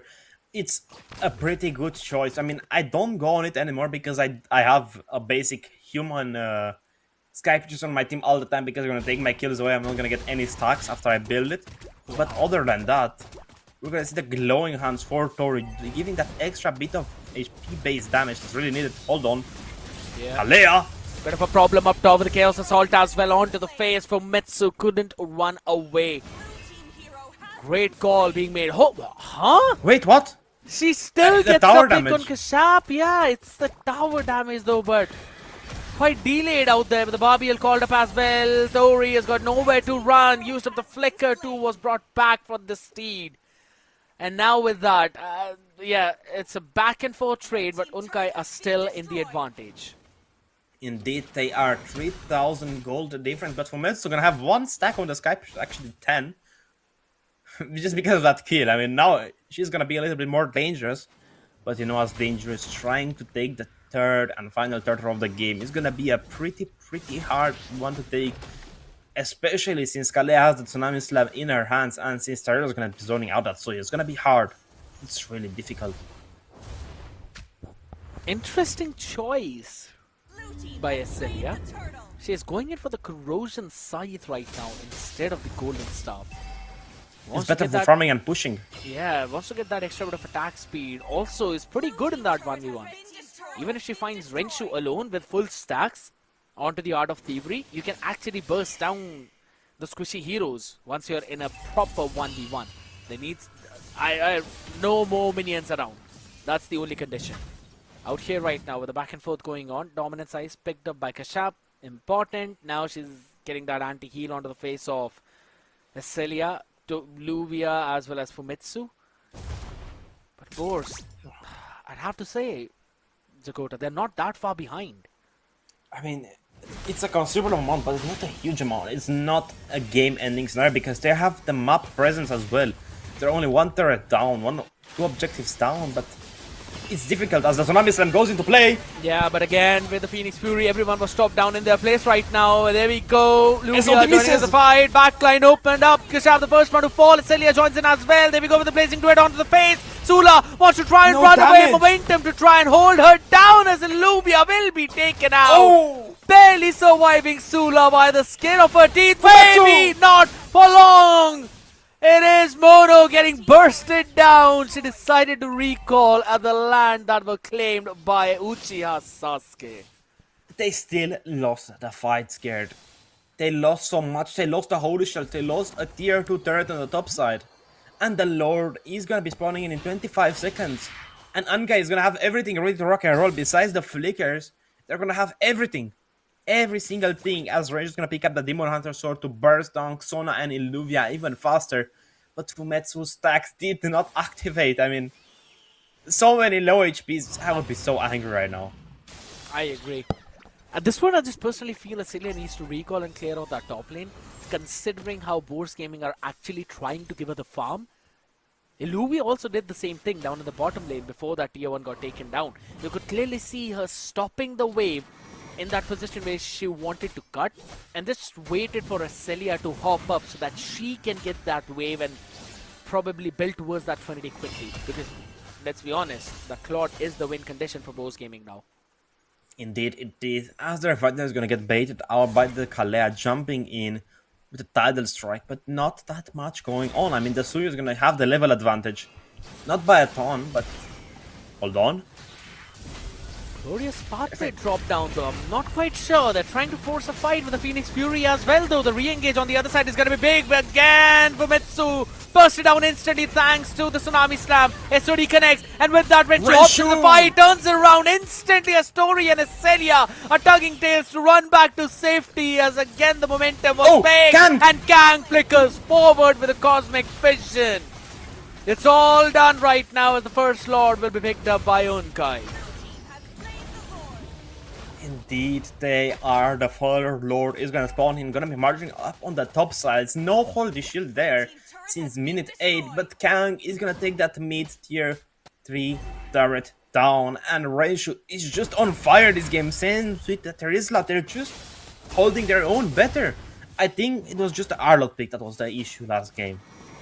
Yeah, exactly. That's what we both discussed, right? Everything else in the draft was looking really solid, good, dandy. Except for the Arlot. And right now, this Terizla is just working out so well. You have Keshap hopping in with the Tsunami Slam for the first engage, and then there's a penalty zone as well for the re-engage when anyone from Boars Gaming decide to hop up. She's super good in terms of zoning and is giving so much more space to Renshu to run around with the SODs, the dashes, Spear of Miseries. It's all working super well. You know, I was looking at the builds. Was that a first item Chassis Pauldron for Terizla? Yep. I like it. Stuff. Oh my god, that big pull onto Luvia. It's forced the flicker out of her. She's surviving for now, and also the mid will stand thanks to the Holy Shield. But yeah, the fight is going to break down up top yet again. Spear of Misery connecting on to two. That was a big one, but Fumetsu lands in a big stun. Blade Surge on the face. There we go with the bongs of Luvia. They shut down Sula. Bit of an overcommitment from Unkai, eventually getting punished though as they disrespect the damage. Can they keep on fighting? It's gonna be a 3 versus 2 on top side. The Lunox is close by, but other than that, there was no. I mean, it's difficult to call. I don't even know what to say. Illuvia did an extremely good job with Dark Frost Flicker. Fumetsu as well followed, but not one kill went to Acelia. The main carry for the late game is Acelia. But Moscow is just so far ahead as he almost gets that red buff taken up. But it's gonna be really difficult to play in this as the Kalea picks up the Justice Plunge. Yet another anti-attack speed item. Do they stack? I don't think they do. They don't stack. It'll be a little bit too broken, I think. You just walk up to them with 4 people on them. He's gonna attack once every 3 days.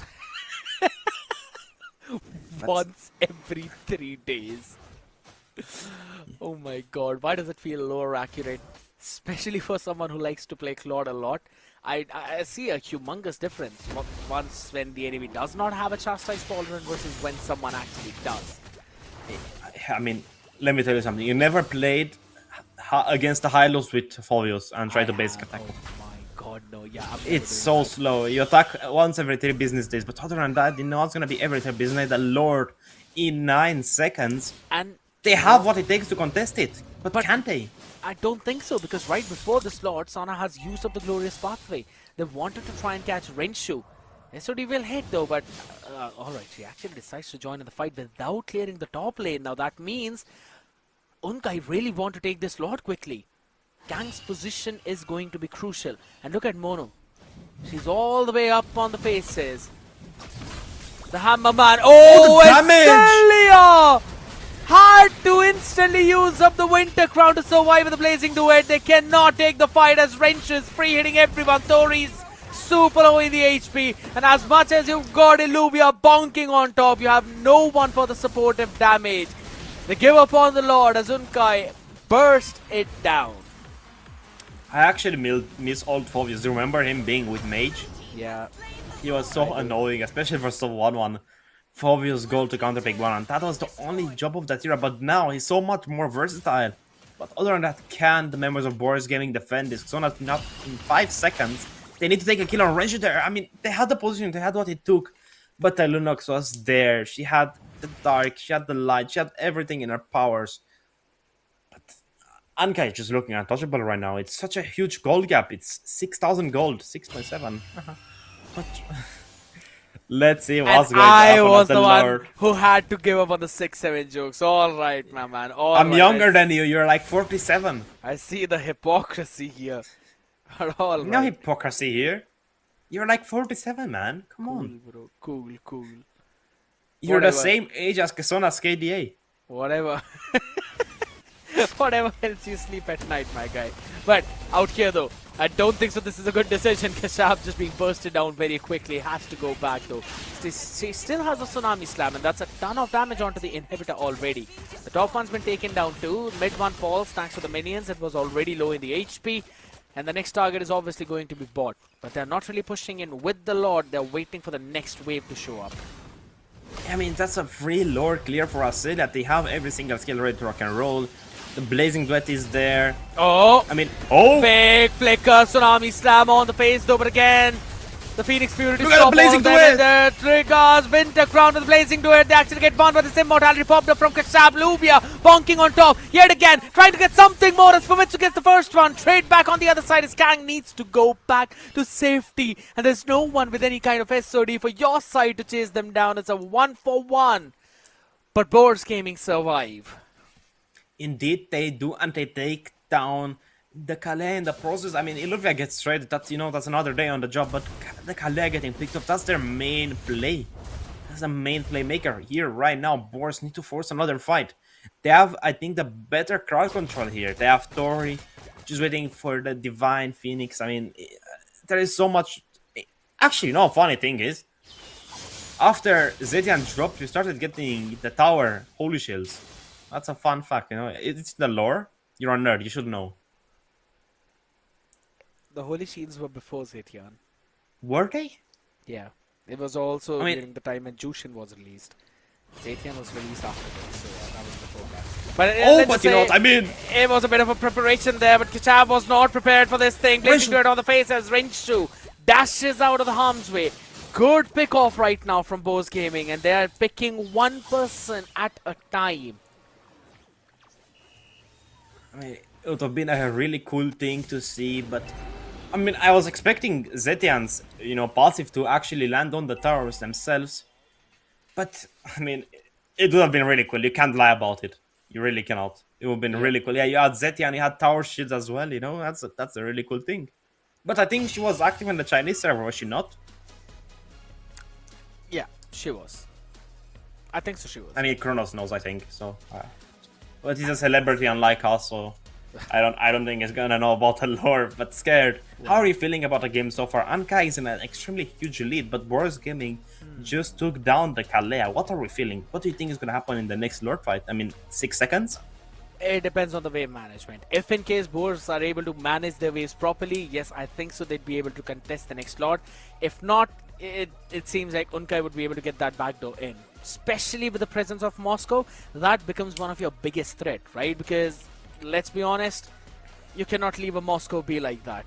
At any possible point in the moment, you simply have the Moscow clear out the wave, threaten you with the SOD, and then end up going in for the full damage! That's exactly what's happening right now. Big damage right now on Tori, though, but he still survives. You got the threat of the back door. Moscow is going back in. SOD connects perfectly. Tori's going to be bursted down. Now you've got fight divided into two different fronts. The blazing duet was good. Penalty zone was perfect. But the Purifier saving the life of a Celia. The BMI Renshu wants to chase. But the BMI being off cooldown helped her out right now. But there's still a big wave hopping in from mid. You don't really have a lot of clear, but Sona does have a bit of kiting left in her. Not a lot of HP, so she's going to be picked off, deleted instantly. Fumitsu, you need to burst down one, but Sula has the immortality. Not enough damage right now. She goes in for the blade surge. Minions up top, down bot. This could be an end right now. Zunkai could eventually force a game 3, and they absolutely will. Ladies and gentlemen, the series ain't ending so soon. Indeed, it is not. Ankai just closing up. They heard our calls, they heard our pleas for a third game, because me and Scare, we didn't get to cast today. I mean, just these guys. Yeah. I mean, this is It's Edison, this game. Warren, Kronos. Just I know you guys wanted the back, all the duo Scared and Zakota on the desk, but it's gonna be a game number 3, I think. Yeah. It's gonna be intense. Who knows, Scared? Maybe it's gonna be Ankai taking the lead. A big upset, actually, because Boris Gaming, one of the favorites, as we saw in the audience predictions. But let's take a quick look at itemization and the scoreboard. Iluvia was doing a pretty good job at dying, but other than that, it was not in her favor, as Renshu just completely dominated the battlefield. She took everything to heart in the game on. She got frozen out. The pig wasn't working. The Harlot as well wasn't working for Mono. And with the Terizla, 2 kills already, 2 minutes in, 3 minutes in, it's immense. It's a ton of work. And that's why still, as I said, I don't like the Skype. You lose a ton of farm for the Warx on the Suyu. It's a good item, yes, but it's not that worth it. I kind of agree, right? It's probably worth it in a situation where you've got a heavy poking kill pressure hero like the Khalid with you, maybe including the Lilia as well into the mix. So you've got a lot of pressure and a lot of poke coming in from just these two that you can simply hop in, pick up the kill with the Sky Piercer, move back out without really being the anchor of the damage, which wasn't really the case this time around. You've got the Zetian, you've also got the Hylos. Good poke, but just not enough for Fumitsu to hop in. She has to do the heavy lifting for that, which was one of the big reasons she could not really scale up that well. On the other side of the spectrum, let's be honest, Renshu was having the time of her life on that Moscow. Even though Celia, at a couple of moments, we saw her cutting the wave towards that tier 3. Still, it wasn't enough. As we have a look at the highlights, it's clear-cut showcase of Unkai and their presence of mind. Yeah, indeed, it is. Right now, Unkai is just walking them down. Range just getting those SODs connecting every single time. It was like a Celia last game. You played your Moscow, I'll play mine. Who's better? We're gonna let the child decide on that. But they're just getting the siege. The siege at one point at the lower standing, full HP, they could have sieged a bit better. But I think it was the safest play to just try to save it out. But look at this Dark Wave flicker here. I know that again. This was a bit of an overcommitment coming in from Unkai, right? And a time where we saw some life in Boris Gaming, and it came down to all those defensive plays. Every single time Unkai wanted to initiate, they had Kashap ready with the Tsunami Slam. Every single time. Sometimes it was just a bit of threat, maybe baiting out a few skills. It worked out brilliantly. The positioning of Gang on the Lunox, dude, I have to say Zakota was precise. It was indeed precise, but you know what's precise? As coming back to the desk and talking about the upcoming game, I'm really looking forward to what's gonna happen in the draft. Ankai showed their cards, both showed their cards, but they're still keeping some aces up their sleeves. I mean, personally, I am not, because I have a t-shirt on. Same with you, I think. It's a little bit warm here. But who knows? What is Boris Gaming and Unkai thinking right now? They saw that there is laws working. They saw that Moscow is working. What are they going to take away? What are they going to give? What are they going to try to look forward for? I mean, these are the important things in life.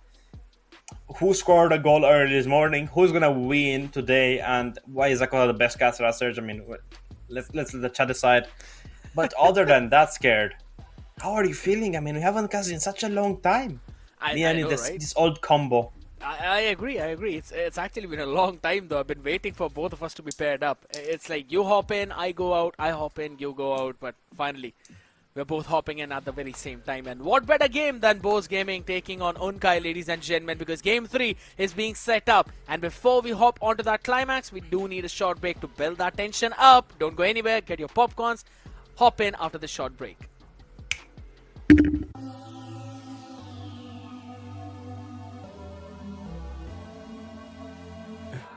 For the record, for the record, for the record, for the record. Been a little too nice to y'all. Now I gotta up price on y'all. Snake eyes on dice for y'all. Shoulders on ice for y'all. 8-6 all the hay. I won't get involved today. Got lost in the ball and A's. I'm flipping the bars. I'm flipping the. On record, off record. I still count wins when they got it. On record, off record. I let them take advantage. I was wildin'. On record, off record deals. Tell them talk to Colin for the quote. On record, off record. I still want to act, not the ghost. For the record, I'm done trying to make y'all comfortable. For the record, you ain't trying to grow, then it's done for you. For the record, lab on me going all the way. For the record, ain't trying to make no time to waste. Running through it with the young influence, adolescent presence, I'm succumbing to it. I've been giving yeses when I shouldn't do it. I complete ejected, but the moves elusive, and I'm barely moving, but I'm still gon' boost them. I can't work on winners when I know you're losing, so I work the winners and they throw the deuces. Guess I had to pivot, shooting no bazookas for the facts. I need racks, paper cash, fuck a tax, that's a joke. Tell them laugh, Uncle Sam, fuck out the bag. Brody plot, we get a whack, contract, give me the max. I got laugh on my back, you ain't that, then it's raps. Whoa, whoa, whoa. For the record, I'm done trying to make y'all comfortable. For the record, you ain't trying to grow, then it's done for you. For the record, lab on me going all the way. For the record, ain't trying to make no time to waste. Facts, I need racks, paper cash, fuck a tax, that's a joke. Tell them laugh, Uncle Sam, fuck out the bag. Brody plot, we get a whack, contract, give me the max. I got laugh on my back, you ain't that, then it's raps. Whoa, whoa, whoa. For the record, I'm done trying to make y'all comfortable. For the record, you ain't trying to grow, then it's done for you. For the record, lab on me going all the way. For the record, ain't trying to make no time to waste. Holy smokes, I'm glad we are back soon because Zakota started speaking some weird language, people. But guess what? We've finally brought him back with a factory reset its settings as we get ready for that third game, my man. Yes, don't repeat what you just said off the camera here, but what are your thoughts about this third game? Who do you think is actually going to take the cake? And is you Leo mod, you win? You're mean. First of all, Scared. You're really mean. But other than that, I don't know if the Leo mod is going to be the deciding factor. I think the gold lanes, in our team, the gold lanes, I mean, Haruka and Nefiria, they were going head to head. It was like, if one was losing, the game was lost. I think it's the same story here. If Renshu loses, Acelia is going to win, they're going to take a game. If Acelia is losing, the Renshu is going to take the game, and they're going to win. It's going to be that 50-50. So make sure, guys, now vote fairly. Who do you think, Ankai or Boros Gaming, who do you think is going to take the win as we get into the little bit of the draft phase? We're going to get the usual suspects out of the way. Scared, when are you going to leave the call? I mean, you're the usual suspect. We've seen you so many times on Surge. After this game is over, probably. Then I'm going to leave the call. Can't really do it before that, right? It's my job. But on the other side of the spectrum, I do enjoy the game, man. That's one of the big things about it. I imagine you playing here, like exactly on this stage, seeing your global Claude. Global Claude, yeah, global Claude. At least I've got something there instead of just sitting. The only reason why that your team doesn't allow you to play gold lane is because they know that you will always lose, and they can't really. I actually never played gold lane in my life. Never, ever. Exactly. It's such a bad role. It's such a bad role. Jungle is so much funner. Jungle is. I'll be honest, dude. This is something I am going to agree with you on. It is not a good role. I think same with experience lane. I used to be an XP lane and I used to be so sad because I was only playing Yuzhong every other game. Remember when Yuzhong was either ban or pick? Yeah, I remember. That was the time of Yuzhong and I was playing it everything. I think I got in one season 300 games on him and I was like so over with XP. I stopped to jungle and now I'm playing Glue jungle. I was playing with Dracy the other day and I played Glue jungle. I was of course the carry there, but the Lunok is gonna go out of the door. Kang Shana did an incredible job with it, just bursting down. Harley is open. So is Kaja and Kalea. Keep that in mind. Forget about And the Target. Freya and the Yeah, Sora. Harley the main priority. You pick up the Yeah, Harley, you but- deny quite a lot of those immobile heroes like the Zetian itself. And there's no Jushin available for you, no Lunox as well. So There's you'd the Aurora probably if you're brave enough. Oh, get out of here, bro. You'd probably be forced on a Lilia, if anything. I'd rather pick up Exana than an Aurora. Shut up. You know what's a thing I noticed playing Glue against a Harley?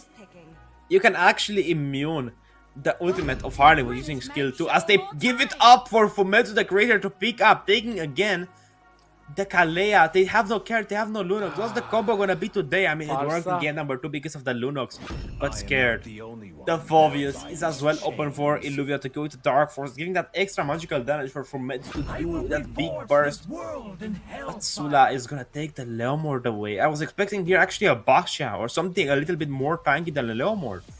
Farsa or a Beatrix is what I'm thinking right now. A Varsa? I know you're not a big fan of either one of those, but if anything, maybe a Lilia. But you need something that can actually make a combination with Kashap. Because Leomord is surely not the best pick there. You don't have enough burst by the time Barbiel shows up. The other person is already miles away after getting Tsunami slammed into your team. Unless you start the fight with a Barbiel. So they're locking the Moscow right now. They're actually going in for the comfort. Now, does this mean that we might see the Harith for a Celia? No. No, this does not mean we're gonna see the Harith, especially with the Kalea and a Leomord. You're gonna have to be forced on the Purify. And a Moscow having an enemy with a Purify, it's like a day Any in the marksman park. will be forced on a Purify right now. So might No. as well just be a Harith. One What do you one. mean by no? Lemon, I'm gonna kick him out of here right now. I don't have the permission, but I will.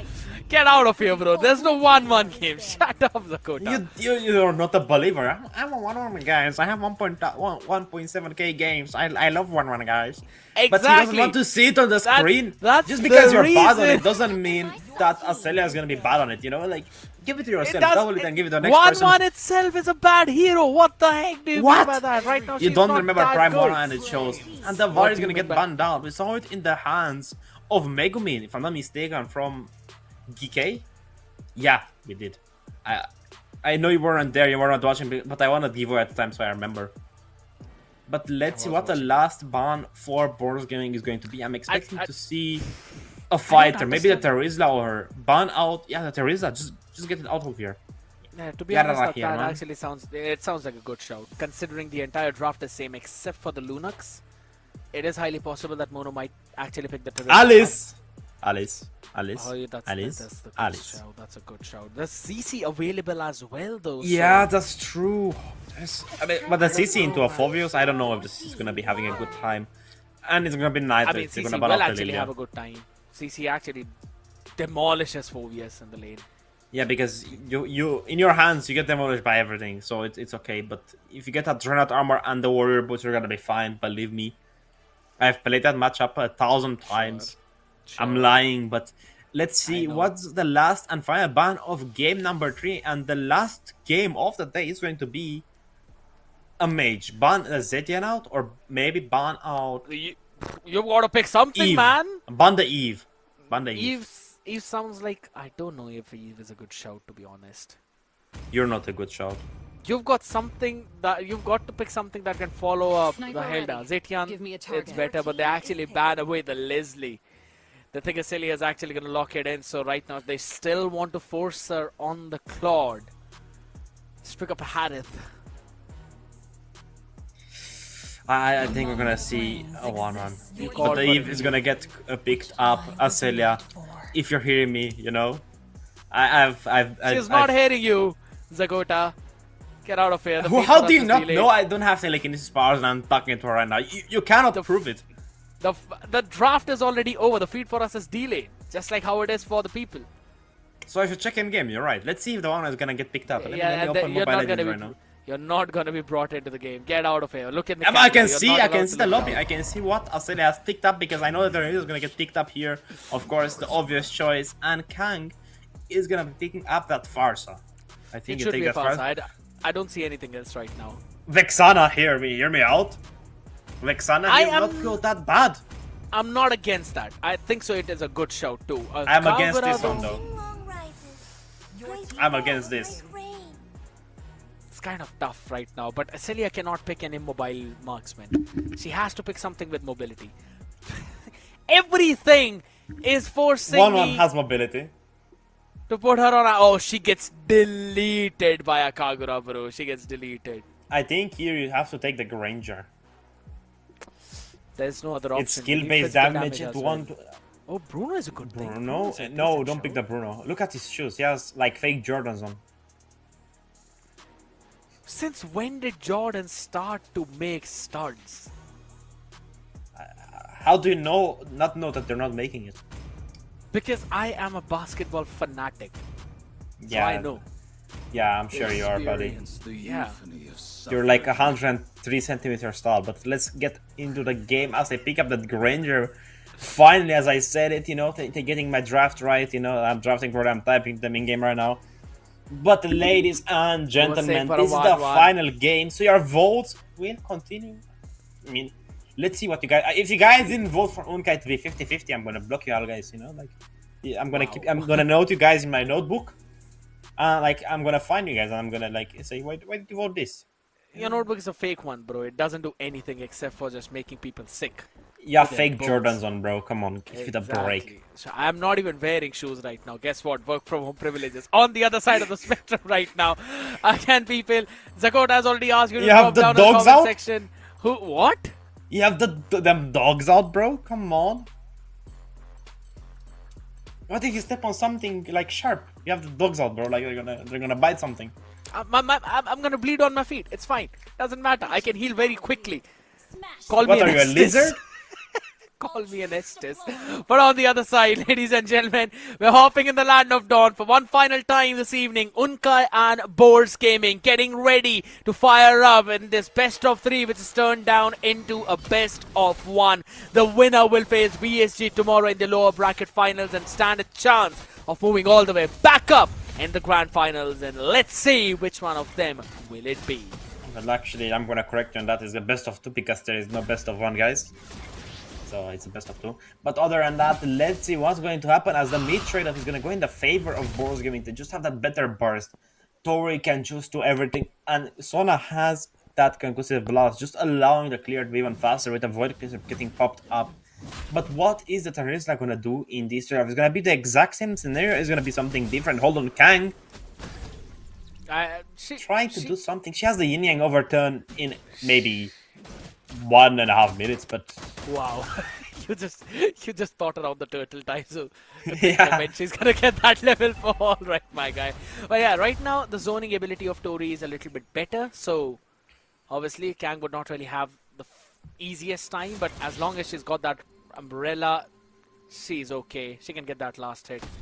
Kashap also understands that she cannot really give away a lot of her HP bar on the other side, so she is playing safe, but that also is kind of denying her of that EXP, which might actually end up being a bit of a problem now, as she's going to be bursted down quickly, forced to flicker out of the harm's way as Fumitsu almost trying to catch her with a deadly magic. Will not be able to, but they get the priority at the river. Can't they take down the Terizla? They have the deadly magic. They have also Sona on the zone, but the Terizla smells danger.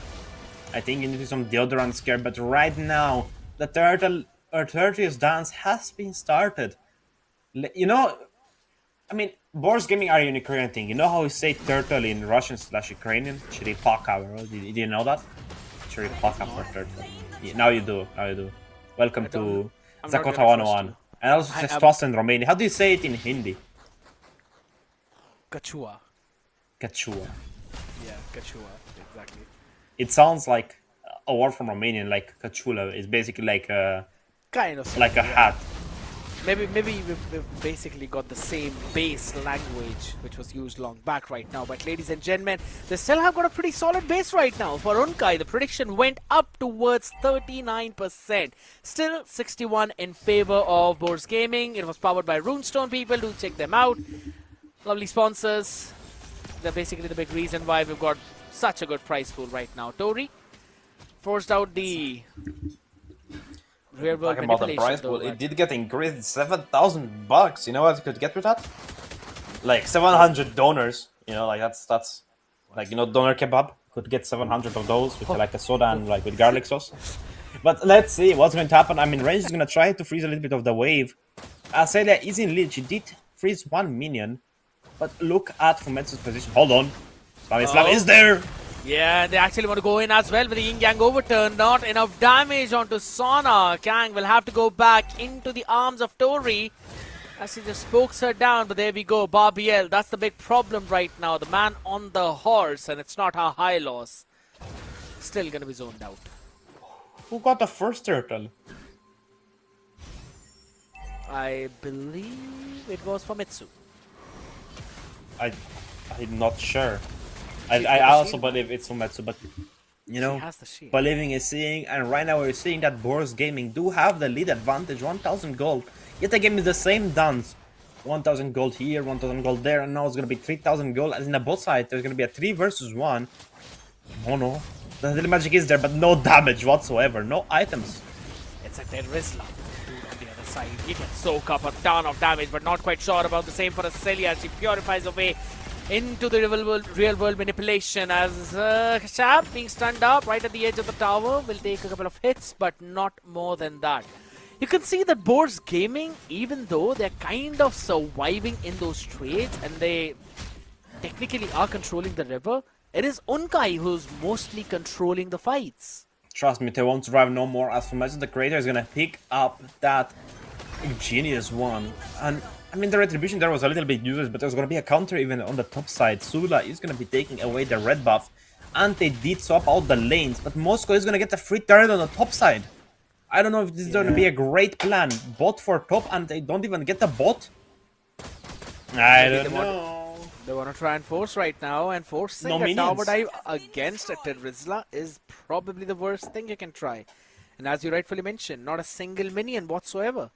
Sabor's not really getting the best end of the trade there. Unkai getting back up in that farm, only 500 gold behind now. I mean, 500 gold here, 500 gold there. It's a kill as the Tsunami Slam is gonna go through. With the Yin Yang overturn on the first blood in the hands of Unkai and Tori, or rather Kang. This is going to be big, ladies and gentlemen. It's powered by Runestone right now, as I'm pretty sure they'd be trying to get some trades on the other part of the map too, as Azelia will be recalling.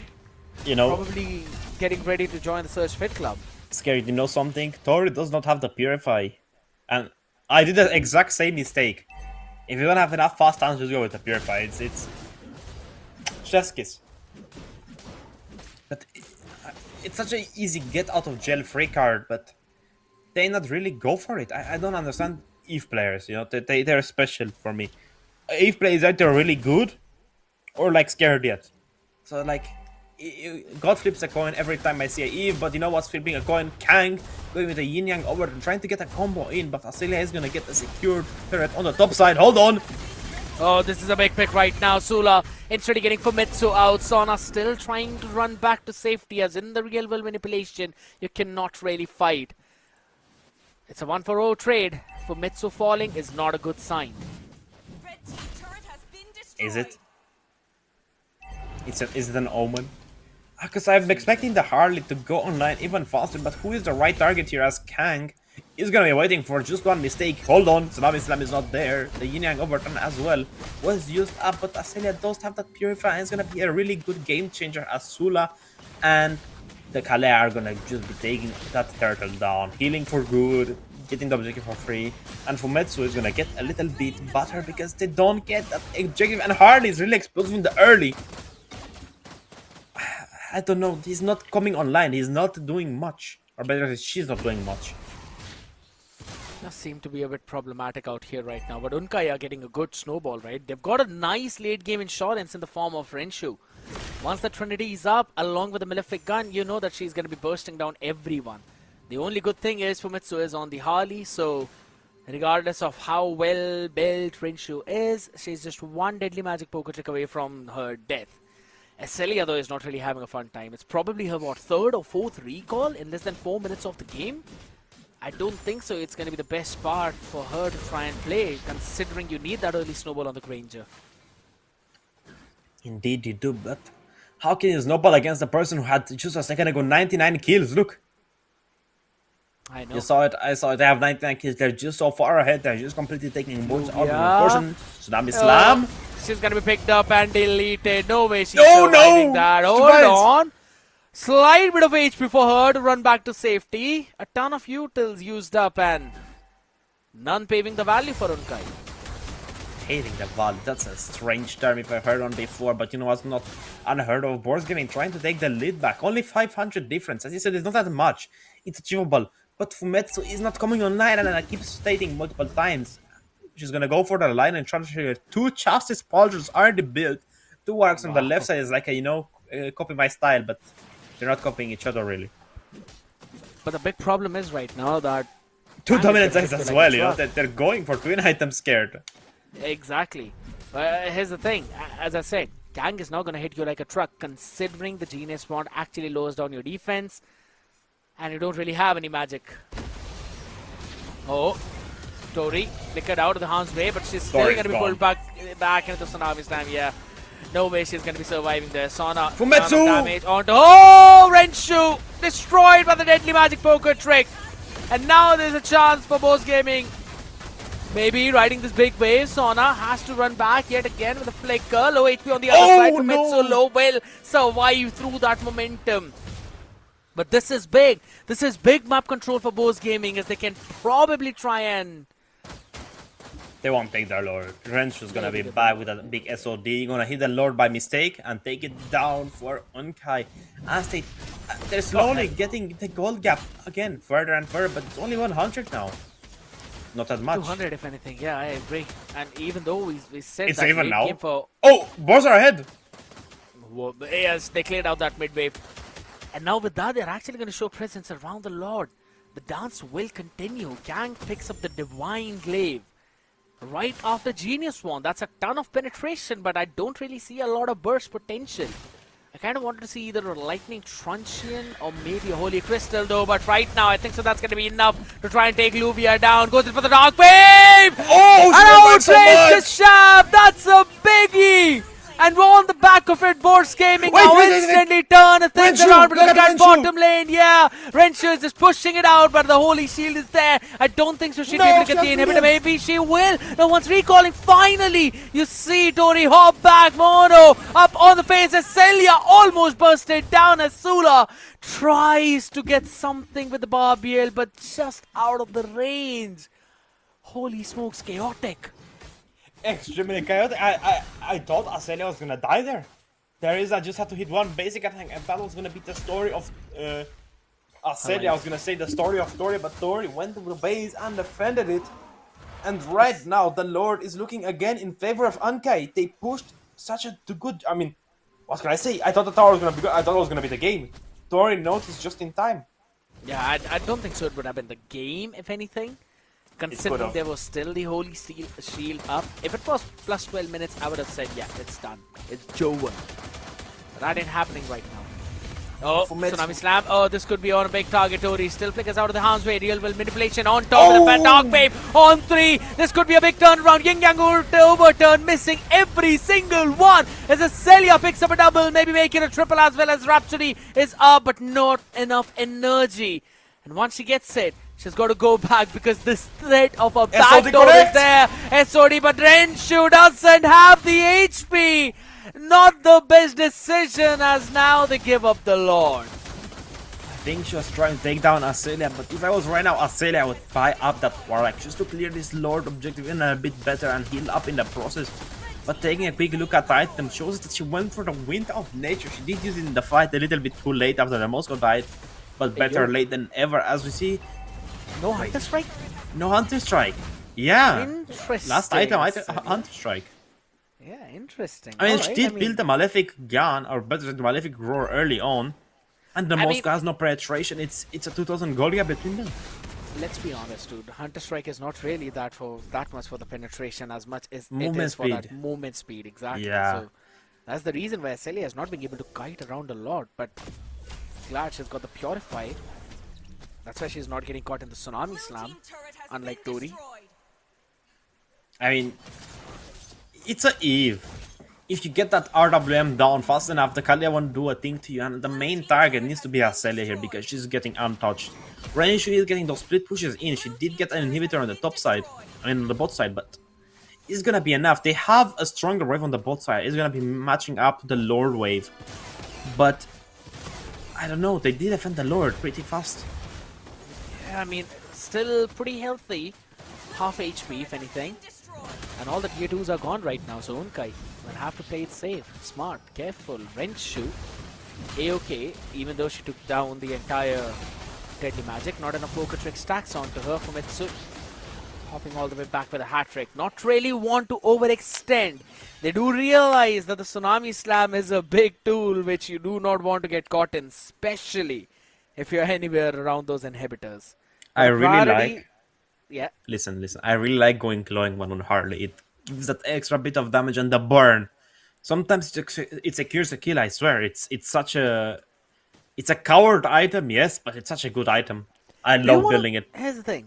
If you want to go for the glowing wand, do you think it's better to pair it up with a lethal ignition? No, I still go for the Impure Rage.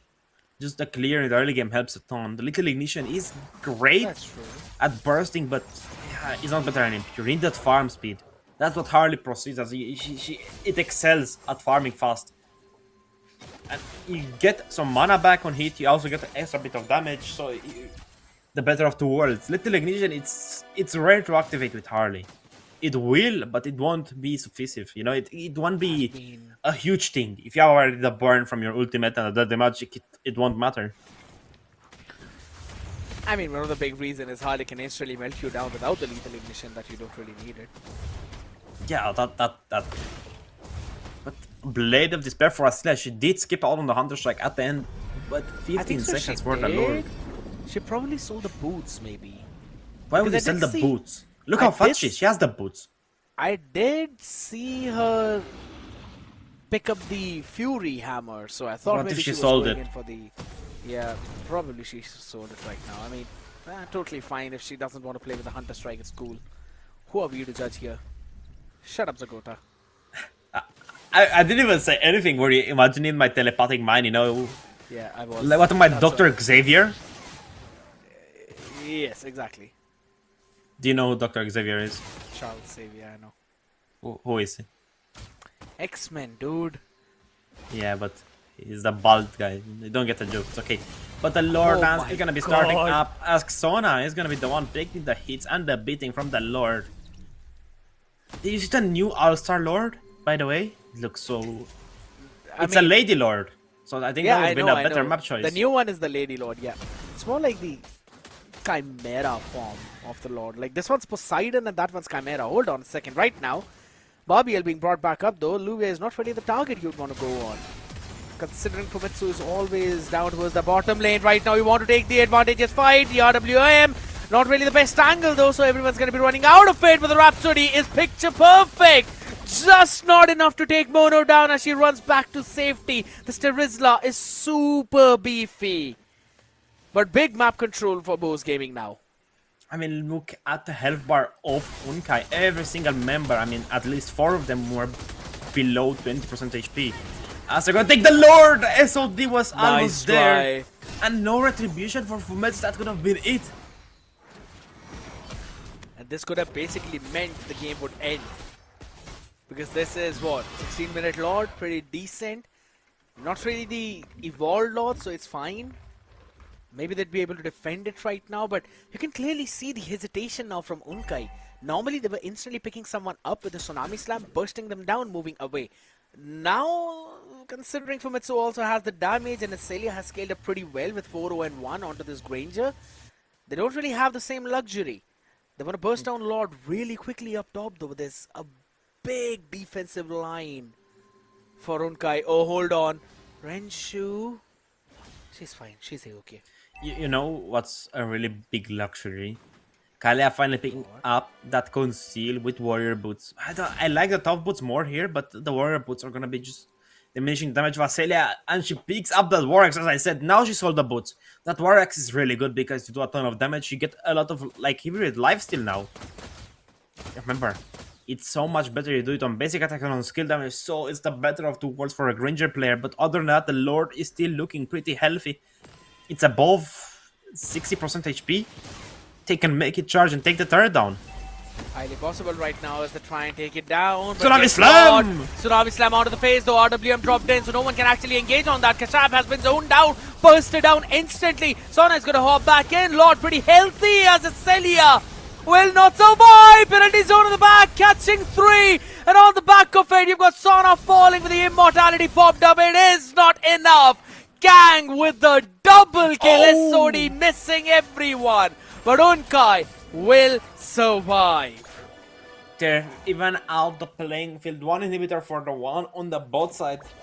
They're going finger for finger, tower for tower, and right now the heal that needs to complete the Blade of Hephaestus, that extra bit of damage would have been a bit better. But other than that, they're gonna be trying to take down the mid. Hold on, Renshu! Oh, this could be big right now. She's fine, she's fine. Mid tier 1 still not being taken down, maybe right now. Oh, feels so bad. Vincent survives at such a slither of HP. Oh, Kang! Kang with the yin yang overturn. There's a reason why in the lore Kagura is the girlfriend of Hayabusa, because she's super strong. Isn't it Hanabi?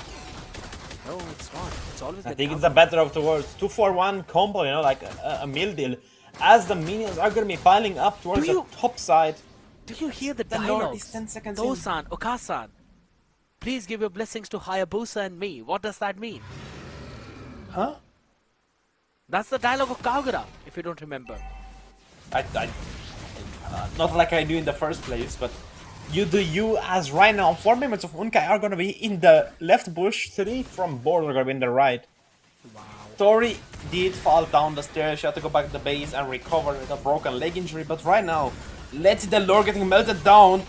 But can they do anything here? Look at Fumetsu. She is so far away. Oh, right now, there's the thing. Sula needs to actually land in the big momentum with the retribution. 5,000 HP. She actually gets the Lord right now. But guess what? I don't think so. She's going to survive. Rensu actually answering one with getting Sona out of the picture. Luvia bonking up on top. No Dark Wave available, but the immortality will save her life. Kashab up in front. SOD missing everyone. But alright, they'll be fine. They can clear out the wave right now as they force Boars Gaming back. Indeed, they do, as the 36,000 HP is gonna be marching down the bot side. I mean, that's just gonna be an immense thing to deal with. They won't have anyone to clear. They don't have HP-based damage. Fumetsu just needs to take down a wrench somehow. But she's just getting protected. Skip Sula, eh? Just double it and give it to the next person. But look at Fumetsu. She's such a... The heart is not coming online. Still not yet. The big problem is there's just so many targets that can actually run away, right? You don't want to target Mono. You don't want to target Kashap. All you can do is maybe try and catch Renshu or Kang. But Kang is always hidden. Renshu has got the dashes and the Spear of Misery to try and survive. Look at the amount of poke she's actually doing to Illuvia. She will be getting HP back thanks to the Chastise Pauldron. But now that passive is on cooldown, not really the best case. I want to see the builds again, just to get an idea of them, because Thor is doing no damage. I don't know if you saw that poke. Usually when an Eve pokes you 22 minutes in, it's half your HP, or like, I don't know. Because Sora's in danger! Oh, this could be trouble. They're yeah. fine. I was a little bit excited. I saw that horse pushing her back. I saw Barbiel taking her towards 4 members. No, but she built up that Blade of Hephaestus. Come on, it's Barbie. It's not really a tsunami slam for a mermaid. What's wrong with Barbiel? You're saying like Barbiel is a bad thing? Oh, No, the it's not build! bad Look thing, at look at the build of Eve. There's no damage there. No Holy Crystal. I mean, she's just going in for the poke, to be honest. You need the Holy Crystal for the poke as well. No Lightning Truncheon, and she has the Blood Wings, the Immortality. A little bit too tanky for my liking. You need the damage on Eve. You need the poke. The Void Piercer needs to go up and down. But look at the position of Fumetsu. Hold on. Fumetsu in the middle of 4 people. Oh no! Yeah, she's dead. She is dead. And with this, the Lord is gone. Unkai have got the best chance right now to end this game. Not just take this rod, end this game. I think they can. Astora picks up the Holy Crystal finally. She heard me as Kang goes in with the umbrella, but not taking them down. But look at the damage! HP, yeah, exactly. It's just umbrella throwing right now. And with that, they're getting so much. You've got simple retribution. Sula not missing that one out. It says Esselia gets taken down. Penalty zone was big. Immortality popped up twice on one side. Illuvia not really sustaining. Wind of nature to help Esselia out. SOD connects right now, but hold on a second. No one up in close proximity. Esselia falls down thanks to the chase of Sula. And Tori has got no damage, has got no mobility, has got no hope of surviving this one. Big by Unkai, as maybe they end up eliminating Boars Gaming onto the 3rd and 4th spot as the Lord marches down bot. Indeed, it does. I thought it was going to be a wipeout. I thought it was just going to be Fumetsu, the creator, defending this. But it's the Moscow Live, but the minions are piling up on the top side. Who's going to be ending, them or the minions? But the wave just spawned in. No, that's such unlucky timing. I mean, you could call it unlucky, maybe lucky for Boars Gaming, so that they've got enough to try and sustain through this Lord push right now as Sula tries to get the crystal. Backline out open, and Sula is going to take the entire game right now with Renshu. Ladies and gentlemen, we've got Unkai winning with the massive reverse sweep. Indeed, it was allowing that Moscow yet again in the hands of Renshu. I think was the biggest mistakes Boars Gaming the entire night, but scared. This closed out the final best of 3 of the day with Unkai taking the W, but Boars Gaming, they're still in the game. They just got the worst seeding, but let's take a quick look at the item builds. And I wanted to mention something during the games, I'm gonna mention it now. The name of Sula means something really interesting in Romanian. It's referred to a phallic object. But other than that, let's just take a quick look at the items. We're gonna see Granger actually opted out to sell the War Axe again for the Winter Crown. Lowry sold the Queen Wings for the Holy Crystal. I was expecting to sell the boots. You don't need these boots later on, especially since you're gonna get a ton of movement speed from your poke with the Void Crystal. But I don't know, they're not coming online. They didn't really have a stage to come do so, but scared. It's the draft was there. The playstyle from Ascelia was there. They were carrying, but let's see in the highlights what actually happened. Everything was there, but I don't know. Scared. It came down to that one pick over towards the orange buff. That's all. That's where Fumetsu fell, which instantly resulted into a Lord priority for Unkai, and Boars Gaming could not give that Lord away. So their decision was that even if it's a 4v5, they want to contest. And once they tried to do that, they eventually fell down into the hands of Unkai as they left the Lord entirely, or rather, they secured it and then also punished Boars Gaming for their overextension. And one of the big reasons why Unkai were able to survive for this long was because of the presence of this Moscow. In the hands of Renshu, even though she was going 0-2 in beginning, like what, till 15 minutes of the game, look at the pressure. The bottom minions are not even pushing, all thanks to the mega minions there. They're constantly stopping the wave. They've got the priority in the far lane. That's why Unkai were able to sustain through it all. Also keep in mind, the Kale was denying Fumetsu going in. It was always a thing in your mind. You know that the mental blockade, you're a Harley. If you get picked up, that's it for you. You don't have an escape skill besides your dash. And if Kalea picks you up, there's gonna be the most. There's gonna be the Kagura, just the Inang over there, just as we see here. She had the dash, she had the hat, but it was not worth it. It was a rough day to be hard in the game, but I think the presence wasn't there. If she was putting a little bit more presence on the map, on the battlefield, it would have been a completely different outcome. Scared. I mean, one of the big reasons why I think Fumetsu wasn't able to play aggressive was also because of the Kalea. Yes, you can try and hop in, but then you get instantly knocked up, instantly tsunami slammed, and you can't do anything if you're a Harley. It's just enough time to rid you of that hat trick, so now you can't go back to your initial place. And on the other side, down in the bottom lane, you've got a Terizla. What are you going to do? There's a Radiant Armor on him. Try everything that you want to throw at him. Just with 2 minions up in front, the Hammerman can heal himself back up to full HP, even with the Deadly Magic and Poker Trick on top of you. So, I mean, it was basically pick your poison game for Harley, especially with the presence of that Kalea. And let's be honest, Sula on the Leo mod was just way too comfortable. Her positioning was so good that she was never really in the range of the deadly magic. Yeah, I know what you mean, Scare, but I think we said enough. We said everything that was to be said in this stream and the next one.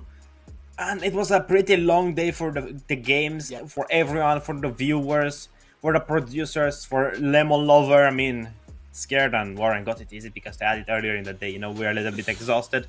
But other than that, it does not matter because the Surge Valkyrie Clash Season 1, the Open Qualifier, the first qualifier in Europe for the MWI invitations. I mean, it's gonna be an amazing thing, but this is not gonna be the end of it because tomorrow there's gonna be the last day of the qualifier. Scared, do you have any last remaining words that you want to say to the stream?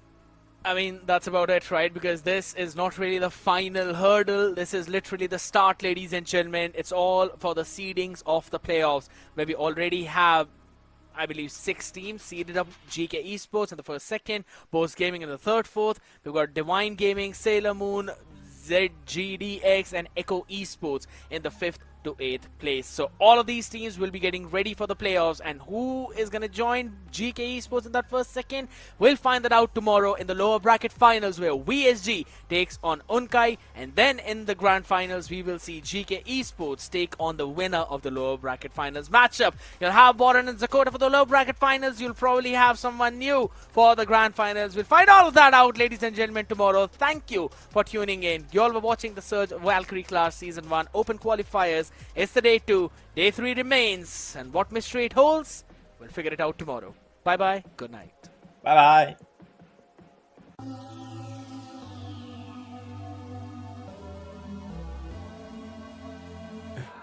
For the record, for the record, for the record, for the record. Been a little too nice to y'all. Now I gotta up price on y'all. Snake eyes on dice for y'all. Shoulders on ice for y'all. 8-6 all the hate. I won't get involved today. Got lost in the ball and A's. I'm flipping the bars. I'm flipping the. On record, off record. I still count wins when they got it. On record, off record. I let them take advantage. I was wildin'. On record, off record deals. Tell them talk to Colin for the quote. On record, off record. I still want to act, not the ghost. For the record, I'm done trying to make y'all comfortable. For the record, you ain't trying to grow, then it's done for you. For the record, lab on me going all the way. For the record, ain't trying to link, no time to waste. Running through it with the young influence, adolescent presence, I'm succumbing to it. I've been giving yeses when I shouldn't do it. I complete ejected, but the moves elusive, and I'm barely moving, but I'm still gon' boost them. I can't work on winners when I know you're losing, so I rip the winners and they throw the deuces. Guess I had to pivot, shooting no bazookas for the facts. I need racks, paper cash, fuck a tax, that's a joke. Tell them laugh, Uncle Sam, fuck out the bag. Brody plot, but get a whack. Contract, give me the max. I got laugh on my back. You ain't that, then it's straps. Whoa, whoa, whoa. For the record, I'm done trying to make y'all comfortable. For the record, you ain't trying to grow, then it's done for you. For the record, lab on me going all the way. For the record, ain't trying to link, no time to waste. Facts, I need racks, paper cash, fuck a tax, that's a joke. Tell them laugh, Uncle Sam, fuck out the bag. Brody plot, but get a whack. Contract, give me the max. I got laugh on my back. You ain't that, then it's straps. Whoa, whoa, whoa. For the record, I'm done trying to make y'all comfortable. For the record, you ain't trying to grow, then it's done for you. For the record, lab on me going all the way. For the record, ain't trying to link, no time to waste.